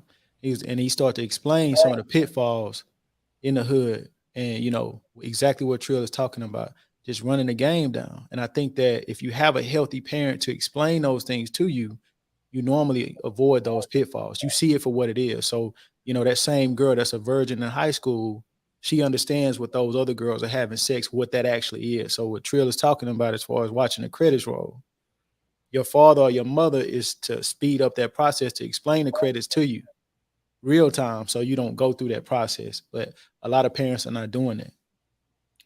And it's scary too. Like I work, I'm in different position now, but worked in a high school setting. But I used to teach elementary, only grade kind of middle school, but these were kids that got left back. They should have been in middle school, but they were in the elementary, and in high school, and just seeing the behaviors of these young men and women is sad, and it's scary at the same time, because you do see the lack of value, not just in girls devaluing themselves, but even in the boys, in the way that they carry themselves as well.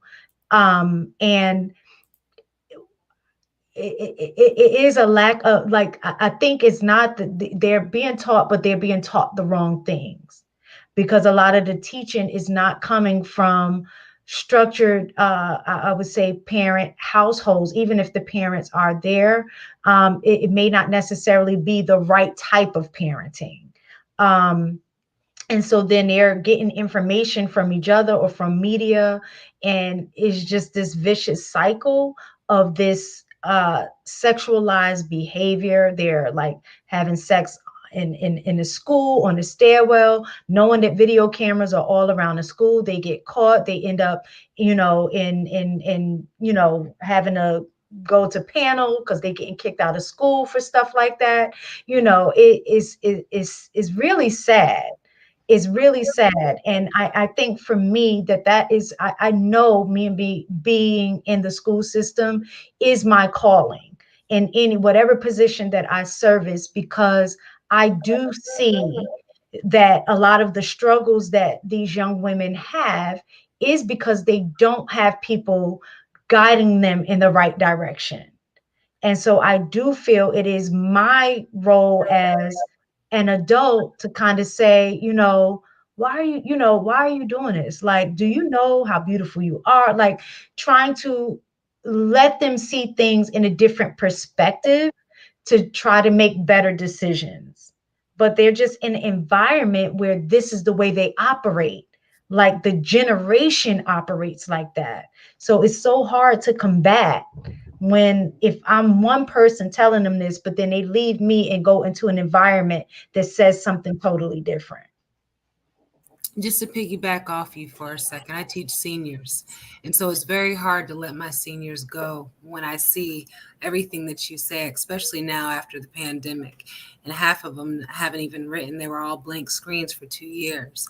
So I feel you in that aspect. But then you also have a lot of the seniors who are the students who have, as you said, they don't have that guidance from parents. Like I have some seniors who are raising themselves. I had a student today, I'm doing a credit recovery over the summer, as opposed to just chilling like some teachers. And credit recovery is a program where they have to do online modules in order to receive credit for the classes that they failed throughout the school year. Shorty was just talking today about the only reason why she got kicked out and she couldn't pass her classes because she was fighting somebody because they didn't respect her. But I was just like, so all because somebody didn't respect you, think all because you have a conversation with somebody and talk about lack of respect, that they supposed to respect you after that. So you fought her and beat her ass and went to another school and couldn't finish the class. I was like, so what'd your family say at home? And she was like, well, she said, if somebody doesn't respect me, then I need to get my respect. So I saw that to say, it kind of goes back to what you're saying, Mistaken. When you don't have that guidance at home, then you got to fend for it for yourself. And the only really real way to fend for it for yourself is online or with the people who you hang around, because to tell you the truth, you are who you hang around. You are your friends. That's how my seniors said all the time. If you hanging around people who are doing dumb shit, guess what? Even though you're just with them and you hanging with them, then guess what? You dumb shit too. So I sell that to say that I feel you mistaken, but it does start at home, and it is something that is very sad. And I see it every day. I see it in the summertime. I see it with students with disabilities. I see it with students without disabilities. It starts at home. Would implementing the dowry system work? Not in America. I think that's if a man is home. Right, of course, with a man, right? Right. So a man would have to be home, to make that work like it should work. What the intended design of it is supposed to be. I think it's just done. Let's just be real. It's a wrap. Explain. Go ahead. There's this fictional place called the Black Community. I think I said it when I was up here last week. Let's just get to the point. Yes, go ahead, please. I'm just saying, there's a fictional place called the Black Community where there's these men on one side looking to build, and there's women on the other side looking to help. And they're all going to get on one accord, this thing called marriage, respecting people, and removing this thing called selfish nature.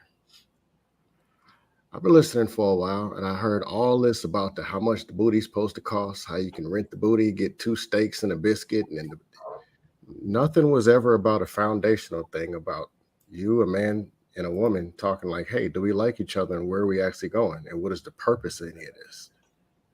So with no purpose, it's just random people just pulling their meat out, jabbing it anywhere. You know they ain't wearing no condoms. And the woman is saying, hey, not a problem. Then we already know the culture. All men make, $300,000 a week on YouTube. They're all high. Yeah, everybody. They're rich. And all the women, they have, 2, 3 kids. They had sex one time in their life and the condom broke, but they got 2, 3 kids. The same thing. But then we throw this thing called community. Like we're all going to actually work together when everything is started based on people doing anything we want to do, how we want to do it. Then justifying it with falsified logic. Well, this box is valuable. Somebody else, no, it's not valuable. I got another one up the street for 2 steaks and a biscuit. I'm just not getting it. Like, are people actually literally sitting down and saying, hey, this is the plan. This is the direction. This is who. This is how. And this is what's actually going to happen. That's why it gets to the point where the few good men that are left and a few good women, the women are in hiding because the ratcheteer, Bonatasia and Dustanisha are facing ratcheteering charges for going after them, calling them pick Misas and all that kind of stuff. The good men are on the run. They're like, look, man, the house is burning. I'm going to try to get me a spouse and get the hell up out of here because this ain't it. That's what it's come to. And when I hear some of the conversations and some of the stuff, I'm like, where's the front? What is it based on? Or is it people, I want what I want when I want it. Then when I don't get what I want, let me wave the victim card. Let me wave the Dusto card. It's the same thing. Am I wrong? Did I miss something? Dusto, is there a community in Africa, like a Black community in Africa? I won't talk about Africa because I haven't been. I only see how That's not a conversation we're going to have, so it doesn't matter. That's just not. Chaotic. Chaotic. No. I will say this, though, chaotic. No, sir. I don't do the whites are better. I don't do that. I don't do blackity. No, I'm saying I'm absolutely not blackity black. Black power. We's got the sticks together, my brother. Yeah. No, but I'm also not the white man's in charge and they women do it. People are people and everybody's an individual. But let's be real. People move like selfish individuals anyway. So if That's we're going to be the selfish individuals, I be agree. selfish individuals. So my question is, as Black men, and the reason I'm specifically saying Black men, because I think that's where, like, you guys a lot of time talk about leadership and being headship, and it's specifically a lot of times is about in the home, which that is where it starts. But how many of you, or not even say you personally, but how do, because I think some of you are great examples that could be a benefit to helping other young boys who may not have their dad in the home or may not have good examples. Do you take the time to try to give back in a sense of being, a leader in other areas, like a coach, like coaching, football teams or basketball teams, or, in your church, doing youth group or something like that? In what ways can, Chaotic, you said you already left the public school. Thank you. So did I. Answer that question. No. You want me to? Honestly, I was Chaotic. I was just joking. No, who's is it directed towards me or Chaotic? But Chaotic, hold on, for real. I do just want to say one thing. That was a serious question. And I'm about to be very serious. I don't. Okay. And I've actually made live streams on this, and this may offend people, but this is just my chaotic truth.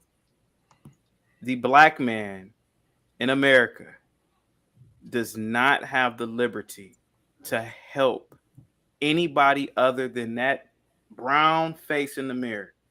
The Black man, these mentoring programs, I'm gonna step in and be the kid's daddy. That is what's holding the Black man back. If we stop with these neighborhood mentoring programs, if we stop with this, we are the world and it takes a village, you are going to force certain groups of people, single moms, to stop having all these children. When you walk away, you're going to force the public school systems to readjust itself. The problem is that a lot of Black men are cannon fodder, and we throw ourselves in to clean up somebody else's mess, when the only mess that we should be cleaning up is the mess that we make on an individual basis. And I say this, and I'm going to close out. I say this, and I keep on saying it. As a Black man, don't have your ass teaching anybody's kids. Stay the fuck away from people's children. Don't date single moms. Don't speak to your nieces and nephews. Stay away from children and teens. Stay away from them. Hey, yo, are you saying that Black men should not be I'm just asking. Let me ask you a question. Yeah, I was going to respond, but go ahead. Are you saying that Black men should not be a teacher?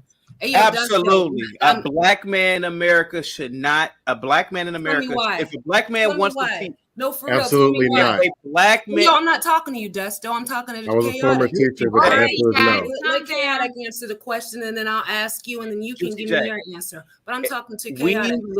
Tell me why Black man should not be a teacher. We live. Are you and Della related or something? Hey, yo, don't answer a question with the question I asked you. Okay, Juicy J.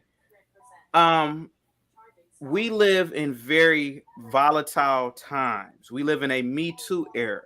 We live in an era where men can be accused of anything just based off of an allegation, regardless of the evidence, regardless of the facts. A man around kids, especially kids that are not his own, he is putting himself in absolute danger. I've taught in schools. The schools are very rainbow. The schools have a lot of lesbian women. The schools have a lot of feminists. and a man is thrown under the bus at any given time in these schools, especially these inner city public black schools, stay away. If you are listening to me in the chat, if there's some boy, I just want to say you still haven't answered my question. You're Juicy giving me J, I've excuses. answered your question. You're No. trying to be masculine now. It is not going to work. I'm not trying to be. I'm not. I'm not a simp, I'm not trying Okay, to be. so let me ask you. I'm asking you a question. Well, I was going to respond, but Nobody being masculine. I was also a teacher. I was going to respond. I mean, if you want me to hold the balls, I'll hold the balls in conversation. I'll be masculine. No, you can't be masculine. Okay, then. So don't tell me I'm trying to be masculine. This will go on for 3 hours if you let it. Hey, Stay y'all. in your lane, my nigga. Chaotic. Juicy. Yeah. Okay, listen. Sorry. One, I forgot the question. Juicy. It's a waste of time. Well, Come on, okay. bro. So I know she asked you about men in the please, men, do not do what Chaotic said. Please go back. You know, we do need male teachers. I do believe that. Oh, you don't. But- Go to but Qatar and let me- teach. Go to let Saudi me ask Arabia you a where you're question. appreciated. Let I'm me. going to respond. I'm a former teacher too. Kids. So let me ask you a question. Go ahead. So what about men just going into their kids' home? Yes. You're saying that men should not. So how about advocating that men, if you have a child, the best place for you to be is in the home with the child? With your own children. Yes. But if you want to be a teacher in America as a black man, take your ass to Qatar, Saudi Arabia, somewhere where you are appreciated. The black man should not be in those positions. Those are liabilities.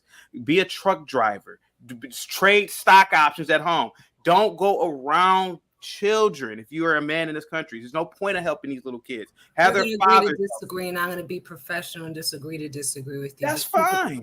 Yeah, I agree with you. Can a former teacher give a response? Go ahead, Dusto. I was a former teacher. I taught 1 year, and I was up out of there. I taught 4th grade. With the Teach for America? No, the thing was this. I wanted to be a teacher since I was 16. I wanted to go help the community and guide and all this kind of stuff that they lie to you and tell you can do. Teaching is a business. It's about money first, which they don't have. That's like with everything. Then it's about power. It's political. It's not about the kids actually learning. And it's very depressing and taxing knowing that you're looking at these kids and you'll never be able to make the change that you want to in the household. Because you can't say this, can't do this, can't look at them this way, can't do that, can't do that. And real men who want to lead don't want to lead with women standing on top of them, duct taping them to the ceiling, saying, hey, you can't do this, can't do that, can't do that. That is not leadership. So, and who wants to be put as a man in a position of fake leadership? Saying, hey, here's a 6-foot black man. Thank you. Ragdoll this man all up and down the hallway. And he's responsible for everything that goes on in this classroom. Dusto, can I ask you a question? And it doesn't even pay. Dusto, can I ask you a question? It's worse than ever now. Dusto, can I ask you a question? How many fucking meetings did you have with these idiot women administrators in that 1 year, sir? Just these micromanaged meetings. How many meetings, sir? No, I just say this. Yeah. I weighed 222 pounds. I was actually the biggest I ever was. August 2010. From stress alone, I was 184 pounds in December. Yep. I had to wear shorts under my khakis because I couldn't fit them. Eating almost 1 meal a day, stressed the hell out. Sick every 3 weeks. Don't do it. Homeschool or private? So we're not gonna I don't want this to go into a being teacher tangent. You know. No, okay. I was gonna apply to the other thing about did men go rescue the community? Here's the deal. Who's rescuing the men? No one has a black man's back. Black man doesn't, white man doesn't, white female doesn't, black female doesn't. We're on our own. And we can't even trust the men or women to the left or to the right of us half the time. We got to build our own networks, do everything independently. And if you ask most of your men who are productive, they will vouch for this. You're on your own. If I got hit by a truck tomorrow, maybe they'll have a sob story on YouTube, and then it just is what it is. Yep. If I had I have no kids, but if I did, they on their own. But when they're talking about all this rescue the community thing, you're talking about a community where there are women, and I'm gonna say it harsh on intentionally. The women had these kids because they got bent over and got stuck. And they put out a baby and the man ain't there, who's supposed to be there for whatever reason. That's the decision the woman made. That is not a responsibility of another man to take his time while they're still out looking for spouses what's left over, There's ain't but 3 qualified women per state to be spouses. And a lot of women are not trying to be spouses to men. So you want them to take that time and then go enable the kind of split it, make it even easier. So Raw Dog Ronnie gets the booty, and then you want this dude to drive 30 minutes out and come give the resources, coaches, and guidance to the kids. Yeah, exactly. If that's the case, soon as that man let me ask you a question. Where's his steak and where's his booty? That's so the new so my question is, that's community his booty. Listen, he doesn't have to go out, and that's a choice. You know, nobody's making you date a woman with kids. That's a choice. I'm not talking about dating. I'm talking about this so it's community service. either he likes this woman, he wants to do that, he doesn't mind doing it, or he just can't do anything better. And it's a choice. You don't have to be with women. Nobody's forcing men to date single moms. They do it on their own. I didn't say Yeah, that. what about the schools? What about the social programs, like social welfare programs? These women are literally getting baby after baby with Pookie and Ray Ray. Guys have to take care. Yeah, we have to be the teachers, the mentors. Fuck that shit. Okay, my thing is this: date a single mom, you're not a man. No, dating single mom. Now, here's the thing: I would be willing if she can find a way to make it appealing. I would be willing.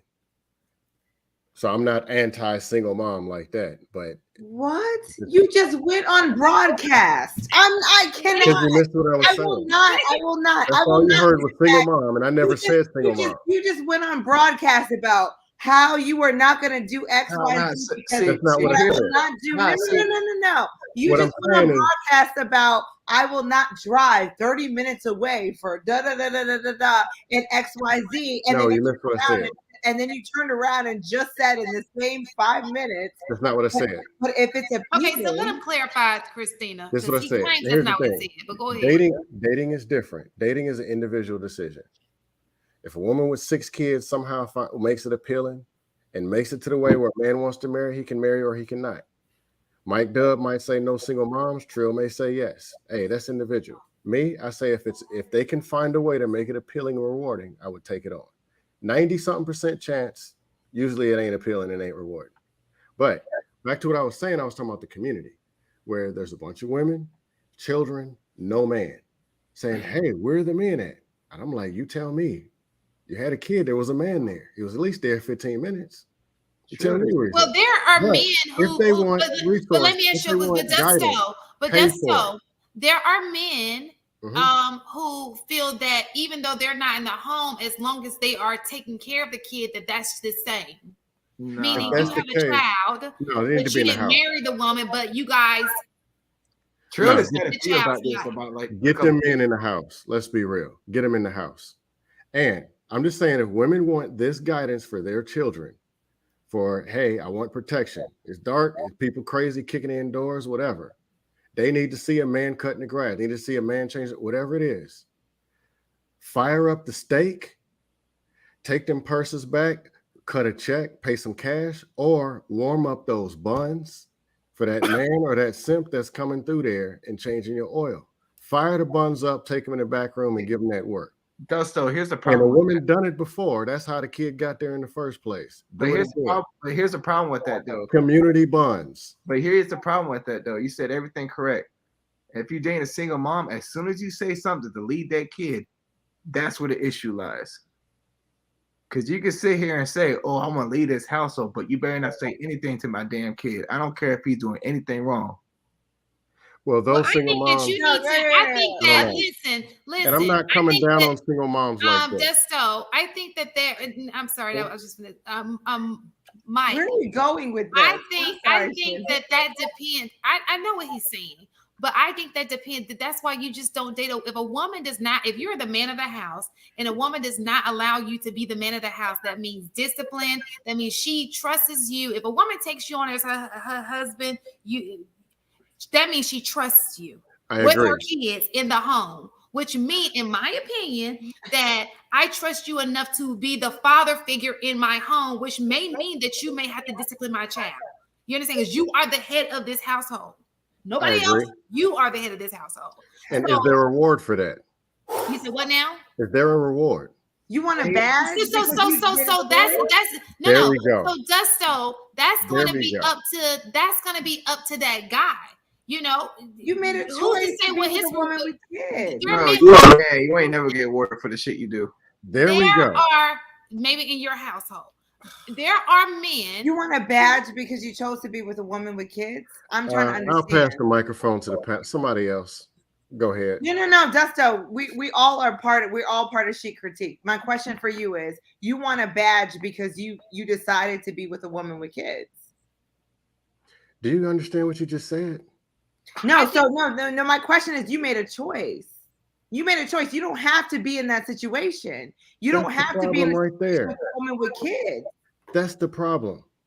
So if you were with a woman with kids, you made that choice. So if you chose to be with that woman with kids, you chose her. So you chose all the baggage that's what it's called. You chose all the baggage that came with her kids, her past, everything. You chose that. But did she not choose the man as well? You don't have to be in that situation. I'm gonna just let that just marinate, and I won't even respond. That's the So problem. I see. So like I was saying, yes, they both choose each other. If she Right. chooses him to be in the household, that means she is saying, I trust this man with all of my being, which means if I have children, I trust this man to be the leader in my home over me and my children. I don't think so. I don't think so. That's a conversation, Shantae. I don't believe that. Wait, That's you keep saying somebody else finish this one off. You keep saying my home from the woman's perspective. Well, Nine I say times- what I'm saying, because I'm a woman, so I'm telling you from a woman's perspective. I can never tell you from a man's perspective because I've never been one. So from a woman's Okay, so let me tell you, because I'm actually in this situation where my fiance has a child from her previous relationship. Okay. She's in my home. Okay. 9 times out of 10, the man is providing for her and her child, not the woman allowing a man to come into the house where her child is. Calm your tone down, sir. I'm not that. I need I you don't, to. I'm not hostile. I'm not Okay, I hostile. just need you to come a little. Come on now. You know, I never come on here disrespecting y'all. Thank Come on you, now. Rojo. Okay. But what I'm saying is, when you keep saying, if you're choosing that woman, you're choosing that woman. That woman also chose that man. So whether she had a kid or not, when you guys go into a relationship with leaders, why is it so hard for y'all to just allow that man to do what it is he's supposed to do? I don't have a problem with that. I agree with that. I don't understand why a woman would go again. If he is the man and he is the one that you feel like should be the man of the household, then I feel like everything should fall under that. Like he should be treated no different from. So what Mike was saying, the only thing is, what Mike was saying was women oftentimes have a problem when that man is telling that child something, whether they were making a mistake or he's redirecting, whatever the case may be. Oftentimes, the woman don't want to hear that man tell that child anything. Cruz Stevens just had a view on this. So Rojo, my only thing is the correction of what you just said is you chose that man too. Didn't you? We talk about this for weeks that men choose women. I'm just sorry, like. But she has to. Nah, that is such a cop-out. No. Let me correct you, because it's not we choose women. We choose to be in relationships. You guys only dictate sex. We dictate whether or not we continue in a relationship. But and now, y'all still see. This is what's crazy. No. But Rojo, hold if on. we're in a relationship with you, and you're talking over my child, that means I'm in a relationship with you. That means you chose me. We chose each other. But because you still have to say, okay, you have to say, okay, I'm allowing this man in my life. So that's a choice that you're making to allow this man in your life. Just like The fact that you are even making this argument, Christina, you missed the whole point of what Trill was saying earlier, as far as how you guys don't necessarily get the relationships you guys really want due to sex or whatever. Y'all think because we having sex with y'all supposed to get certain types of relationship where a man is able to just smash and dash. Y'all not understanding. This is partly in that. If you guys show us something to where we want to create a relationship with you, we're willing. But what y'all also have to understand is, if y'all bringing children into that mix, we still the leaders. You having a child don't take away any of our leadership. But no one's saying that. You know what's even more funny about that? Leader. You know What what's I'm even more saying is funny that about you're that? still choosing a woman with children. That's what I'm saying. Yeah, but here's the thing, though. Rojo's right. Here's the funny thing. You can have the potential of being in a relationship, but you can easily downgrade to just hitting that. Exactly. But that's fine, Mike. But I'm still saying we're talking about you. Point. We're still talking about you dictating what's happening with my child. That's not yours. Okay, so guess what? Guess what? Oh, So how about this? So how about this? How about I don't consider your child? It's a problem. How about I don't consider your child and I only do for you? You okay with that? But my point is that you're still choosing this woman with children. That I mean, y'all are going. See, that's the problem, Christina. You so then focus on. So then don't choose the woman with children. That's what and I'm that's saying. fine too. That's fine too. This is the reason why people. That's fine too. Hold on. That's fine too. But see, what you keep saying is your point. You're not getting the reality of what's existing in the society right now. You keep saying my child, my child, my child. But if I continue to go into a relation with you, you're going to want me to provide for that child just like you do. So that's not just your child no more. Your child is now, hold on, I'm not done. Hold on. Your child is now under my covering just like you are. I'm not saying that it's not that. But No, y'all are complaining. My point is that y'all are complaining about women with children. Just don't choose them. I wasn't complaining. I was hoping you would get the don't point. choose that particular woman with children. If y'all have an issue with dictatorship over that child, don't choose that woman with children. I don't have that issue. That's not the point. That was my Look, I think. So what she's saying, so basically, You hold on, wait, Chantel, you got to have a conversation up front though. Before you correct thinking man. The only thing I'm saying is like this conversation that's happening right now. If you have a woman with children, you need to have that conversation. Don't come in. Like you need to hold on. Just hear me out. You need to flush all. Hold on, just hear me out. You need to flush all of that out up front.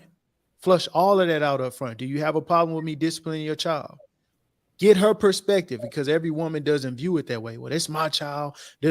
She may actually have a more balanced thought process and saying, okay, I understand this situation. I think we got to sit down and work this and that out. Have that conversation up front. Don't invest all of this time and effort, money, covering all that stuff, and then wait till something comes up and you want to, discipline the child, and then it's an issue. Have that conversation up front, bro. So you know what type, where her headspace is up front. Real quick, I agree with that, but unfortunately, sometimes some women will be like, "Yeah, I'm okay with it," until it comes down to that moment of you discipline their children, and then they have a problem with it. Then they have a problem. Well, I have seen that firsthand. We solve problems as men. We solve problems. We solve problems. I'm gonna give you some bread. You go get you and your son, your daughter, whatever the case may be, your own place. Problem solved. No, but what he's trying to say is I'm not disagreeing with you. I'm saying women in the beginning, like chaotic, they missed it all. When you have those conversations early on up front, some women can choose to say, "Oh, I'm okay with you discipline my child," until it comes down to that moment when it's time for you to discipline their child, especially Black women. Black women are very particular when it comes to their children, and especially the tone in which somebody displays to discipline their child. They're okay with it in the beginning until it comes down to that point. So you have to decide early on, are you really okay with that person who is not your child's father disciplining your child? Because that's going to create problems for you in your relationship later on down the road. And y'all still miss the whole point. I think but I think that depends solely on the type of men that you're dating. I don't think that. Nah, it don't matter what type. I think it's the women though. I think it's the women. Are y'all gonna let me talk, or you just gonna talk? Damn it. Still missed the point, but go ahead. Well, I just got on, so I ain't been talking. I got all this tension over here. So what I'm trying to say is, Shan, you cuss very polite, by the way. I'm just saying. I know. Did everybody notice that? She was like, "Damn it!" Yeah, that was very nice. That's the Alabama Southern Belle stuff, man. That's the most feminine cussing I've ever heard. Yeah, no, that was very feminine. Yeah. So I could be wrong, but there are some men who are a little you hear horror stories about him doing a little bit too much to the child. and it becomes protective mode. Like the mom is like, no. And this is a true story. The reason why I say this is because I actually have a friend who her nephew was killed because he spanked the kid with the what's those wrestling belts called? You know, the big thick belts. No, this is a true story. Promise is a true story. You talking like a workout belt? Like a back brace? No, it was like one of those. It was like the way she used to describe it was like a wrestling belt, like like a championship belt. Like I don't know if it was I don't know, but the kid died. He was 4 years old. Okay, so what I'm saying to you is that because women choose. Let's just be honest. Some women are not choosing great men. They're just not. Okay. Victim so time. The problem is when you choose this man that you don't even fully trust. You chose him for whatever reason. And you don't even fully trust him. And then you have your child around him because you can't trust every man. And so then it's like, I don't want you, there are levels to it. But I feel like if you find you a man who you trust, first of all, you shouldn't even be with a man unless you trust him wholeheartedly. You understand? And you can trust him around your children. Because I know men who are great stepfathers, who are so much you would think that they were the father. And these kids treat them like they are the father. And that's the ideal relationship you should want with your kids. If you're going to have a man, if the man is in your house, he's the leader of the house, he should be the leader of the house. It's getting worse. So how about the women that choose men based on the father that they already are? Right? So like if he already has kids and you come into the relationship, you have a kid, blended family basically, and you see the father that he is, are you still going to have that reserve for what he's able to do or say to your child? Well, you want to know why he's not the biological father? We want to know why notice the selfishness in this conversation. They don't even notice how selfish this conversation is. Bro, just make your point though. What's up? What you saying? Well, go ahead, Mike Dub. Go ahead. Well, me or Dusto? No, I'm talking to Dusto. I'm saying you making He's just saying stuff and not. Yeah, no, and I'm legitimately interested. Hold on, hear me out. I'm legitimately interested in what your perspective is. So if you could give that instead of, you know what I'm saying? Here's the deal. Let's just say, and let me put it in your terms so you can understand. There's a man who's in some kind of a crisis. Let's say he's not making enough money. And you, the woman, come and you help him out. You come, you put it together, you get him organized, and somehow you help build value and make him a better man. 5 years later, he's in a better place. He's going to do something like give you his whole soul and say thank you and be committed and faithful. So there's a woman over here who has a child with another man. That dude was raw dog Ronnie's out in the block somewhere not in the house. A man comes out there who could go date another woman, says, look, I'll give you my guidance, leadership, and resources. And I will make sure you and your son or daughter eat before I even eat my first steak. And nowhere in these conversations was it, hey, thank you. It was more no thought of, hey, how can I make sure this man is taken care of? For taking care of who are these women you.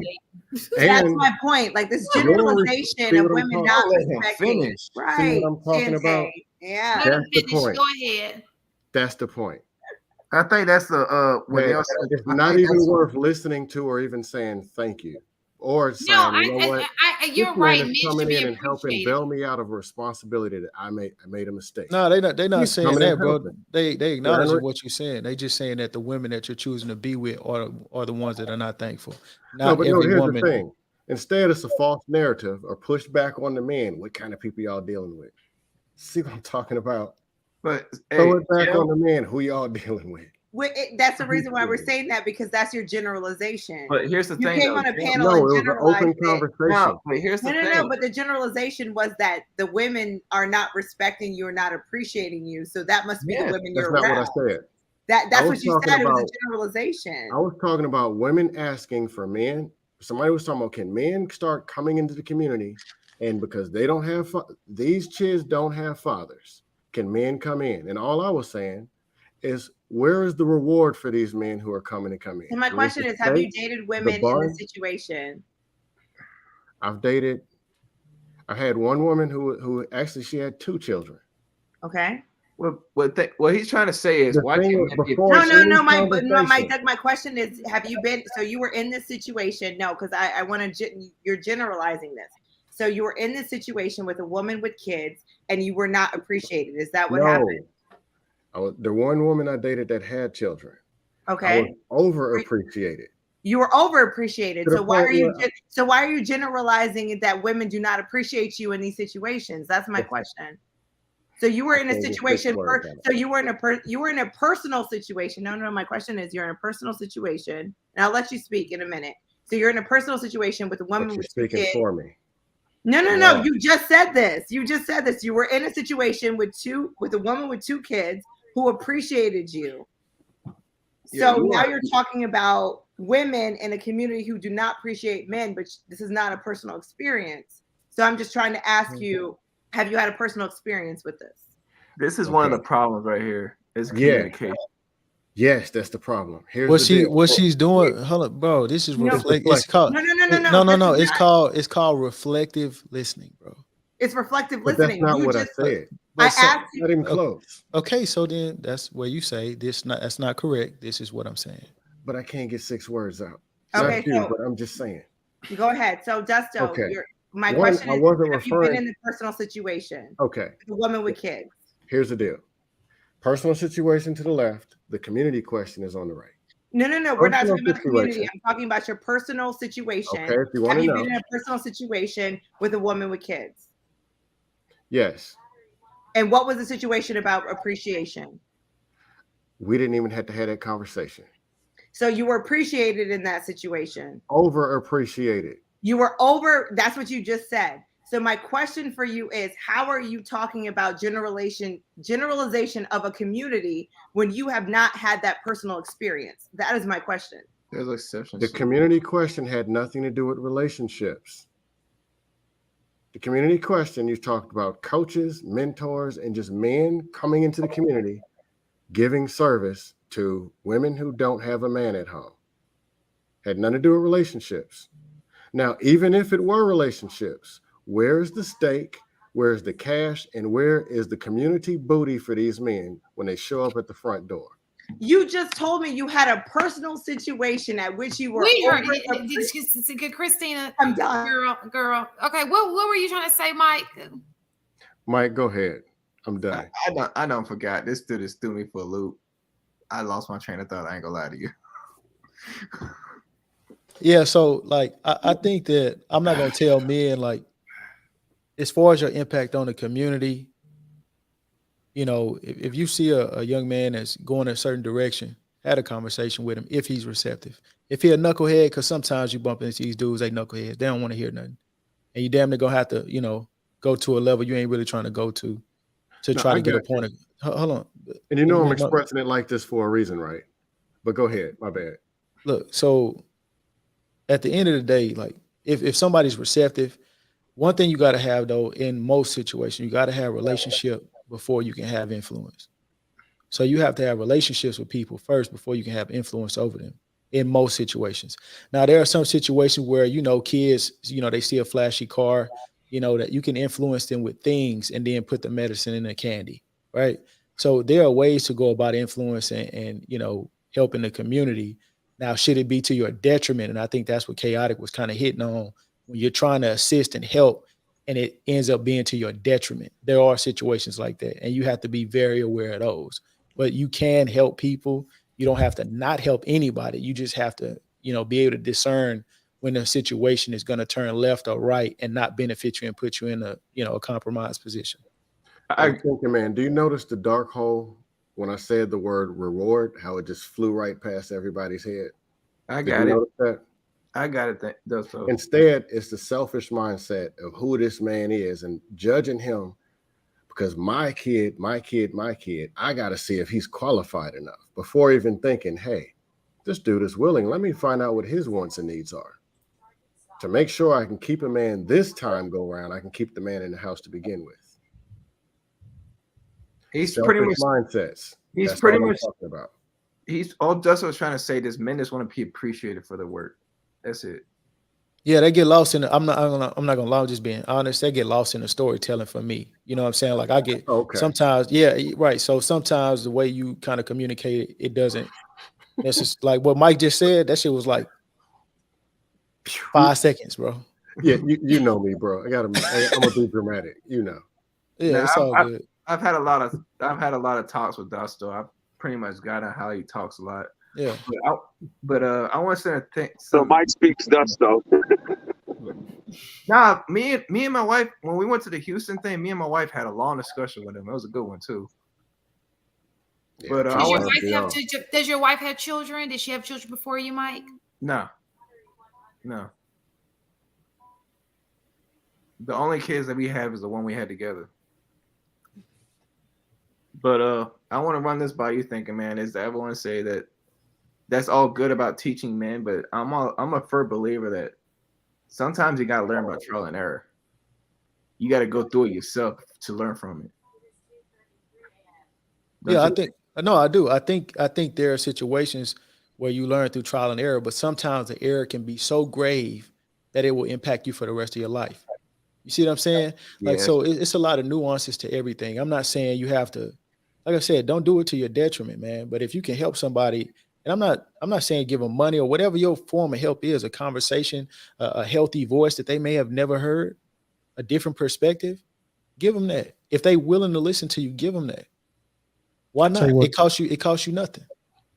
Okay, man, I'll tell you what the first step should be, man. I think, especially in terms of, I don't know, I guess influencing the community is living what you're speaking. I think that's the first thing, because growing up where we come from, you know, it'd be a lot of old niggas in the neighborhood saying, "Oh, you need to do this, you need to do that, you need to do this, you need to do that," and then you look at his living situation, and you're like, I mean, I hear you, old head, but nah, I'm gonna go my way because you're not a living example of what you're speaking, right? So that's why I pride myself on, like, anything I say up here on any of these platforms could be stamped, anything. You know what I'm saying? So when I'm giving you advice, I lived it. I'm not speaking from research. I'm not speaking from you know, imagination, conjecture. I'm telling you shit that I lived. So, you know, I think that's the first thing, like, especially when it comes to young dudes. Young dudes ain't respecting nobody that ain't living what they talking. And I know because I was not too removed from being one of them. So that's first. And then, you know, and that's in terms of, you know, influence the community, bro. I think we're doing that right now. It's a lot of people that got YouTube platforms, and, you know, it's 500 people in here. When we be on live, it's 500. Lapeef and them be, you know, it's thousands of people watching this shit on a daily basis. So when you get the chance to come up here and speak on these platforms, say some shit that they can take with them, instead of just looking for an entertainment moment or a theatrical, I got you, viral moment, whatever the case may be. Like, use this shit to really pass around game. You know what I'm saying? And I think that right there is the second. But, you know first things first, and the most important is live what the fuck you talking. That's all. Trill, can I say something to Trill real quick?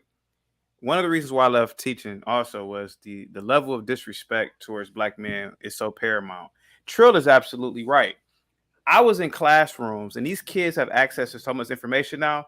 You have high school Black boys who literally say, "Nigga, we ain't listening to you, nigga. You ain't got no Lamborghini. You ain't got no Ferrari." They're looking at social media to the point where they're brainwashing themselves to believe that it's normal for people to drive a fucking $500,000 car. So they're not gonna listen to shit you say. So you could be the best teacher, the teacher of the year. It doesn't matter anymore. And this is why I say, go ahead, Mike. They will always find a way to debunk you. Yep, absolutely. And I didn't have a Lamborghini, so I said, "Oh, fuck this, I'm out." So all because somebody debunk you. It's more than that, Juicy J. You gonna quit? Juicy J, again, it's more to it than that. It's a liability. Hey, yo, I've been women like you that are teaching that. And it minority. drives me crazy as my colleague. This your mouth. No offense. Like, whatever. That's your opinion. Well, but I've been it's in the majority and the minority. And I've dealt with a lot of abuses of Black women, especially in Charles County when I was, I want to say, one of 5 What about Black teaching, teachers. But I say all that to say that regardless of the abuse that I've taken from Blacks, whites, it's about the kids. I say that all the time. It's not about the parent. It's not about the teachers. It's about what I'm there to do for the kids, because that's my purpose. Now, I'm not even, but for you to sit there and say, I'm not gonna lie, for you to sit there and say that Black men don't need to teach students, that triggered me. I don't even have kids of my own, but I've taught for 17 years. Okay. And to see the benefit of the genuine Black teachers who deal with the bullshit, don't get paid shit, but deal with bullshit, but have the heart for those kids when their parents don't even have heart for them. I'm telling you, y'all don't understand what the teachers and these kids go through, and they need teachers. They need Black men. They need white people. I don't need you to clap for me, but I'm Thank telling you for your from Maya my Angelou speech. I'm telling you from my own example. You have your own examples, and you can Let's ride be with that. And I will. respectful. How about we I be will respectful of each respect other's you, and I'll opinions? disagree with your bullshit. But I'm telling you from my bullshit, and you can clap, you can call it what the fuck you want. I'm telling you because I'm on them front lines with them kids, and I know what they need. I'm not even a parent, and you're a parent, and you're sitting there saying that they don't need Black educators. No, they don't. You are not a man. You are not a man. All right. I'll agree that they need them. I'm just saying it ain't gonna be me.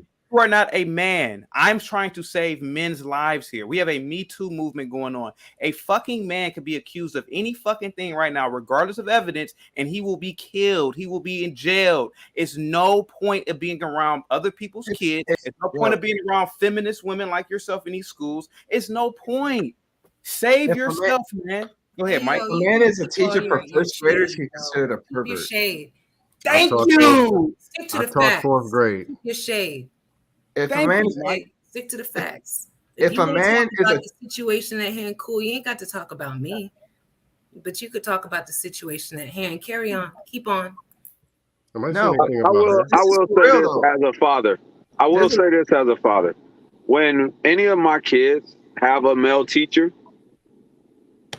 I have more caution because of it being a man. Thank you.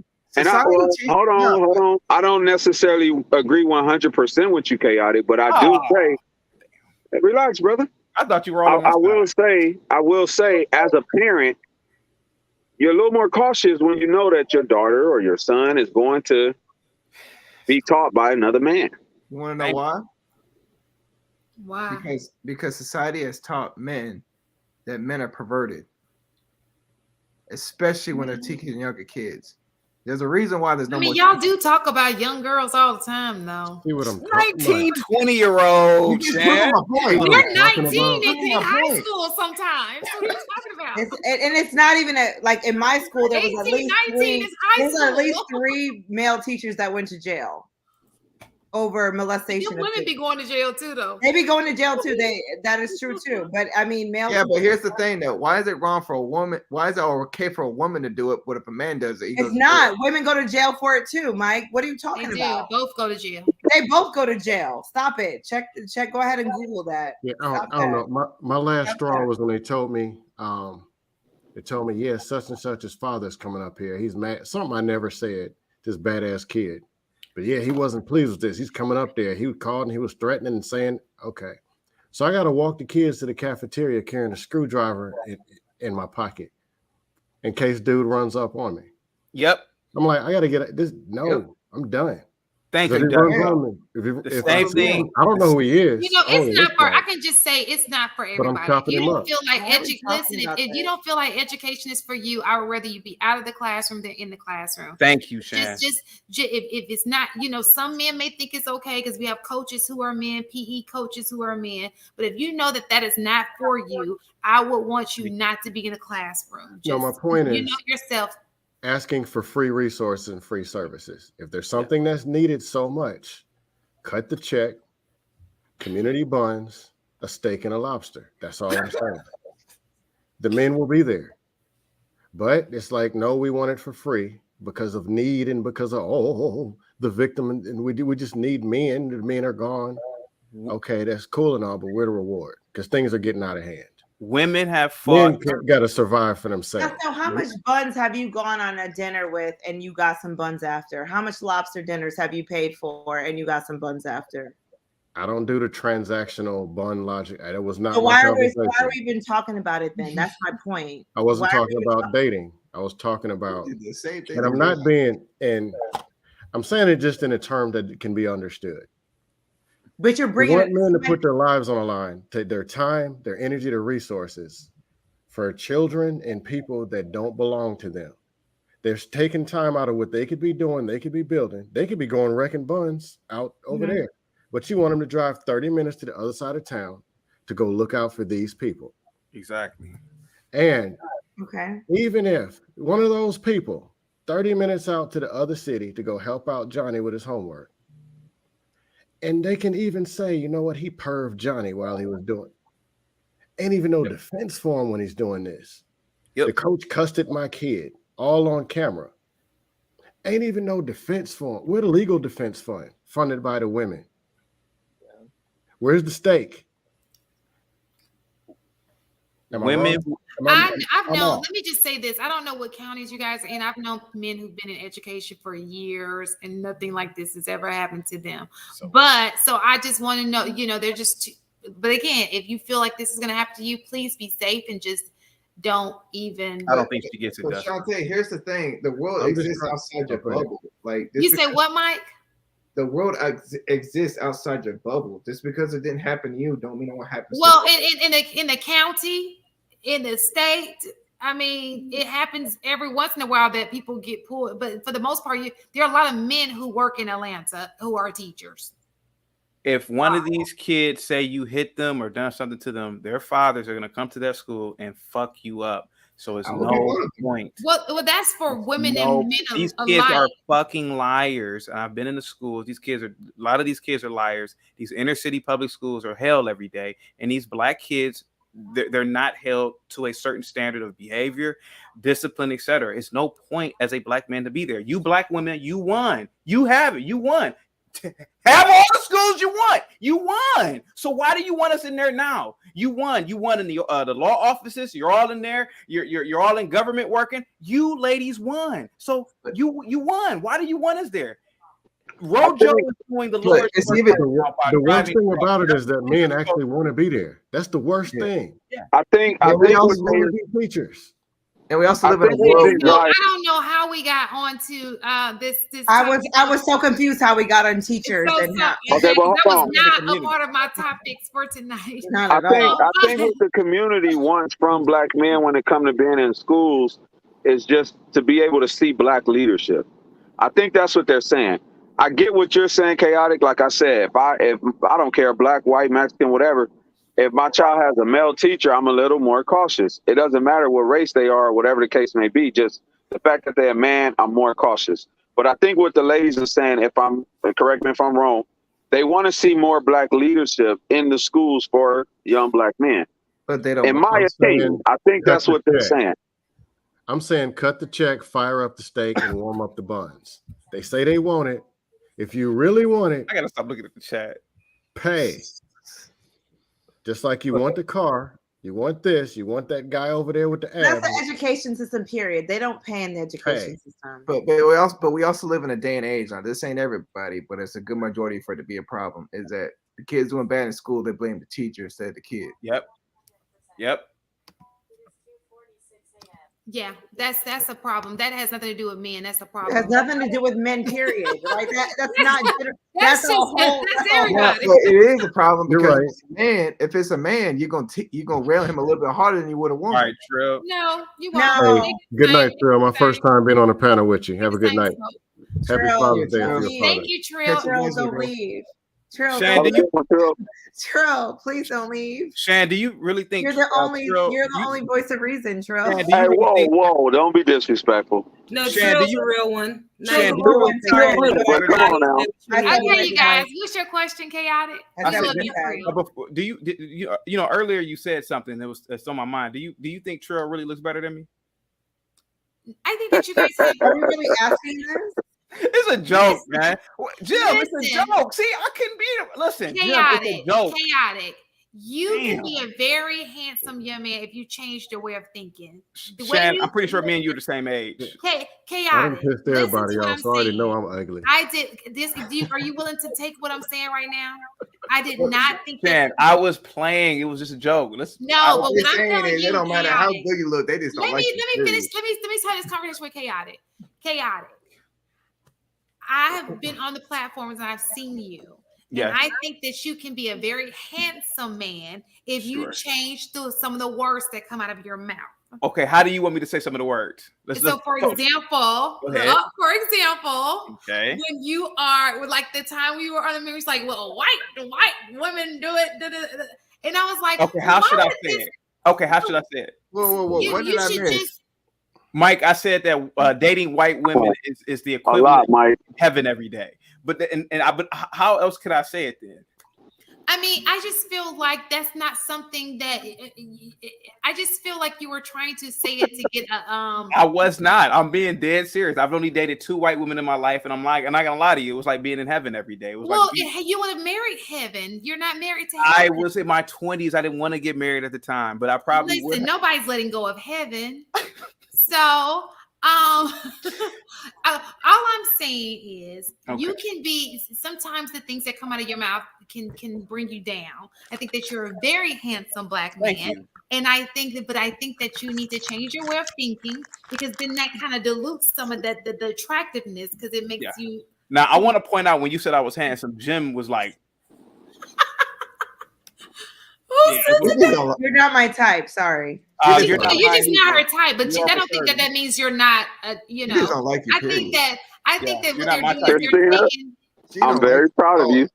I think what they're doing. Thank you, Mr. Logic. He's not my type. You're not I'm not Mr. Logic. I'm not Mr. Logic. Oh, sorry.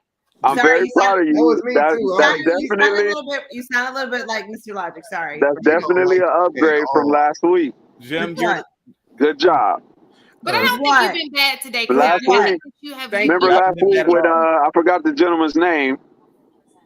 The older gentleman. No. The older gentleman didn't want to have kids. Like I know, but it was the way you said it. I don't think Dr. Steele is an unattractive man. I would not say that.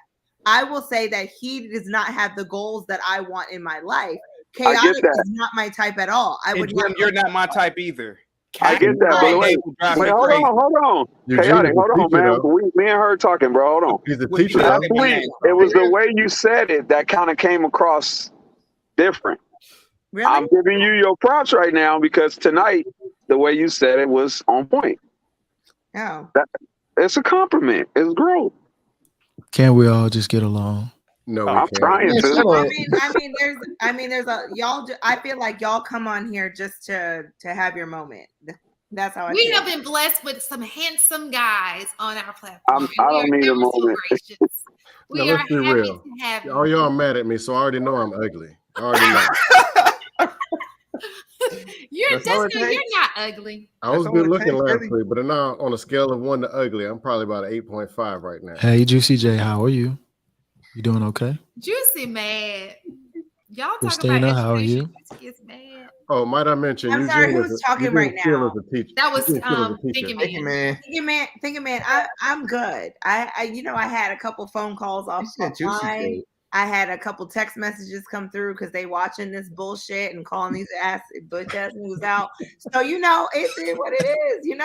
I'm just trying to make sure everybody's cool. I'm good, Had a conversation. Man. Thank you for checking on me. I appreciate it. All right. I miss my wife. Their friends is calling. They go be with her. She's in Kentucky. I'm good. I'm sorry, Mike. I'm sorry, Mike. You know what, Mike? I'm a little aggressive tonight because Mike is collateral. You know what, Mike? I'm sorry you're not with your wife. I'm sorry. It's straight up. I apologize for that. When I'm wrong, I'm wrong. You're not with your wife, and I'm sorry that you're not with your wife. And I want you to be with your wife. And the moment you're with your wife, I want it to be the best moment of your fucking life. You hear me? That's gonna be like 3 months from now. And cheers to that. When you're not with. Oh, I'm sorry. I'm sorry. You know what? I'm sorry. We're the women in your life right now. I'm sorry. It's us. From the bottom of my heart, and when I'm sorry, I was wrong. If you're away from your wife for 3 months, I'm sorry, honey. It's 3 months left. It's been like 4 to 5 already. I know you got 3 months left, so I'm sorry that you're away from your wife for 3 months. Bro. And when you're with your wife, I want it to be the best moment, and it's like you first met. That's what I want. I couldn't do it. It's probably gonna be another kid. I ain't gonna lie to you. I cannot do it. It's probably gonna be another kid. I ain't gonna lie to you. And that's what it should be. As it should be, bro. What's up, Rilla? Shoot it up. Can I expand the question? Shantae, what's the next topic? Yes, Chaotic. Shantae, I do have this has nothing to do with anything, but it is about the D9. Okay. How did you feel the day that Kamala. I'm not going to answer anything about my. No, I'm just going to ask you, how did you feel the day that Kamala took office? Kamala? Whatever her name is, but she is a soror, so whatever, you know. Dustala. Sir. Obviously, I'm always, excited that, a woman, and I know people have their reservations, and I don't, whenever there's a president or a vice president, I don't ever agree with any of them. All of them I've had issues. No, I'm serious. And so no different from any other vice president. I was happy that she was a soror, but right. Okay. It wasn't like a. Okay. I just pray that she does the best that she can do, and that's all I can do. Okay. Sounds good. Sounds good. I hope that answer was. No, I was just, curious to know your answer. Yeah. Next question. Yeah, I got a question. Some of us do come up here to have conversations, but there's troll and dust that does come first. What's wrong with that? As long as it's a balance in there. Because it's trolling and dust. It's not productive. Just like Trill said, you're coming on a public platform and people are listening to you. So if what you're saying is just for detriment, you're not productive at all. So what is the point? So and also I question you as your character. If all you want to do is come on here and troll Black women, as you said last week, if that's blackity black time. No, you said that. You said you come on podcasts to troll people. So if that is your goal, then what is the point? It's not productive. You claim that the Black community doesn't exist, but you don't talk on how to perfect it, and trolling Black women is not going to help that. Could you imagine her waking you up to take the trash out in the morning? And guess what, chaotic? Chaotic. At the end of the day, I don't have to wake you up. I'm not thinking about any man. Just you should be chaotic. Don't do it. You should be with your wife at 3 o'clock in the morning. Why are you on YouTube trolling right now? Your wife is in bed. Your wife is in bed at 3 o'clock in the morning. Why are you not next to her? Man, I drink a whole bunch of. Let me ask y'all a question. Wait, hold on. This is a legit question. I really want to know the answer to this. I keep seeing this in the chat. What constitutes simping? Whatever you disagree with. So they just say, "Oh, you're simping" when they disagree with you. That's what it comes to these days. I don't listen to that. I'm going to do what I'm going to do regardless. Because I keep hearing people, "Oh, he's simping," and I'm like, "Well, what?" Who's simping? I can't see the chat. Who was supposed to be simping? They said Rojo was simping. I don't know. Yeah, okay. And they said anybody who know Rojo ain't no damn simp, but we ain't I ain't doing that with the chat. You can't worry about that though. You can't worry about that. What's wrong with simping? Shout out to all the trolling. Shantae, I do want to say this. What's wrong with simping? I bet you do like simping, don't you? Shantae, I feel like I've destroyed your platform tonight. I won't come back to your next show, but I do support your show. I'll come to the chat the next time. I think Jim would love that, so I won't come back the next time. Is that right with Jim? Okay. Who is Jim? It's Christina. I don't Christina. Listen. Okay, I don't know. Listen, you can do whatever you want. No. I'm not gonna come back. My thing is just don't be contradictive. That's all. I'm not contradicting at all. Everything I say, I really mean it. I don't understand what. No, but you don't live by example. Yes, I do live by. Like Trill said. Did you not come on here and say that having a white woman on your arm? That was in college years ago. But the whole topic tonight. 20 years ago. No. But the topic tonight was talking about bettering the Black community about sex. But yes, and I did. I said that's how you can get coochie as a young man. You have to do. But why would you say that? Why don't you because those are effective tools and techniques. There's nothing wrong with that. So why wouldn't you just say don't do it? Because that's not bettering the Black community. Okay, but wait a minute, Christina. Listen, I don't understand. I won't say I necessarily agree with his logic of the situation. However, I will say there are some times that Black women will see you with a woman of another race, and they will cater to you more. And that's fine, Rojo, but just reject it. That's what I'm saying. Why? But hey, here's the thing though, and this is. But why not? Why not? Why not take advantage of making the situation better? So if we're trying to correct the Black community and sex is a problem and we're hyper-sexualized, my girl, no, Rojo, be the man in the situation and say, my girl, guess what? Because I'm this and that, this is not the approach you should make. What is wrong with doing that? See, but this is the thing. You guys want to pick and choose what you want to do and what you don't want to do to better the Black community. See, like No, earlier, but the conversation was about sex, Rojo. I get it. But let me rock for a second. Let me rock for a second. Earlier, Chaotic was saying how twerking and all that is in the genes and all that stuff, right? And you guys are sitting up here arguing about whether or not it's true and whether or not it's this, whether it's not it's that, and what other cultures do. Instead of arguing about it, and Chaotic, this goes for you too, bro. Don't do it with the faces. This goes for you too. Instead of arguing about what it is and what it ain't, let's argue about finding a solution. But that's what I'm saying, Rojo. I did. So my solution would be reject the girl who's saying, but he's like, no, get all the clap you want. See, that's not what I was saying. I was just making a point that it is true. It is true that when black men are with women of other races, there are black women that want to be in their too. I get what you're saying, Rojo. I'm not saying that black women see a black man with white women and don't attract to her.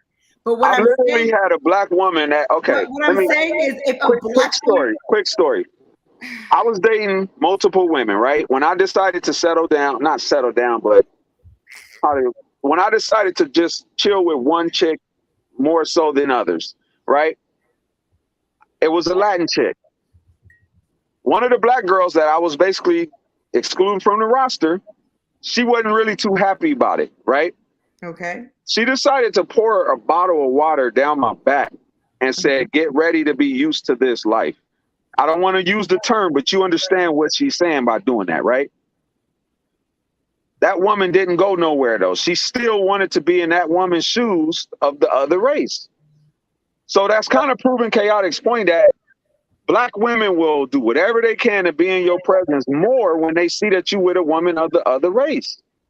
But maybe she already liked you. It wasn't even. But my question is, well, I mean, what do you say after that? As far as what? So after the experience? The woman pours this water down your back. What do you say after that? Oh, she had to go. That was too much. It was racial. Maybe I'm in California. There's a certain term that's used towards Latin people. Yes. You know what I'm saying? I don't want to say it, but that was racial. I'm not racist. I don't, rock with shit like that. Right. So my thing is, I'm talking about correction. My entire night has been about correction. So correction is you're off the roster completely now. Like you're not even every now and then. So my thing is, if you're Chaotic's point, and this is what he said, when you are in that situation, go get and lay with whatever. And this is my 20s. It's in college. Get all you need. And when the girl who doesn't give it to you. So why is there a problem with saying, my girl, I'm not giving it to you? Why is there an issue with a man saying, I'm not giving it to you versus taking it? Man, that's my question. You have never told a woman no. They don't take no for that. So Trill tried to explain this to you earlier. Once again, men can have sex with women and have no emotional attachment to y'all. That's not the answer. The answer is not actually going through the action.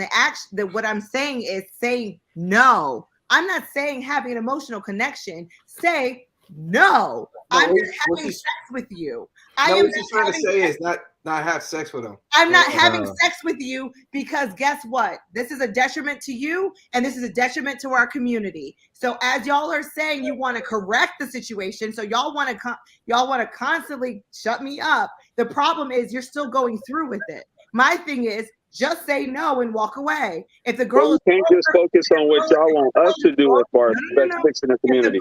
I gave her a solution. If the girl is throwing the vagina at you, this is my solution. Girl is throwing the vagina at you, say no. I gave a solution. That's the solution. Guess what? Guess what? Respect yourself. Respect yourself more. Respect yourself more. I hate to say this, but that's just waving a piece of steak at a dog and expecting him not to eat it. And guess what? Try. Because what I've been hearing all night is I just plow. You missed what I said. It was a solution, but right back on to the vaginas and steaks. And that was the very problem I was talking about. And it doesn't make. I'm sorry, like y'all, the vaginas and steaks is not a y'all. solution. I gave a solution. How is vaginas and steaks a solution? No, the point when I first talked about it, I told you people are selfish. Why is there not a conversation based on marriage and people going somewhere? That is the solution. I remember. Okay, that's But fair. somehow we don't give solutions, no rewards, and we got steaks and vaginas dangling in the sky. But the question That is the solution. The question is, why are you not saying no? Saying no to what? Vagina that's given to you on a platter. She's pretty much saying, if there's a girl who gives it to you freely, why aren't you saying no to save the community? Thank you, Mike Doug. Okay, number one, there ain't no community. Two, I can tell you, I said no last week. No, so Tried to offer something. I think she was talking in particular to. I'm talking in general. If we want to say that sex is detrimental to our community, and Chaotic is saying, in my 20s, plow away until you found the right girl. Why are we not in our 20s, and why are we not in a community? I understand that women are accountable. Women should be accountable for what they do with their vaginas. I agree with that. Fully agree that we should not be as loose as we are with our vaginas. But as men, why are we not saying no? I'm not having sex with you. Okay, why are you giving up for me to have to say no? No, what she's saying is it should be on both sides. It should be on both sides. It is on both sides. No, it's not on both sides if you're still having sex. Yeah, but here's the thing though, and this is a thing from a woman. Have you ever tried to tell women no for sex? But guess what? Just say no. Yeah, I have. Yes, it's possible. Yeah, but there's some repercussions behind it. You're gonna get something spilled on you. I've turned down fat coochie before. Who cares about repercussions? Who cares about milk going down your spine? We're trying to better our community. Are we serious here? Yeah. We're trying to better our community. We got first of all, we're on this call talking about bettering the community. I'm actually telling the truth. If you say no and women are coming at you, rah, rah, rah, oh, what you a bitch, blah, blah, blah, still say no. No, let's be real. Better. Yeah, but see, you got to remember too that he was talking about in his 20s. We're looking at it like that now at our age now. I don't know how old everybody is, but at our age now, that's how we see it. Yeah, exactly. At 20 years old, we're not thinking like that. But we're on a platform that is public. You're right, but we got a conversation. You're right. What's wrong with that? We gotta be realistic here. Like, so what she wants you. So the problem was the correction should have been in the 20s. She just felt like, since we're on a public platform, the message should probably be, make sure if you have these women, you vet them properly, you go with the right woman, don't use each woman instead of saying, oh, take them all. What's wrong with that? What's wrong with I never said it. But I hate to break this to you. I really hate to break this to you, but if a man can bang every woman in the world, he will bang every woman in the world. We know. We call that a nasty. We know, and that's the point. That's not true. A nasty piece. That ain't true. But we also know this, and I wouldn't bang Precious, but I get his point. I mean, of course, without saying there's exceptions to the rules. Yeah. But that is also part of the problem. Y'all want to put it on women, but it's also on men too. Christina, every solution for everything that we're telling you, instead of listening, say, you know what? Okay. Hey, the men are saying this. This is a problem. This is a dark hole. And one, it ain't no community, no way. It's always something to come back and tell us what to do. As if there's a line of simps standing in the front line with batteries in their back. You don't even got to feed them a steak. They can't even get a sandwich. A steak, cash, or buns. And you're telling them to go out here and go fight a war. And they're already fighting one by themselves and don't have any support when the women are protected. You want? What are you talking about? I just said accountability is with women and men. What are you talking about? Women control access to sex. Let me. I got something to say because somebody just brought this up in the chat, and I find this to be very true, especially with me. Somebody said quality over quantity. I am one of those people. Is I will look at your past, the women that you've dealt with in the past, and to me that bumps your standard, your how I look at you. In opposed to, like, if you just date ratchet chicks, I'm gonna be like, ugh. If you date a quality, a certain type of woman, you're looked at a little different. But Shan, the tragedy of what you're saying is that, just like Christina's saying people are listening to the men. Well, people are listening to you. You are not a 23-year-old female. No offense. Okay. You don't have the luxury, and time is not on your side to have that type of, I guess, standard. Well, actually, my dear darling. No, I'm not. I know. Let me just tell you this. Okay, go ahead. Let me just tell you this. So my market of men is definitely going to look different than the market of a 23-year-old, because I don't go after men who don't have children, and I only date men. Listen, I only date men who are not looking to have children, who are very grown, and they're in a different part of their life. So I'm not going to compete with a 23-year-old, because we're not going after the same man, first and foremost. Okay. Second, I'm talking about even in my 20s. When you look at a person, that does matter. The types of chicks that you're pulling does make you a different kind of person. I mean, people look at you differently. I'm just being honest. Okay. All right. Hey, Christina, I got the solution. And for the person who says I'm not quality, you do not know me, my dear. Hey, Jim, I got the solution. Where I come from or what I do. So you can sit there in a little chat with your little fingers and in your fantasy world, you can make me whatever you want me to be. But at the end of the day, I am who I am, and I know what I pull. Now, what you did, Chad? Go ahead, Mike. Mike, what's your question for me, honey? Because here's the thing. Because I ignored the chat. Go ahead, Mike. What's up? But Jim, here's the thing though, is that the real solution is don't have sex at a wedlock. Oh. But at the same time, don't have sex on what? I'm sorry. What? Don't have sex at a wedlock. But at the same time, how realistic is that?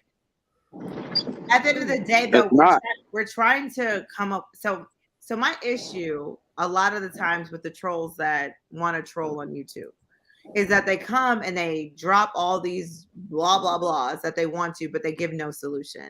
They want to say black women this, black women that, and give no solution. So if the solution in the topic that we've been talking about all night is that sex is detrimental to our community, of course, the conversation would be like, well, there's no community, so what are we saving? We're not even going to go there either. The problem is that I gave you solution. How do we turn around the problem that we're talking about? So if the problem is I gave you solution. So at the end of the day, the solution, that's a great solution. Stop having sex. But you got people on this panel that are like, no, why would we say that? Men are gonna have sex regardless. Well, wait, see, this is dumb. Like, give a solution. Like, this is the perfect thing. I'm glad Mike Dub said that. The whole purpose of today's show was about people being over-sexualized, right? You know why people don't get married before having sex anymore? It's because everybody's trying to test drive the fucking car. I disagree. Nobody wants to save themselves for marriage and anything because they don't want to be locked down with somebody who ain't putting it down. So that's why we can't, wait till marriage and all that stuff. And Rojo, I appreciate you actually getting back on topic. Because I don't know how we got on education. Rojo, I appreciate you. How many more? That is a valid point, that people don't want to commit to a situation without not knowing what I'm committing to for the rest of my life. Shan, right? Can I say my final words? And that is the absolute truth. Hey, real quick. Hey, y'all have a good night. You too. Appreciate y'all in the conversation. I think we're about to sum it up anyway. Go ahead and say your final words, Chaotic. I really Thank you so much thinking, man. I've appreciated every morsel of conversation. I have listened and respected everybody's perspectives. And I leave on this. If you are 19, 20, 21, if you are a young man, listen to me and listen to me like it's like your life depends on it. Do I need to mute your mic right now? Yes. I thought I had the last word, but I guess I don't. You don't have the last word, but you can speak right now. Okay, thank you. So if you want to procure African American coochie, this guy, have a white girl, if you are in college, get you a white girl, particularly thin and attractive, 5'6", 5'7", 5'8". Trust me, black girls will be banging on your dorm door to come kick it with you and study with you. There is no community like Blackatron is saying. Blackatron is saying, and if you are a black man, please do not go into education. Do not help the community. Help yourself. And that's how and chaotic, and that's what I'm talking about. That's that's the beauty. That see, you know, I'm trying to help you. It's like chaotic. It's like I go to white panels. They allow me to have my freedom of speech, my First Amendment right. I go to black panels. I get cut off every time I'm talking. But go ahead. Go ahead. Hey, chaotic. Check the back chat. Chaotic. Oh my God. Chaotic. Go ahead. Listen. I mean, this man down here, he's fighting for the right. Solid in the come on, don't do that. We don't want to hear that. This is his goal. Hey, I fight for the right for them to do what the hell they want.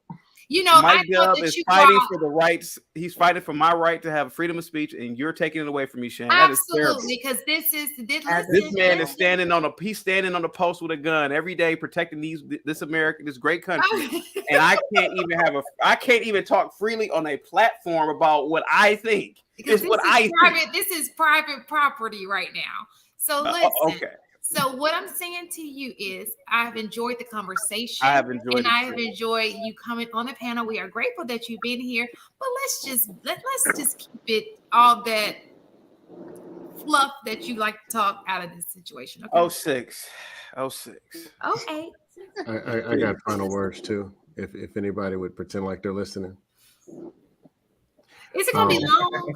No, not even. Not even. The Black community doesn't exist. That's not a secret because people aren't working together. People don't have a common goal, common way of living. It's people all over the place doing anything they want to do. Selfishness is out of hand. Crab mentality and self-destruction, low self-esteem, all of those things are affecting the people. Now, I gave solutions to the sex disorder. And I didn't mention some other ones because that was before I got here. But we need to get rid of I can't say the word. It ends in ography. Get that out of people's brains. It's sabotage. Starts with a P. I agree. But the foundation of community and the foundation of household is this secret thing called marriage, which means people need to come together, the man and the woman, and actually be talking about marriage. Now, here's the thing. There are a lot of men out there who want marriage. The women are saying, no, we just want what we want. You don't have a conversation about marriage and actually vet this man, and then you get bent over and stuck, and he was raw dog running, you're going to be in the victim Olympics. Let's be real. And this is a repeated behavior. Then they're coming to men who are single with no kids saying, hey, can we get some help? The answer, that's just a no. That's not going to work like that. Because now you're killing off and burning out, and the single men with no kids are going to die at 46 of heart attacks. That's damaging all parties, their household, themselves, the community, everything. You asked for solutions, I gave solutions. If you want men in your community, reward those men. If you want men in the households, reward and take care of them. Trust me, they'll want to be there. If you want them in education, pay them and take care of them and protect them. That's all. I actually like that. I like that too. I just have one question. So the woman who had 2 kids who respected you and held you at high regard, why are you not still in the home? Never made it. Distance was one issue. That makes a big difference. If I would have known, this was what, 2015, 16, 17? If I would have known I'd been sitting on the panels versus married to her, and that also my financial and other situation would be better, I probably should have took that on. But at the time I had tunnel vision. I was miserable living in DC. I hate DC. I hate that place. You know, that takes just kind of making it. But I can't look at a little kid, a 5 and 7 year old, and say, oh, sorry, man, it didn't work out. I got to leave y'all back where you were. If I'm going to take it on, I'm taking it all the way on. And Life Jennings got a song about it. Say what? Life Jennings got a song about it. You're absolutely right. He do, but that also speaks to a bigger point is that there's a lot of people unhappy. And so that they blame it on others. And so they don't know how to get out of that funk. And so, but they should blame themselves because you didn't vet properly. People get in situations and they don't like the person they're with and they find that out long term. Yes, but they also find out it has nothing to do with that person. It's all about them at the end. But again, that's still not liking that person. You know, like I mean, that's still them. What I'm saying is like there's like what is it? How many women get divorced on a regular? Like 90, 80 to 90%, 80% right? or something like that. There's about like 50 to 60% who actually end up regretting it later because they realize that they were the problem, not the man. No, they just think that grass is green out there, and it ain't. That's true too. And they keep being told. Sometimes that shit be green as hell. Hold on now. No. Sometimes you gotta water where you stand. Sometimes you gotta water the grass where you stand. True, very true. Sometimes they bail out too fast, and that's the problem. Instead of just trying to work it out. But that also goes back to these BS boyfriend girlfriend experiences. Like as soon as shit goes bad, you bail out. So what makes you think it'll be any different in a marriage? Well, Mike, the conversations earlier, you got one dude across the table dangling resources and a woman dangling a vagina. And none of it has to do with them liking, loving each other or talking about how they're going to live forever. That's true. What they want right now. That's nothing but a they get their transaction. feelings. Then their own selfish reasons, and they're talking about being together. That's nothing but a transactional experience. It's like you got what I got, I got what you want. What you got for me, I got what you want for you. So let's do this. Disaster. So we're going to actually have in the weeks to come, I don't know if it's going to be next week or the week after next, we'll actually be talking about legacy, what that looks like with husband and wife. You know, I know where you brought it up, Scam Likely. One of the things you said, we didn't talk about the foundation because we're going to talk about that probably next week. So it'll have its own. Yeah, because we went completely left in the past couple hours. Yeah. Let me guess, it was my fault. It's okay. And when it's after hours, you have a part of it. You have a part in this. I ain't gonna lie to you. You have a part in it. Yeah, no, Scam. Yeah, but that's what they do, Mike. I mean, like, let's be honest. That's what they do. Their goal is to troll and come on and be. But honestly, isn't that what happens with a conversation? You be talking about one thing, next thing you know, you be talking about something in left field. Yeah, oh my God, Mike. Having to facilitate that, it's like, oh my God. Mike, thank you for acknowledging that, because the goal is just a part of a conversation. You'll be talking about something like on topic, and the next thing you know, you're all out left field. Yeah, I'm used to it. I'm in the dust. That just means the conversation is actually healthy, to be honest with you. Y'all confused the hell out of me, and I know I wasn't even on from the beginning, but I got. We were actually the topic was how sex is detrimental to our community. Could you believe that? Right, we ended up like talking about school. Yeah, you know what the fuck? We wanted to talk about it, but we ended up talking about education and why being a male school teacher is a bad thing. Like, where do we come? Like, and then they had a whole African talk like in the middle, and I'm like, it's like I missed a lot. I missed a lot. You know what? We have some super chats you got to read before we leave. What are they? Oh, some of these conversations are being had. It's just stressing about. So Tim Draken said stressing about getting the VJJ typically will have you striking out. If you can't afford to date as a man, don't date. It's not showing on the screen. Let me just tell you, can I say this to all the men in the chat real fast? I personally think that if you bump all the women that you have under your belt, if you are a solid man and you have a wife and you have a family and you are holding that family down, you have reached the fullest, like you get the utmost respect to me. To me, that is far more important than anything else. You are the head of your household. There are generations to come after you. And so, I don't give two fucks about them temporary sluts. Right.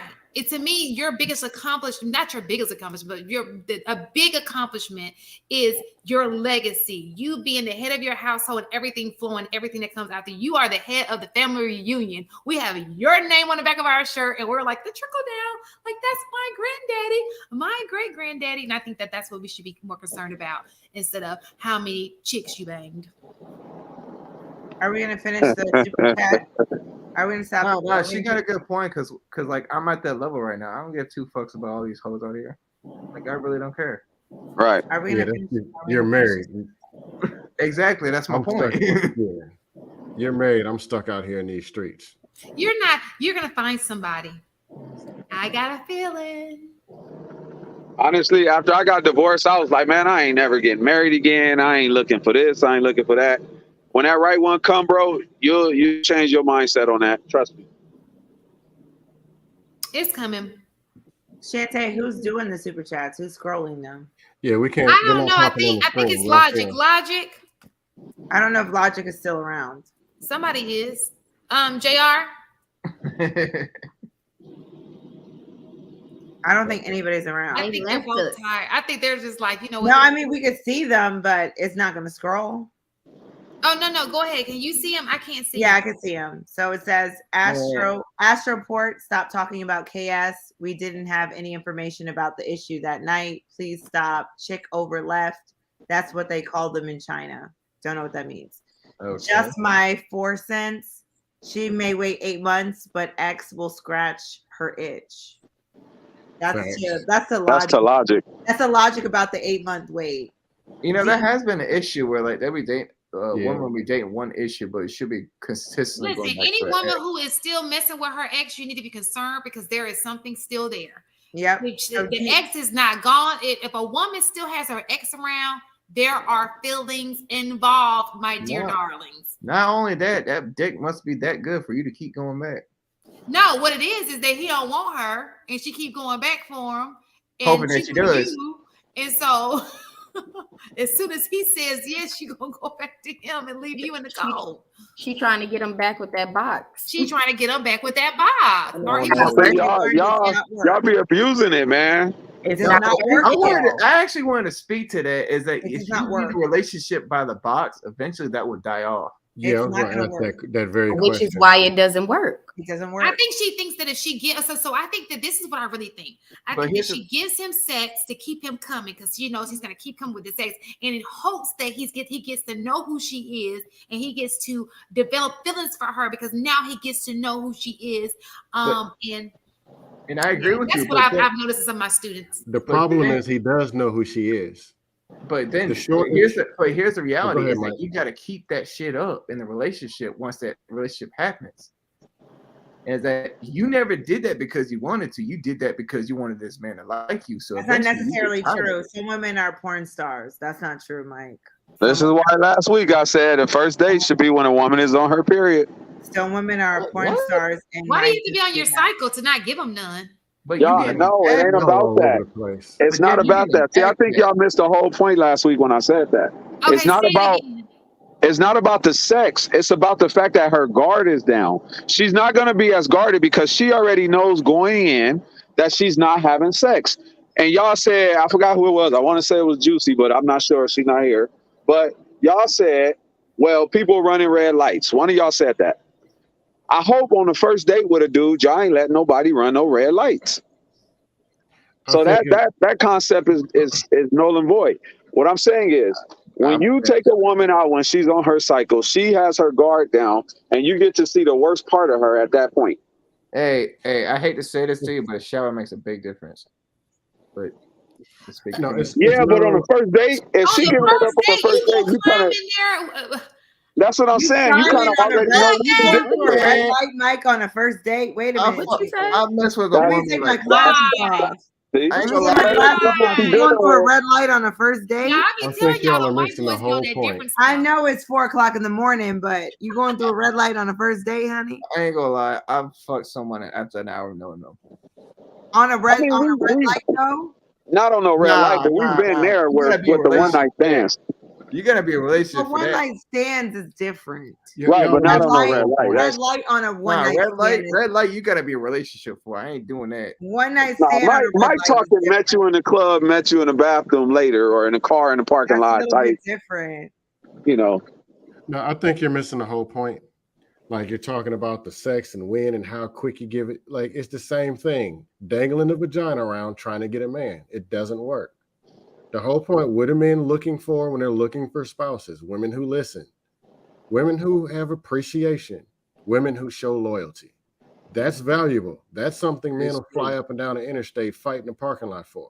Men respect women loyalty. Aren't giving that. Yeah, and they're so I the get box. that. So that goes back to my next question. The question I asked earlier, why are you like when women do that, you're not choosing them, but say my girl, this is not what you should be doing. Well, I'm a Wait, perfect who's example. not choosing that? What do you mean? Oh, If I women find a don't woman get who chosen. does that, I will be in a Sometimes that relationship. choice not the chosen one. Let me cook. Yeah, I know it's not the That's not chosen one. true. You're not choosing sex with them, but then that No, re-education if women, can happen. no, my point is this: the women that I've dated, that I was in a relationship, that I was flying up and down the interstate for, they were giving those things. It wasn't about the vagina. Vaginas, every woman has one, but they were given loyalty, peace of mind. They were listening. Again, I'm not saying that it was the vagina, but I'm saying like the women who are giving out the vagina recklessly, what are you telling them you should not be doing this, sis? No, I'm telling them they're going to be who they are. And they're going to do what they want. People, look, you can't change people, most of them. They're going to do what they want to do. Somebody's getting stuck tonight. So my goal here is how to correct it. So men, how do we help the problem? We can't correct y'all though, but we already know we can't correct y'all. We can't tell y'all nothing. Y'all don't listen to us. Why is the default would come into the men about what It's not doing? a default. I'm just thinking about ways if women are coming to you, is there anything you can do? That's the question. Christina, tell y'all the truth. Don't want to be wives. They Wait, don't. hold on, fellas. Hold on. Tell y'all the truth. That's what we could do. Now the rest is up to you. Once we tell you the truth, you got to do the rest. I agree. That's facts. Just be honest. If you're not doing that at all, that's my thing. Like women coming up. Who's not doing that? I don't know if you're doing. I'm Not you. I'm not saying you, Rojo. I'm Did not y'all saying watch the Thursday night show? Well, we were just having this show, and some men, you know, and that's what they were. There's some men who do, some men who don't. It's, you know. Hey, Christina, can you show me a panel or show me somewhere where there's a whole bunch of women who went and lost weight? What? Can you show me somewhere where there's a panel or there's a group of women that's saying they want to be married and all that? I can't find no protecting provider alphas. Show me some that went and lost some weight, 10, 20, 30 pounds. Where's that at? But wait, hold on. You're gonna derail the conversation with that. Hold on. I'm doing it. No, I'm doing it to show this. Rojo, so I want to understand talking, the purpose but where's of the question. the action? So the question is there a panel of women who are overweight who lost 30 pounds looking for a man? Is that your question? No, I'm saying that because it's visual, and I'm saying it to prove a point. No. I'm trying to understand. I'm trying to visualize what you're saying. You said, is there a panel of women who have lost 30 pounds or more? Let him say it again. Repeat it over. Okay. I got lost. All right. I don't see it. Let me make it even simpler.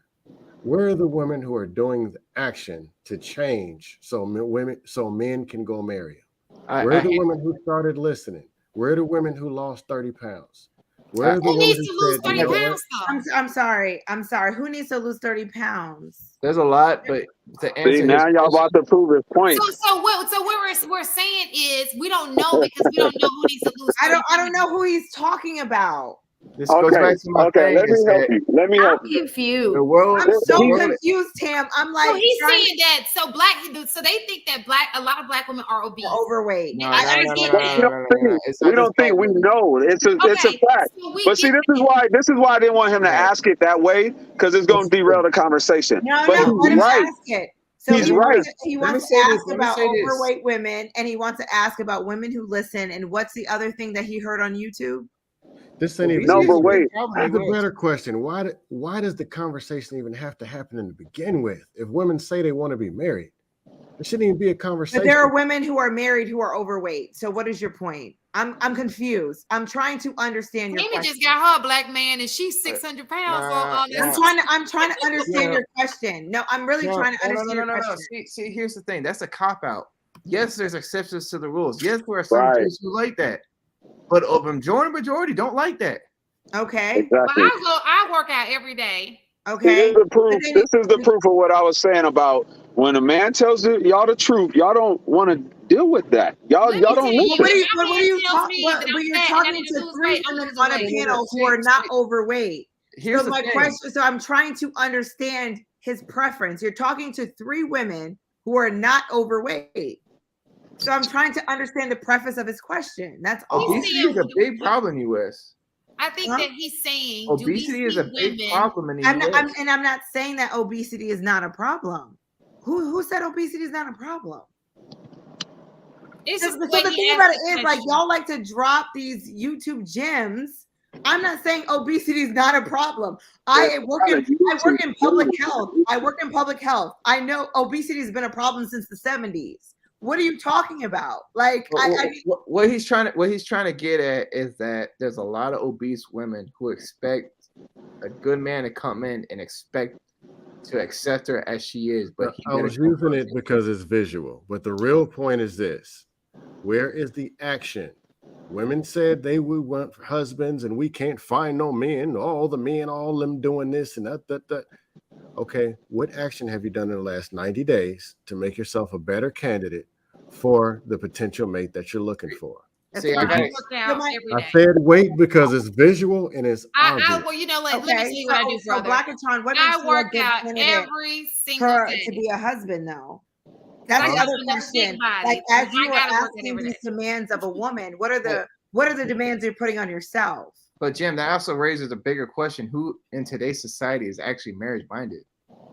But that's the other thing. No, we're going, Mike. We're not talking about the married minded. We're going back to Blackaton's question. Blackaton's question is about marriage. He's saying that women need to do X, Y, Z in 90 days. So what is he doing in 90 days that makes him a good husband? Me personally? Or are you talking about men in general? No, you personally. I only have been discussing men personally because we had Chaotic who came on and talk about men who need to be with multiple women and he's in a monogamous relationship. And now we have you who's talking about women need to lose weight and they need to do X, Y, Z. So what are you doing in 90 days that makes me feel? But wait, do you see what you're doing? 2 seconds. Let me. No, it's a question. Hey, listen. She's proving my point. You're proving both of our point because I just said y'all don't want to listen to us. I never said that losing weight was a problem. I never said that. Rojo, I think that you is a problem. I'm asking are you representing what you're asking for? That's my question. More than representing. And then I'm going to come back with another question. We just play ping pong. No, we don't have to come back with a question. So you're talking to 3 women who are not overweight. No. Who are not, what was your 3 things? Not overweight. And what was the other things? That's part of the point. It was listening. So listening. And what was the other thing? Listening. I was just talking about just action in general. Action, listening, and overweight. So 3 women on here, they fit the script. I feel like men ask certain things. I'm not overweight. Right, that's what I'm saying. Right. So Tam, I'm trying to you failed the listening test 2-3 hours ago. Okay, so failed the listening test. I've been drinking tequila since 6, so I'm sorry. I mean, one thing in one ear, not the other. I'm sorry. Lil Meat said he wants us to prove it, and I'm going to tell him he needs to be at the meet and greet on August the 5th and the 6th, and he will see just how in shape we are. Lil Meat. Someone said they need to see dress sizes. Don't say, were you at Houston? Shout out to y'all for not being overweight. I'm not overweight. I said shout out for not being overweight. Thank you. But that's the thing, though. Like I'm not. I can't afford to be I just my thing is like I feel like men come on YouTube and they drop all these things about what women need to do. I call out the men who does too. And I also don't feel like sometimes it's productive. I'm not gonna lie. There are not productive. Really come on here and I feel like sometimes you come on here just to make a point and just to hear yourself speak. I will know why it's not productive. No, but here's the thing though. She has a point. There's a lot of men who come on here just to complain. Exactly. Thank you, Mike. You come on here to complain. You don't provide a solution. You don't provide a solution. No, I gave you solutions. I've been giving you solutions all night. Well, he did say, so basically he just wants to know if women are wanting to be married, what type of progress are they making to be married? What I've heard is you got to be not overweight and you got to listen. And what was the other thing? And I don't think that's true. That has to go back to what you just said. Men complaining. I've been giving you solutions all night. Have you? Correct solutions. more solutions. He really has. And more solutions. And I'm still giving them. And how come it still gets ping pong back to me about what I'm doing? Look. Here's so I think reason. that it gets ping pong back to you because you're kind of in the women's situation too because you're single as well and you're looking for a mate. So if all the men were married, okay. Here's the thing. If all the men are married, then who are you gonna talk to? You say what now? No, I got you, bro. I got you because I'm married. What did he say though? What did he just say? I'm single with no kids. That's what I'm supposed to be. If all the men were married, then who are you gonna talk to? So what I'm saying to you is you're in the same situation because she has to, even if you ask her to marry you, she has to still be willing to go on your program and say, I do. So the way you get ready is knowing what your program is like. No. Being the person that she would want to follow. So what he's trying to say is that physical appearance is a problem and is a very big importance to men. Not only that is that communication is a big problem versus men and women because a lot of women listen to respond, not listen to understand. Thank you. And they're quick to cut off, and very quick to interpret what a man is saying, not even have a full. There's plenty of times where chaotic, scam, me and myself have not been able to finish our sentences. And you thought to yourself, like, oh, I already know what he's going to say. Right. Christina, the question about rewarding a man coming to be a single parent, I actually wanted you to figure it out, what you said. I wanted some of the other women to help. That's why I was trying to not say anything. You know what? Maybe she doesn't know what she said. Maybe somebody's going to fill her in. And it didn't happen. It's automatically, I have child. I don't know if y'all have children or not. I don't know.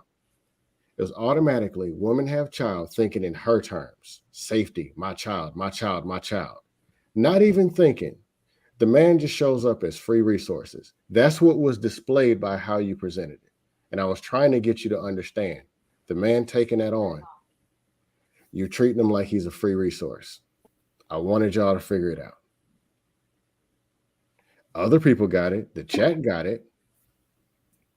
But that's fair. But again, it's a choice. That's my thing. Like it is free resources. No, Blackatron, Black. I think that's what it says. Blackatron, you are a resource. No one is saying that you're not. Just said it's free resources.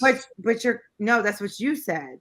That's what you said. I'm repeating what you said. It's a free resource. Let's stop the cat. But you keep making it about being a choice. No. How is it not though, Rojo? If you are choosing a woman who has kids, how is it not? That woman is also choosing that man. But I get it's not that. It's not a one-way street. That's the problem. That's it's not a one-way street. We gotta make this simple. No one is saying it's a one street. Mike Dub, I tried to make it simple. But we talk multiple times on this panel that men choose and women choose to have sex. No, do we not say this? Men choose and women choose to have sex. Do we not talk about this every week on panel? What he's trying to get at is that men are only choose for their resources. That takes a big part of why men are chosen in the first place. We are loved for our resources and what we can provide. Okay. Yes. Okay. That's all he's trying to say. But again, what I'm saying is, Mike, 2 days before Father's Day too. Mike, but Mike, at the end of the day, I get what y'all are saying. But at the end of the day, you're not going to be with that woman unless you chose her. You are right, and that's all. And that's all I'm saying. If she comes with children, you're choosing. No. What she's trying to say. What she's trying to say. Wait, hold on, Mike. Let me have this. No, we understand that part. Okay, so wait. So you said at the end of the day, we're still choosing that woman with child, right? No, you got to take some accountability for that. You did choose a piece of shit. So why? No, that's facts. So why did that woman choose man? I don't know. Because of his resources. Hold on. Let me just tell you, any man who comes into my life, I promise you, he probably does not have my child's father's resources. My child's father, my child is fine. Mike, see what we got to do. Right. So what if he has more than your child's father's resources? No, but Rojo, he probably does. But let's say he. Over and over again, we talk on these panels, YouTube University, YouTube niggas, whatever y'all want to say. Men choose. Chat niggas. No, men choose. Men choose. Men choose. You chose. No, at the end of we can say I want to be with that man all day, but y'all choose whether or not you're going to be with us and support our children. That is it. Period. That is okay. So why do we decide to do that though? That's a great question, bro. Right, but wait. Why do you keep changing your name? Scam keeps saying, right, that he said earlier, if a man chooses to tell that child, hey, you know what, been rocking with your mom the last couple of years, but things ain't working out, it's time to go. I'm sorry. Somebody just told me what my child's father's pockets are. It's cap. Don't tell me that. Most men stop looking at the chat, and that's. Hey, hold on. Hey, Tam. I'm set. Can you please? Don't make me pull out receipts. Because I almost don't want to. Let me mute. You've been okay. You have been listening, I believe. Can you please speak something? Don't pick. I honestly wish Miss Taker was still here because I tried. I do too, because she knows my life, and she can. Yeah. No, can you speak like? She'll say, "Well, you got to stay out the chat because." Can you speak on this? These people don't know us in. Sorry, Tam. Thank you. Yes, stay out the chat. These people do not know us in reality, so you're going to be beating a dead horse trying to argue with. We don't even know. Right. Don't look at that. They don't know you at all, Shannon. But I tried to touch base on this whole situation a little earlier, but it was kind of hard to get a word in. So, and I get it. I was just logging in, but what I was about the whole a man coming into the situation where a woman has children, I really can't speak from that perspective because I don't have children, but I have seen friends and family members how they say I'm okay with the man disciplining my child, and the minute that it comes time for that man to discipline that child, it's an issue. And it's like you got to pick a side. It can't be, oh well, he's disciplining my child, but it's his tone, or no, you if you're going to allow that man to be the man of the household, then he has to discipline the child, and you can't go back and forth on the fence with it. But the whole thing about a man choosing a woman choosing a man, two people collectively get together and decide, are we going to go into this relationship and make this happen? Right. That's how I look at it. However, I do see Christina's point where, yes, we can go into it and say we like this individual and I want to be with this individual. But if we're speaking on the terms of marriage, we can't propose to ourselves. So at the end of the day, a man chooses the woman that he wants to marry. But if we're just generally speaking, yes, two people collectively get together and decide that they are going to do life together. Chat, put a 1 in.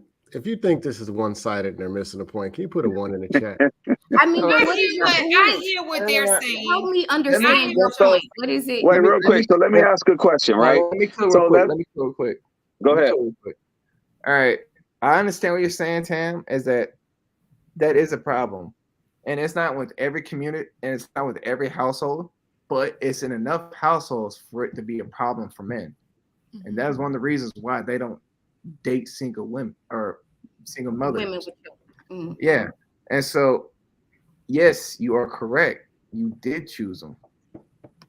But at the same time, why do you feel the need for the child to all of a sudden, when it comes to leadership, that leadership does not apply to your child, especially when it's your son? I agree. I feel like if that man is coming into that household or you came into his household and he is the man of that household, he is the leader of that household. So what he says goes when it comes to discipline a child. But I know how Black women are. They're okay with it until they're not okay with it. And that is the real issue. You want to know the real issue? So I think it's important. Y'all missed the whole real issue. I think what you guys are missing is she knows what you're saying. She doesn't agree. She doesn't agree with it. Her personally, the person that she can change, which is her, she already thinks that way. So you don't have to convince her, but she's just telling you that she understands that there are women who don't get it. Right. But And all we can do is have this platform and have an open conversation and tell them they need to get it. But ain't nothing we can do. But I was hoping that she could help us get Christina to get it. That's what I'm saying. We're talking about two different things. No, I I'm get not it. talking about I'm not talking about disciplining a child. If None of the three of them if get a it. woman chooses a man to be in the household and that's the man of the household, then that discipline conversation should be between them and that man. It's a bigger issue. What I'm saying is, if you why is it a conversation? Period. What do you mean? Why is it a conversation? As far as you said, because that he has has to a be different father. That's how I don't have children, but I would imagine. You want to know why? Because I would imagine that if my child has a different father, that there should be some type of conversation about that father should be saying thank you, because that man is coming into the life. That is not. They're coming into that child's life to provide a level of structure that he not gonna have with the father not being in the home. Especially like I was saying earlier with my situation. What I was saying about apples and oranges, we're talking about two different things. I was saying that if you have an issue about disciplining a child and what a woman has to say about a child and discipline and all that, why are you choosing to date women that have children? That is what, do you agree with that is what I was saying. So let me give you a real life situation, okay? Because I had this situation. And this is real talk. This is what really happened. I had a guy who was very sick. We were going to go to the next level. Okay. And so my son's father, he and my son's father had a conversation. That was something they spoke about. You know, it was a blessing thing because that's just the kind of, we're mature people around here. I know some people don't get that, but around here, we're mature people. He understands that I have a life. And first of all, I have great judgment as it relates to men. I ain't about to have a man in my life, you know. So, except for that last one. Y'all are missing. But what I'm saying to you is, for me, what took place in my life was my guy had a conversation. First of all, if he's in my house at that point, we live together. He's going to be disciplined my child. Period. Yeah. Okay. I trust him enough. If he's in my house, I trust him. He wasn't a bad person. He had my child's best interest at heart. He was at games. He was doing all of this. He and my child had interaction because my child's father is also there. For free. So they've had conversation. There's no beef here. We want big happy family. You know what I'm saying? And you're right, but what Blackatron is trying to get, where's the award for the man who steps up and take care of another man's kid? So he doesn't. But what you're saying is you're okay. If you're looking for a gold medal, bro. listen. If you're looking for a gold medal for doing that, then it's not for you. However, if you find fathers are so underappreciated in this community. Can I finish talking? How do you know what I'm about to say? But if a man comes into my house, I am going to treat him with the utmost respect. I'm going to be that wife to him. My kids would treat him with the utmost respect in the household. Now, I don't know if he gets satisfaction off of that. That's up to him.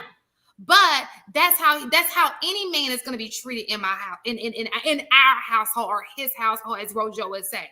We're not going to come and be disrespectful to the head of the household. Period. Okay. So my question is, if you're looking for reward, why are you even doing it? Don't date women with children. Period. Okay. I don't think y'all understand. We're not looking for reward. But what are you talking about? He just said, "Where's my reward? Where's my trophy?" No, he's figuratively. Wait. You know what we want? It's real simple. Appreciation. Absolutely. But who's saying that you're not getting appreciated? Because Blackatron just said he was with a woman with 2 kids and she highly appreciated it. One situation out of how many you think don't go that way? But that's my thing. Like, if that is your experience, then how are you speaking on something that you know nothing personally about? That's my question. I'm talking about the conversation. Look, you should show that. Me know nothing about. I'm not saying that. I'm talking about Blackatron. Blackatron came on here and said that he was with a woman with 2 children and that she held him in high regard. Mm-hmm. And you are on here talking about how you're not appreciated, but your situation, you were held in high regard. The point was this: That's why I'm so confused in how you're talking about something you did not experience. I'm not talking about I never said I didn't Rojo. experience. It's very possible that you have been with a woman who did not. You stepped into a situation at which you were a stepfather and you were not held at a high regard. When yes, it's possible that you should have been, you know what, this is not my child, but I'm stepping in. I get what you're saying. I'm not saying that you shouldn't be appreciated for taking on the responsibility of someone else's child. But I also feel like if you were expecting a super high trophy, are you sure you want to be in that situation? Why would you put yourself in that situation? That is all I'm saying. But go ahead. You're proving our point repeatedly. I think that appreciation comes every day. It's I a think that dark he should hole. be shown appreciation every day in the household. And it may not come as an... How is it a dark hole? Now, I'm very interested. How is it a dark hole from your experience? Can we just 2 or 3 hours ago? I don't know how it even got to the topic, but it's the same thing.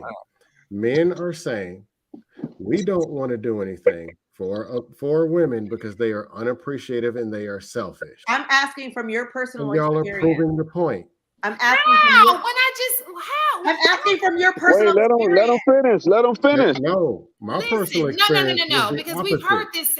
We've heard this over and over again. Yes. He's not talking from personal experience. I think he better got a chance to finish everything he wanted to say. It's too late. Maybe it's too late for this. I can't hear that no more. Listen, I've already said I show appreciation every day. I get what you're absolutely saying.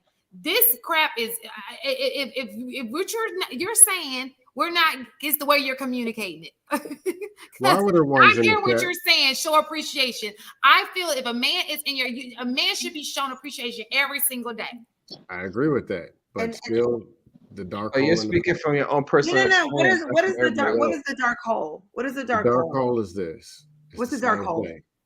Men, you don't cost anything. We're supposed to reach out the front door and you just do it and give us everything we want. You are free. We want you to be teachers, we want you in the community, and we want you to be stepfathers. And there is no reward. You have to pay a bigger expense to date this woman, come in here and take your feed 2 people instead of 1 before you eat your first sandwich. Okay. This is 2 days before Father's Day. That's the worst thing about it. I'm sorry, but again, did you make the choice to date this woman with children? And that's your response. No. It's a valid response. You want validation for something you chose to do, which is absolutely fine. Oh my gosh. No one said anything about validation. Nope. No, that's what he said. I want appreciation 2 days before Father's Day. JR, can you help us out, man? So JR, somebody. Wake up, Rilla. Somebody. It's not going in. It doesn't make any sense. Somebody duct tape him to the chair. Listen, some men, when you're, there's some men who can't even have kids. That's fine. I can't no more. Have kids. Too old to have children. Lakeatron, you said so you said the black hole is you want me to step in and take care of this child, and you want me to do this, and you want me to do this with no appreciation. JR, tell these people, tell these women. Just tell him that you appreciate, like, all he wants you to show is that you appreciate him. He has no experience with this. This is why I'm so confused. That's all. I do, and I'm telling you, but I don't think you really know. Rojo, I'm not talking about you. I'm talking about black. Let me ask you a question. Let me ask you a question. What he's trying to say is that even the best. I told you my experience. So let me ask you a question. Your experience. I got a question. Go ahead. Let me ask you a question. If you had children and you were raising your children and a woman came into your life and she had no children, who's that question for? What type of award is she getting from that situation? She can date a man who has no children, and I know that. Therefore, if she's willing to take me on and help me with my kids, I'm gonna treat her like a queen goddess. I'm gonna make sure she doesn't leave. Every day, thank you, thank you, thank you. Whatever she wants. Okay. She's coming into my household and helping give a mothership to my kids. So you're basically saying whatever I got to do to keep that woman in the household, I will probably do. Okay. Well, I don't think that. Can I answer that question? Because she could be over somebody else's house. Can I please answer this question? No kids. Yes. And I know that. Okay. I have 4 kids from a previous marriage when my lady came into the situation. Okay. Right? Mm-hmm. This is the thing that women have to understand about men with kids. Mm-hmm. We gonna have to take care of our kids regardless of whether you in the picture or not. You don't change anything once you come into the picture. You are now another person that's coming under the covering. Okay. Yes. So you not really as much of a factor to my kids as much as I'm gonna be to yours. So let me ask you a question. So what I'm gathering is we're gonna assume that men are paying all the bills, because right now that's not the norm. While we speak that it's the norm, let's be honest. There are women contributing to that household. They're not. Every man is not paying all the bills. So is that what you're taking into consideration? Why should a man? Okay, why should a man, just because you showed up, he was paying all his own bills and chilling, can do what he wants. Now that you come, he got to take care of every bill. When you were paying your bills before he nobody was So saying I'm that. asking you. I'm trying to asking get a clarity. question. You're assuming. I'm just like these. Now we got more dark holes. Now we got sinkholes coming in. That's not It's a getting worse and sinkhole. worse. So a woman is the woman. So to Rojo's point, a woman with 4 kids is managing her 4 kids on her own. Yes. And she is paying for everything. You Yes, can't. or the father is paying for everything. Or the father. In today's gas prices and inflation, you let better me be making finish, it like that. I'm fast. asking. So if You you come have, into let me the just say picture. this: if you're in a situation and the father is paying for everything, because It's not just about the father paying. Here's the so deal. what I'm asking you is, what are we being thankful, extra appreciatively thankful for? I guess. Yes. What are the missing pieces between you coming in the picture and the father and the woman handling the situation by herself? What is the in between that You are no longer by yourself, and there's a father in the house. There's structure now. There's a covering now. You're That's no what longer it a is. single mother. You now. I don't get how y'all can't get this. Okay. As a single man, I can date this girl over here with no kids. We can do whatever we want to do. That's I can a move to perfect choice Kentucky, that you should make, Memphis, because you seem like you have Alabama. a problem with kids. Yeah, I can move all over the continent, do whatever. Beautiful. But if I marry one with the children, there's soccer practice. It's up, can't do this. Can't pound as hard as I want to because he's asleep. He's up. He's sick. He's this. There are responsibilities that come for something that I didn't create. Okay. I have to take on another man's responsibilities. So let I me got ask to you add a them to the question. health insurance. I got another answer for I got that to beat up question. the teacher in the parking lot for So talking let me crazy ask you a to him. question. So what if you get in a situation where a woman Went is right over their heads. Right over their heads. It's not. No, it didn't go over our head. So you want to assume No, you like just don't we're care. Okay, wait. Let me answer you the last question, please. What you're saying, you think you're coming into this woman's situation, and again, I'm still hearing you say, I come into a situation and I do X, Y, Z. But before you get into that situation, I didn't get to the rest of it. And I'm still saying you had a choice to enter that was situation. That was just That's where I'm starting. at. But all you're saying is, well, you could have picked something. But if that's how, this is why people aren't picking them. This is why they're going and wearing them buns out, saying, yeah, I got you. I got Johnny a t-shirt.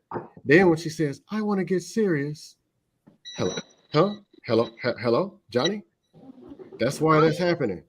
What are you Or there's talking about? captains. Okay. So let me ask the question. Y'all are killing me, man. When a man comes into a situation where a woman has a child, 9 times out of 10, that woman is going to be receiving child support or not, right? Correct. Chances are she's not going to be paying it though, right? Correct. When that woman comes into the relationship where a man has children, he's paying child support, right? Right. What can we benefit from you guys now coming into our situation? Y'all not going to pay our child support. And most women that I know ask, it's not just about the money. How much you paying child support and how many kids you got? I Right. know Because that's taking out the household, and you can't afford all of us. Because if I have kids by you, I want to know that you can. Who can't? See, No, it I'm depends just on the telling man you. you're No, with. y'all love sweetheart, you're no, taking it you love personal. to I'm just generalize saying, too. and that's what You're she's taking it thinking. personal. You like No, to I'm generalize. not taking it personal. I'm saying when it comes to men, we can't. 9 times out of 10, if you can just budget, first of all, 9 times out, you shouldn't even be dating if you broke and can't take on whoever it is you about to start dating. But I'm just telling you what she's thinking. Right, because guess what? Like Mike said earlier, our resources matter. So that's why that's on her brain. It shouldn't matter whether or not I can take care of you and the child support if you coming into the situation minus our resources. But because our resources matter, like Mike said earlier, but again, y'all got that on your mind. But when we take y'all on, when we take y'all on, 9 times out of 10, y'all ain't paying no child support. So But now y'all benefiting not only from the child support you're receiving, but now my resources also is helping you out. I didn't even get to the rest Okay, of the so again, are we assuming that she's not contributing to the household financially? That's just a part Not of it. I didn't saying get to the that, rest but of it. I'm not saying that she's not contributing, but her contribution is going to be assistance more so than survival. If she's coming into that man, if she's coming into that man's household that he is already maintaining with kids, child support, the whole 9, she's now another liability more than she's anything else. Sean, you right? Yep. I'm sorry, I was talking to the chat. Oh, Sean. Yeah, but she's more of a liability than she is a contributor. Okay, go read the rest of Sean's messages. No, but that actually plays to what Read the goes rest on in of today's it. society is that men's supposed to provide everything, while a woman also has a job too, while she gets to keep her money just in case if things go south. You know, it's a double standard. It ain't fair. It's just not. I just. But you And got at the end women. of the day, I In still all gotta pay- honesty, in all fairness, you have women who are willing to give their money. You're right. You're right. No, they're not. At the Let's be same real. time, you still get to collect your check. Don't do that. I know a lot of women who go. There's a Women lot of giving women. money?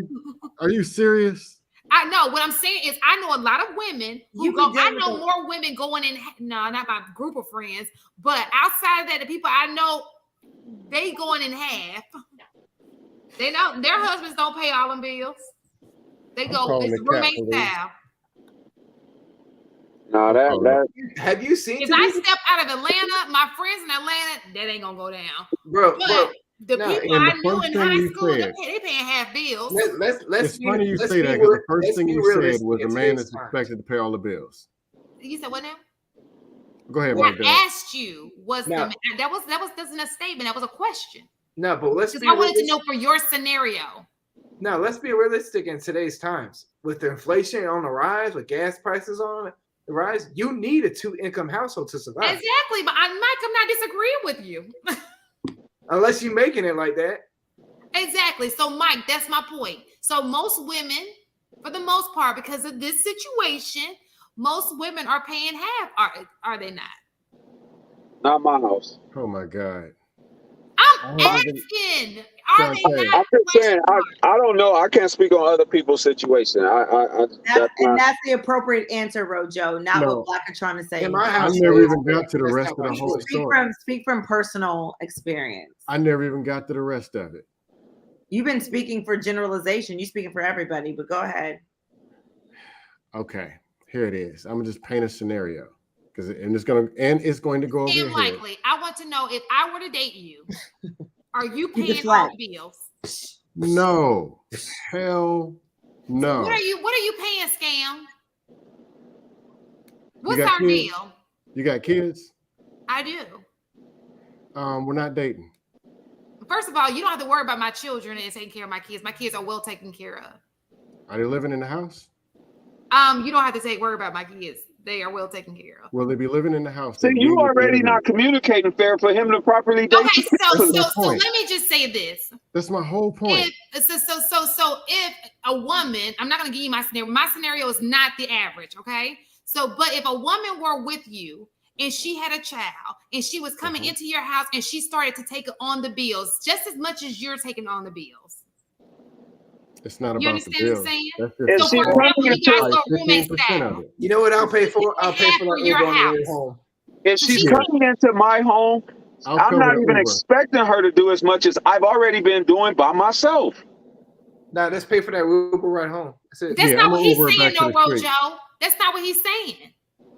I can't say That's anything. you, I Rojo. can't I'm get talking 2 about words out. Scam right now. But he's speaking from a different perspective than me. Oh yeah, I'm not trying to hear your. I know Rojo. I know your perspective. I'm talking about. I want to know from Scam because this was. No, but listen, he's single with no kids, right? I was divorced with 4. That's why I'm talking about his scenario. Yours know. is totally different. All right. I want to know about with his scenario in the situation that he's in with no children. Shantae, you killed everything all the way back from the first solution to everything with the community. Relationships based on marriage, based on this. And the first thing you started off was resources, paying the bills. Coming with another man's kid, talking to me about paying bills. I'm asking you. That's the fastest way to get thrown in the back of an Uber. Sir, I don't. It's 4 o'clock in the morning. I gotta hold my tongue. Don't do it. Okay. So with that being, listen, I'm just trying to go into your scenario to figure out what you're talking about. So you can play along, or we can just carry along. Okay. Okay. So wait, let me play along as if I was. No, Mike, let him talk. Mike, my question to him is trying to understand his situation, what he's saying. If I'm a woman coming into his life and I have a child, because he just said he didn't mind dating a woman and a child, okay? But coming into his household with a child, am I expected to pay half of your bills? Probably, maybe even more. Why not? Depends how much you're making. So why should I be appreciative to come into your household and have to pay more of your bills than you're paying of your bills? Because you just said that. Do you know why we're talking about why I just increased the rates? Because you're benefiting from it. No. How would I benefit from that? When you flick a light on, are you not going to get the same shine as me when I flick it on? Shantae, I can't get 6 words out. Why would I What pay happened? you bills? Did you answer that question? What happened? What? When you come home and you turn the light switch on, are you benefiting from the same light that I will if I come home and turn it on? Hey, Rojo, calm down for a minute. Let Shantae and Scam start a He conversation. better. And I'm trying to. I'm not calm. I'm just trying to figure out what's not being understood. Shantae, I It's can't 4 get o'clock in the 6 morning, words and this out. time is not paid for. So it's a free conversation we're having, trying to get to the bottom of this. Okay. So with that being said, I can't get 6 words out after you ask your question. So I because won't pay any bill. Because you had the whole, we've been listening to you for an hour and a half with this scenario. We have on our platform. I can't even answer your question right now. We can get to the nickels and dimes of it. What it is. So you're saying a woman comes into your household and pays more of your bills than you pay of your own bills. No, what I'm saying is you're forcing a question and I can't get 6 words out. Now, if I'm dating a woman with kids, the first thing we talk about, we start with the dating and the conversation way before we get to all this paying the bills. Okay. Even a woman with no kids, we don't go on a date. So how are we going to talk about the bills? What kind of date is that? Skipping, listen, this is for the night. This is 4 o'clock in the morning, sir. Fast forward to you're really dating. We've already done that. Fast forward. Okay, here's He's the deal. with you now. Woman, Gosh. woman has child. I thought I'm talking to my ninth grader. You gotta break it down in small itty bitty alphabet pieces. Stop. I'm not trying to be disrespectful. It's just 4 o'clock in the morning. Okay. Scam. Please let me have this. Shantae. No. Shantae. Hold on. Shantae, listen. Role play with me as if I'm single, no kids, and you're asking me the same questions as him. Okay, same question. If you are single with no children and she has a child and she comes to live with you. Okay. You would definitely have to contribute, right? Okay. Because you are an adult. I'm an adult, right? Okay. You're now coming and you're benefiting because your question was, one of them was, what are you benefiting from by having to pay half of the bills? You're benefiting because you're now a tenant. You now live there. No, you now live there. So why wouldn't you contribute? No, that's not my question. I was referring to when he said, "Oh, I'm gonna be so appreciative. I'm gonna beg this woman to stay." That part. That's what I was talking about. You're absolutely right. If she's staying there, if you want to do roommate style, I'm okay with people doing roommate style. But the appreciation he's trying to get at is that child, whether it's a daughter or a son, now has a father figure. But that's not important. That ain't that important, right? Appreciation as though the appreciation is not happening. I don't understand why there's. In majority, it's not. Now there are some. Now let me cook. There are some places where there are appreciation, but there's enough not appreciation for it to be a problem for men. And that's fine. My issue was that Blackatron was speaking from his experience, where he was overly appreciated, Mike. Right. So that's where my issue was. Like, you're speaking from an experience of generalization that does not pertain to you and your situation. So how are you speaking on this mass majority when your situation is not like that? So the only person who, no. But did you have an example at which that happened to you? I don't date those women. Once I okay, so again, where do you get your evidence and your documentation? Where do you get your support? Because the only situation you were in was an overly appreciated situation. That's what you said. So the question is, what do I got to do to get 6 words out? 6. No, no, you could get 6 words out, but my question is for you. If your situation was that you were overly appreciated, where do you get your examples from to say that the men are not appreciated? Go ahead. I'm gonna go robot mode and I'm gonna go to me. Here's the deal. I meet women all the time. Meet some women here, some of them, nothing happens. Most of them, nothing happens. I met this woman. She has children. It was supposed to just be us doing whatever. She overperformed. Therefore, I want a relationship. So we tried to work on that, ongoing and on and off, whatever, for a couple of years because she overperformed. This is the thing what a man is looking for. They want soft, feminine women. They want nice women who communicate, who listen, who support, who do those things. Some men are willing to pay the price of being a stepfather to get that. Or they'd rather get it over here. But if a woman can make it appealing as a woman with children, they will take it on. I'm one of those. She overperformed. So I'm like, hey, well, let me try to take this on. Now, that's my experience. Most other women I've dated or dealt with or talked to and whatever that have the children that say, hey, here's a free liability for you to take care of. I don't talk to those women. It's 1 conversation, 2, maybe meet, but the answer to them is no. So I can't give you a 5-year relationship where I was out there stuck chasing the kids up the street because I won't do it. It's suicide. Okay, no. So that proves my point. You don't have an example. So Rojo, well, I have an example. Thank you, Mike. But Please you just threw it out the trash and wasn't listening to anything I said. Example is Sunday. No, you didn't give me an example. You said you were overappreciated in your one, and you dated women on and off. You said you chose not to date them, so therefore you don't have an example. So Mike, give me an example. But the example is coming up here Sunday. Okay. How much is Father's Day appreciated compared to Mother's Day? Oh, I appreciate Father's Day. I appreciate Father's Day. I'm not talking about you two. I understand you two appreciate, but as a whole, as a society, how much do they appreciate Father's Day? I can't speak to that. I love my child's father. I can't weigh that. I'm not. I don't have metrics for that. I mean, I feel like there's a lot of general, and I get it. I absolutely get. But y'all are not giving me specific examples. Well, I got a specific example right now. There are some women who actually don't believe in Father's Day, that they make it another Mother's Day. Okay. I do see that on social media. I see it too. That's the point that's the point I'm trying to get at. Is that fathers are not appreciated for the work that they do.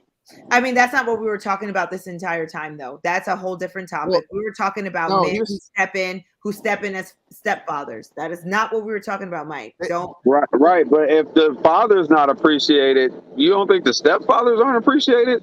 Listen, I cannot speak to a woman who brings another man into a household because there's most of the women who I see on my social media who talk about their fathers or I'm a mother, single mother. They're saying their baby fathers is not shit. That's a whole different topic, and that's apples and oranges. Yeah, but sorry, in generalize. But I could debunk that real quick. Is he really not shit, or you feel some type of way about how the relationship ended? Thank you. At the end of the day, Mike, I agree that these women, you take responsibility where you put your vagina. You let that man have sex with you unprotected, and you made a child. Both of you made a child. He ain't shit. He wasn't shit when you had sex with him. And now you have a baby and he still ain't shit. So at the end of the day, that is apples and oranges. No, but sometimes the man is shit and they just say that he's not because he don't want her no more. And he may want his kid, but he don't want her no more. So now he gets the title. The students and they be like, "They daddy," and you should. Now he gets the title of not being shit because he wanted kids and not her. Rojo, I'm not saying that doesn't happen. Not saying that doesn't happen either. But most times, I'm just saying what I see on my social media. That's all. I'm only not saying that what they're saying is true. Not saying what they're saying is true. But that is what I see on my social media. I just don't get how the reason why that happens a lot of times is because of that they feel some type of way about the relationship, that they will view that man, that father, in any type of negative light. That's not necessarily true. Yes, it is. And try to make the kids feel the same way that they do. 75%. It happens. And a lot of it. I do if she feels some type of way about that man, he will never be a good father. I do believe that there are women who hold that against the man. However, I do know that there are men who just ain't shit. Facts. Not all. I agree with you. I agree with you. I'm arguing for the ones who ain't. The ones who ain't shit. Well, I would say that it could go both ways. It could be that you are not a good father, because let's not be out here saying that all men are good fathers. And there are situations where the woman is just lying. We're not saying logic. Are all mothers good mothers? No, we're not saying all good mothers are mothers. Y'all see, y'all are assuming that we are. They're assuming we got a Batman cape for all women. I don't understand this. This is not what we're saying. No, I won't say that. You just got a baseball bat for the men. Oh no! Because I think that the misunderstanding is men, for whatever reason, people think all women are nurturing individuals. All women should be mothers. That's not true. Just like there are some men who shouldn't have kids, there are women who shouldn't have kids too. Agreed. I just feel like on these social media platforms, I feel like men just want to attack women, and at the end of the day, there's no in between. We're not saying that women are completely innocent of everything. We never said that at all. What I asked you was, in your representation, you have no examples, but yet you are talking about a generalization. But and if I can understand, do you know why I don't have any examples? Because you chose not to. Jim does not have any kids. Not choose. But again, Blackatron, that's what I'm saying. You chose not to be with those women, so you cannot exactly. That's so my you point. cannot speak. So you cannot speak on the high regard of how women hold. No, I'm not signing up for that scam. So you cannot speak on how women hold up high regard about their stepfathers. You have never been one, and the situation you've been in, she held you at high regard. That's all I'm saying. Your personal. All I know is that the kids that my friends who had stepfathers in the home as they were growing up, which you'll be amazed as a lot of white people do. They spoke highly of their stepfathers. It was the stepfather was like a father. It wasn't like a, But Shantae, I want to talk back what you just said. It said women are nurturers. You are correct. I said not all of them are. They are natural. They're supposed to be natural nurturers, but let's just face it. There are some women who I don't have no kids, mind you. Yes, but I want to speak to this. Is that they have no problem being a nurturer to their children. It becomes a problem when it becomes a nurturer to their man, because I think it becomes a problem when they nurture their man and he becomes a child. Oh, come on. Rojo, listen, just like I was able to step outside myself and talk about women, I need you to step outside yourself and understand that. And not every man is like you. Okay? That there are men who are not vice versa. You just kind of sounded like that lady that video that's been going viral where she like, I don't want to do this, I don't want to do that. Why you can't do this for yourself and all this stuff? Hey, first of all, you have never heard. First of all, Shantae takes care of her man. No, you ain't never heard me say that. I'm saying when you just said that the man becomes a child, it just reminded me of that video because that's the kind of stuff she was saying in that video. I'm speaking in. Rojo, she was lazy as hell. Let's be honest. She ain't never gonna find nobody. Listen, who? The lady on that video. No, there was this woman. Yeah. Oh, I saw that. Yeah. She was admitted that she was lazy as hell. I'm glad she at least admitted she was lazy. Yeah. She admitted that she was lazy and did not want to put no work in. But and that's one of the biggest problems in relationship today is that they're so concerned about the benefits from a relationship, but they don't want to do the work. Well, this is why chaotic I actually find catering to my man very pleasing to me. So if I love a man and I'm all in with a man, he does not have to ask me to do anything because those are things that I like to do for my man. So that's never going to be an issue for me and mine. But and I agree with you. And here's the biggest thing for men is that you're okay with it, but in the beginning. But how long does it take for you to start rolling your eyes at it? I mean, catering to well.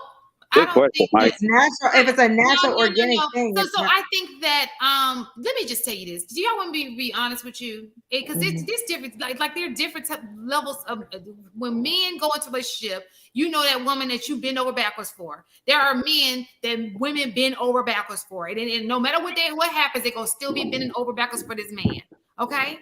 So now, if you're saying I just got with a guy because I felt like I settled for this guy, and I don't have no feelings for this guy, then that's totally different. But the man that I love, that I'm wholeheartedly in love with, because I'm a long-term lover, and that's half my problem. I'm in it for the long haul. Like That's not a problem. Some stuff I should leave, and I'd be like, no, I got it in me. You know, that's just my personality. Only reason I speak to that is that there's a lot of women who claim they're okay with doing stuff at the beginning.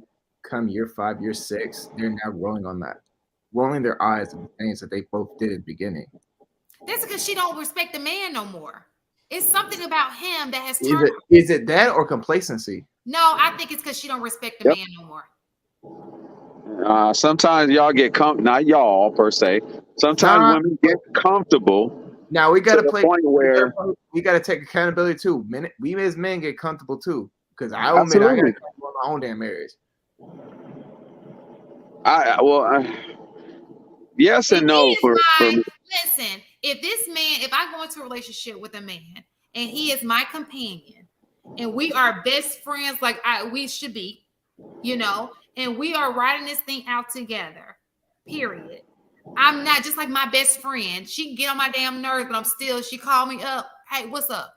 You feel what I'm saying? And that's how a companionship should be. So I don't know what that what a lot of times it happens in this relationship, because I experienced this, and because my relationship has been long distance for like majority of my marriage, is that intimacy. Well, intimacy is different. So But wait. I got a question, Shantae. I know what you're saying with intimacy. So let me just say this. And this is why I get on women. And this is why when I have these conversations, I be liking for women to be honest, and they just will not come with the honesty. Like I want them. And the reason, you want to hear, or do you not want to hear? Go ahead. Go. So what happens is, these women be like, oh, I'm this horny chick, and I want it all the time, blah, blah, blah, blah, blah. You understand? But then you realize how much she really wanted after she done got you, because she used that tactic to get you, and now she got you, and you really find out how horny she really is, okay? It's a lot. Listen, men, they be playing y'all. I'm telling y'all, cheat code, they be playing. And I'm not saying that they don't get horny sometimes, because they do. But it's also not as much as you, and not as much as she played before she had you.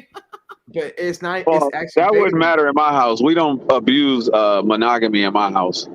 But here's the thing though too, is that a lot of women feel entitled that life happened to them is the reason why intimacy has lowered. Well, you know what? It could. This is what I've learned too about intimacy. Men like to have sex when they are stressed. Women don't like to have sex when they are stressed. That is true.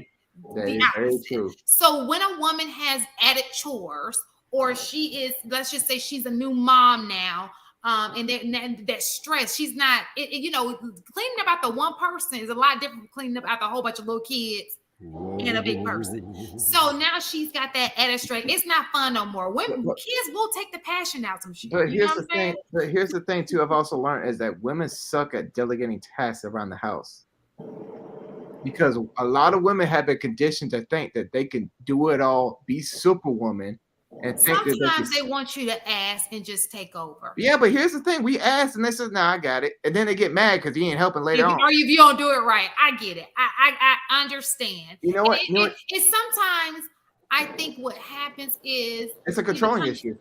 it becomes an overwhelming. So motherhood is one of those things you can't predict how you're going to be as a mom. You can't predict how you're going to handle it. All you got to do is step into it, and you'll find out. You feel me? I agree with that.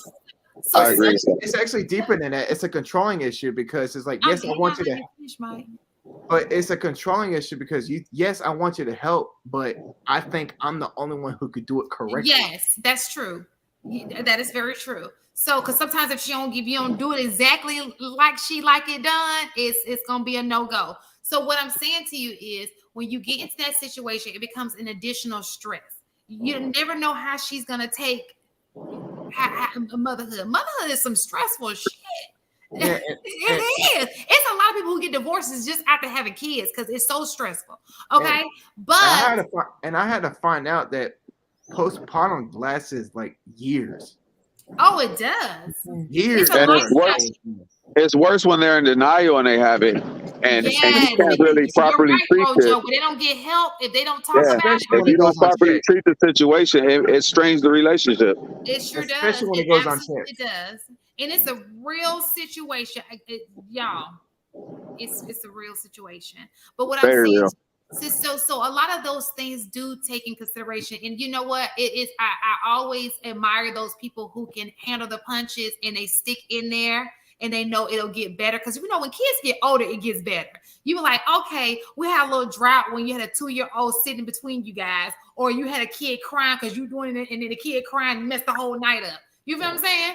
But when a kid gets a little older, okay, he out with his friends, let's get it in. You get that little mojo back. But the problem is people don't stick it out to even see those days because they done gave up and divorce done happened and they done said called it quit. But also, Shantae, is that the biggest problem with divorce is actually the divorce or the death of a child. Oh God, that's one thing I don't ever want to ever know how to, that oof. And I'm not gonna lie, I got my daughter's about to turn 2 here in like November. Like I'm not gonna lie, I am terrified of raising a daughter in today's society. Especially about all the stuff that we talked about on this panel. From 8 o'clock to now, I am terrified of raising a daughter in today's society. It is hard, and that becomes stressful in itself. People don't understand how stressful that is. Hey, Mike, are one of y'all gonna get out the military? I got 4 girls and 1 boy and then a stepson. Trust me. My wife is debating on staying, getting out and staying in, but I'm staying no matter what because I need to support my family. If one, well, it depends, especially if she can get 30%. If she gets out, that's 50%. Nah, bro, I know how to get 100%. You got to beat the system. We're talking about disability. If she can get disabled status and one in and one out, well, actually, if one of y'all can get disabled veteran status, you ain't got to stay in. You don't want to. Yeah, but I love what I do, bro. Y'all, we're going to have to, so we got to get these final words in. This has been a great conversation, you guys. I went an hour and a half over time. I was told JR was going to go. I know he back in the background probably cussing us out. So my final word. Conversation. Oh, go ahead, Rojo. Y'all ain't used to what I'm doing. My final word is based on what Shantae was just talking about not too long ago, as far as like being tired, this, that, and the other. I work 12 to 14 hours a day. I'm tired sometimes too. But me and my lady, we got an agreement. There is no saying no when it comes to sex. You will be surprised how much that helps your relationship. You would be surprised. I don't tell her no. She don't tell me no. Bro, even if we don't see eye to eye at that time, there is no saying no. There is no abuse of monogamy in our household. Rojo, you got such a good point because like I used to get head before PT at 6 o'clock in the morning. I tackled that day that there was no fucking problem.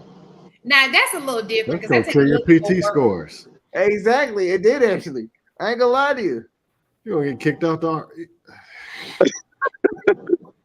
Don't fail your PT. I know you ain't getting no 300s. I got a 275 actually. Highest I did was a 291. Never got that 300. I don't even know what y'all talking about. All right, so Again, you guys, thank you for coming to us on Chic Critique After Hours. Christina, you hung in there with me. Yay! I did it for you, boo. I couldn't leave you alone. I couldn't leave you alone. And everybody in the chat, thank you so much. Even though y'all was going in on me, it's all good though. I would go in on me too if I were you. I gotta learn how to read the damn chat. You said what? I gotta learn how to read the chat when on this live stream on the phone.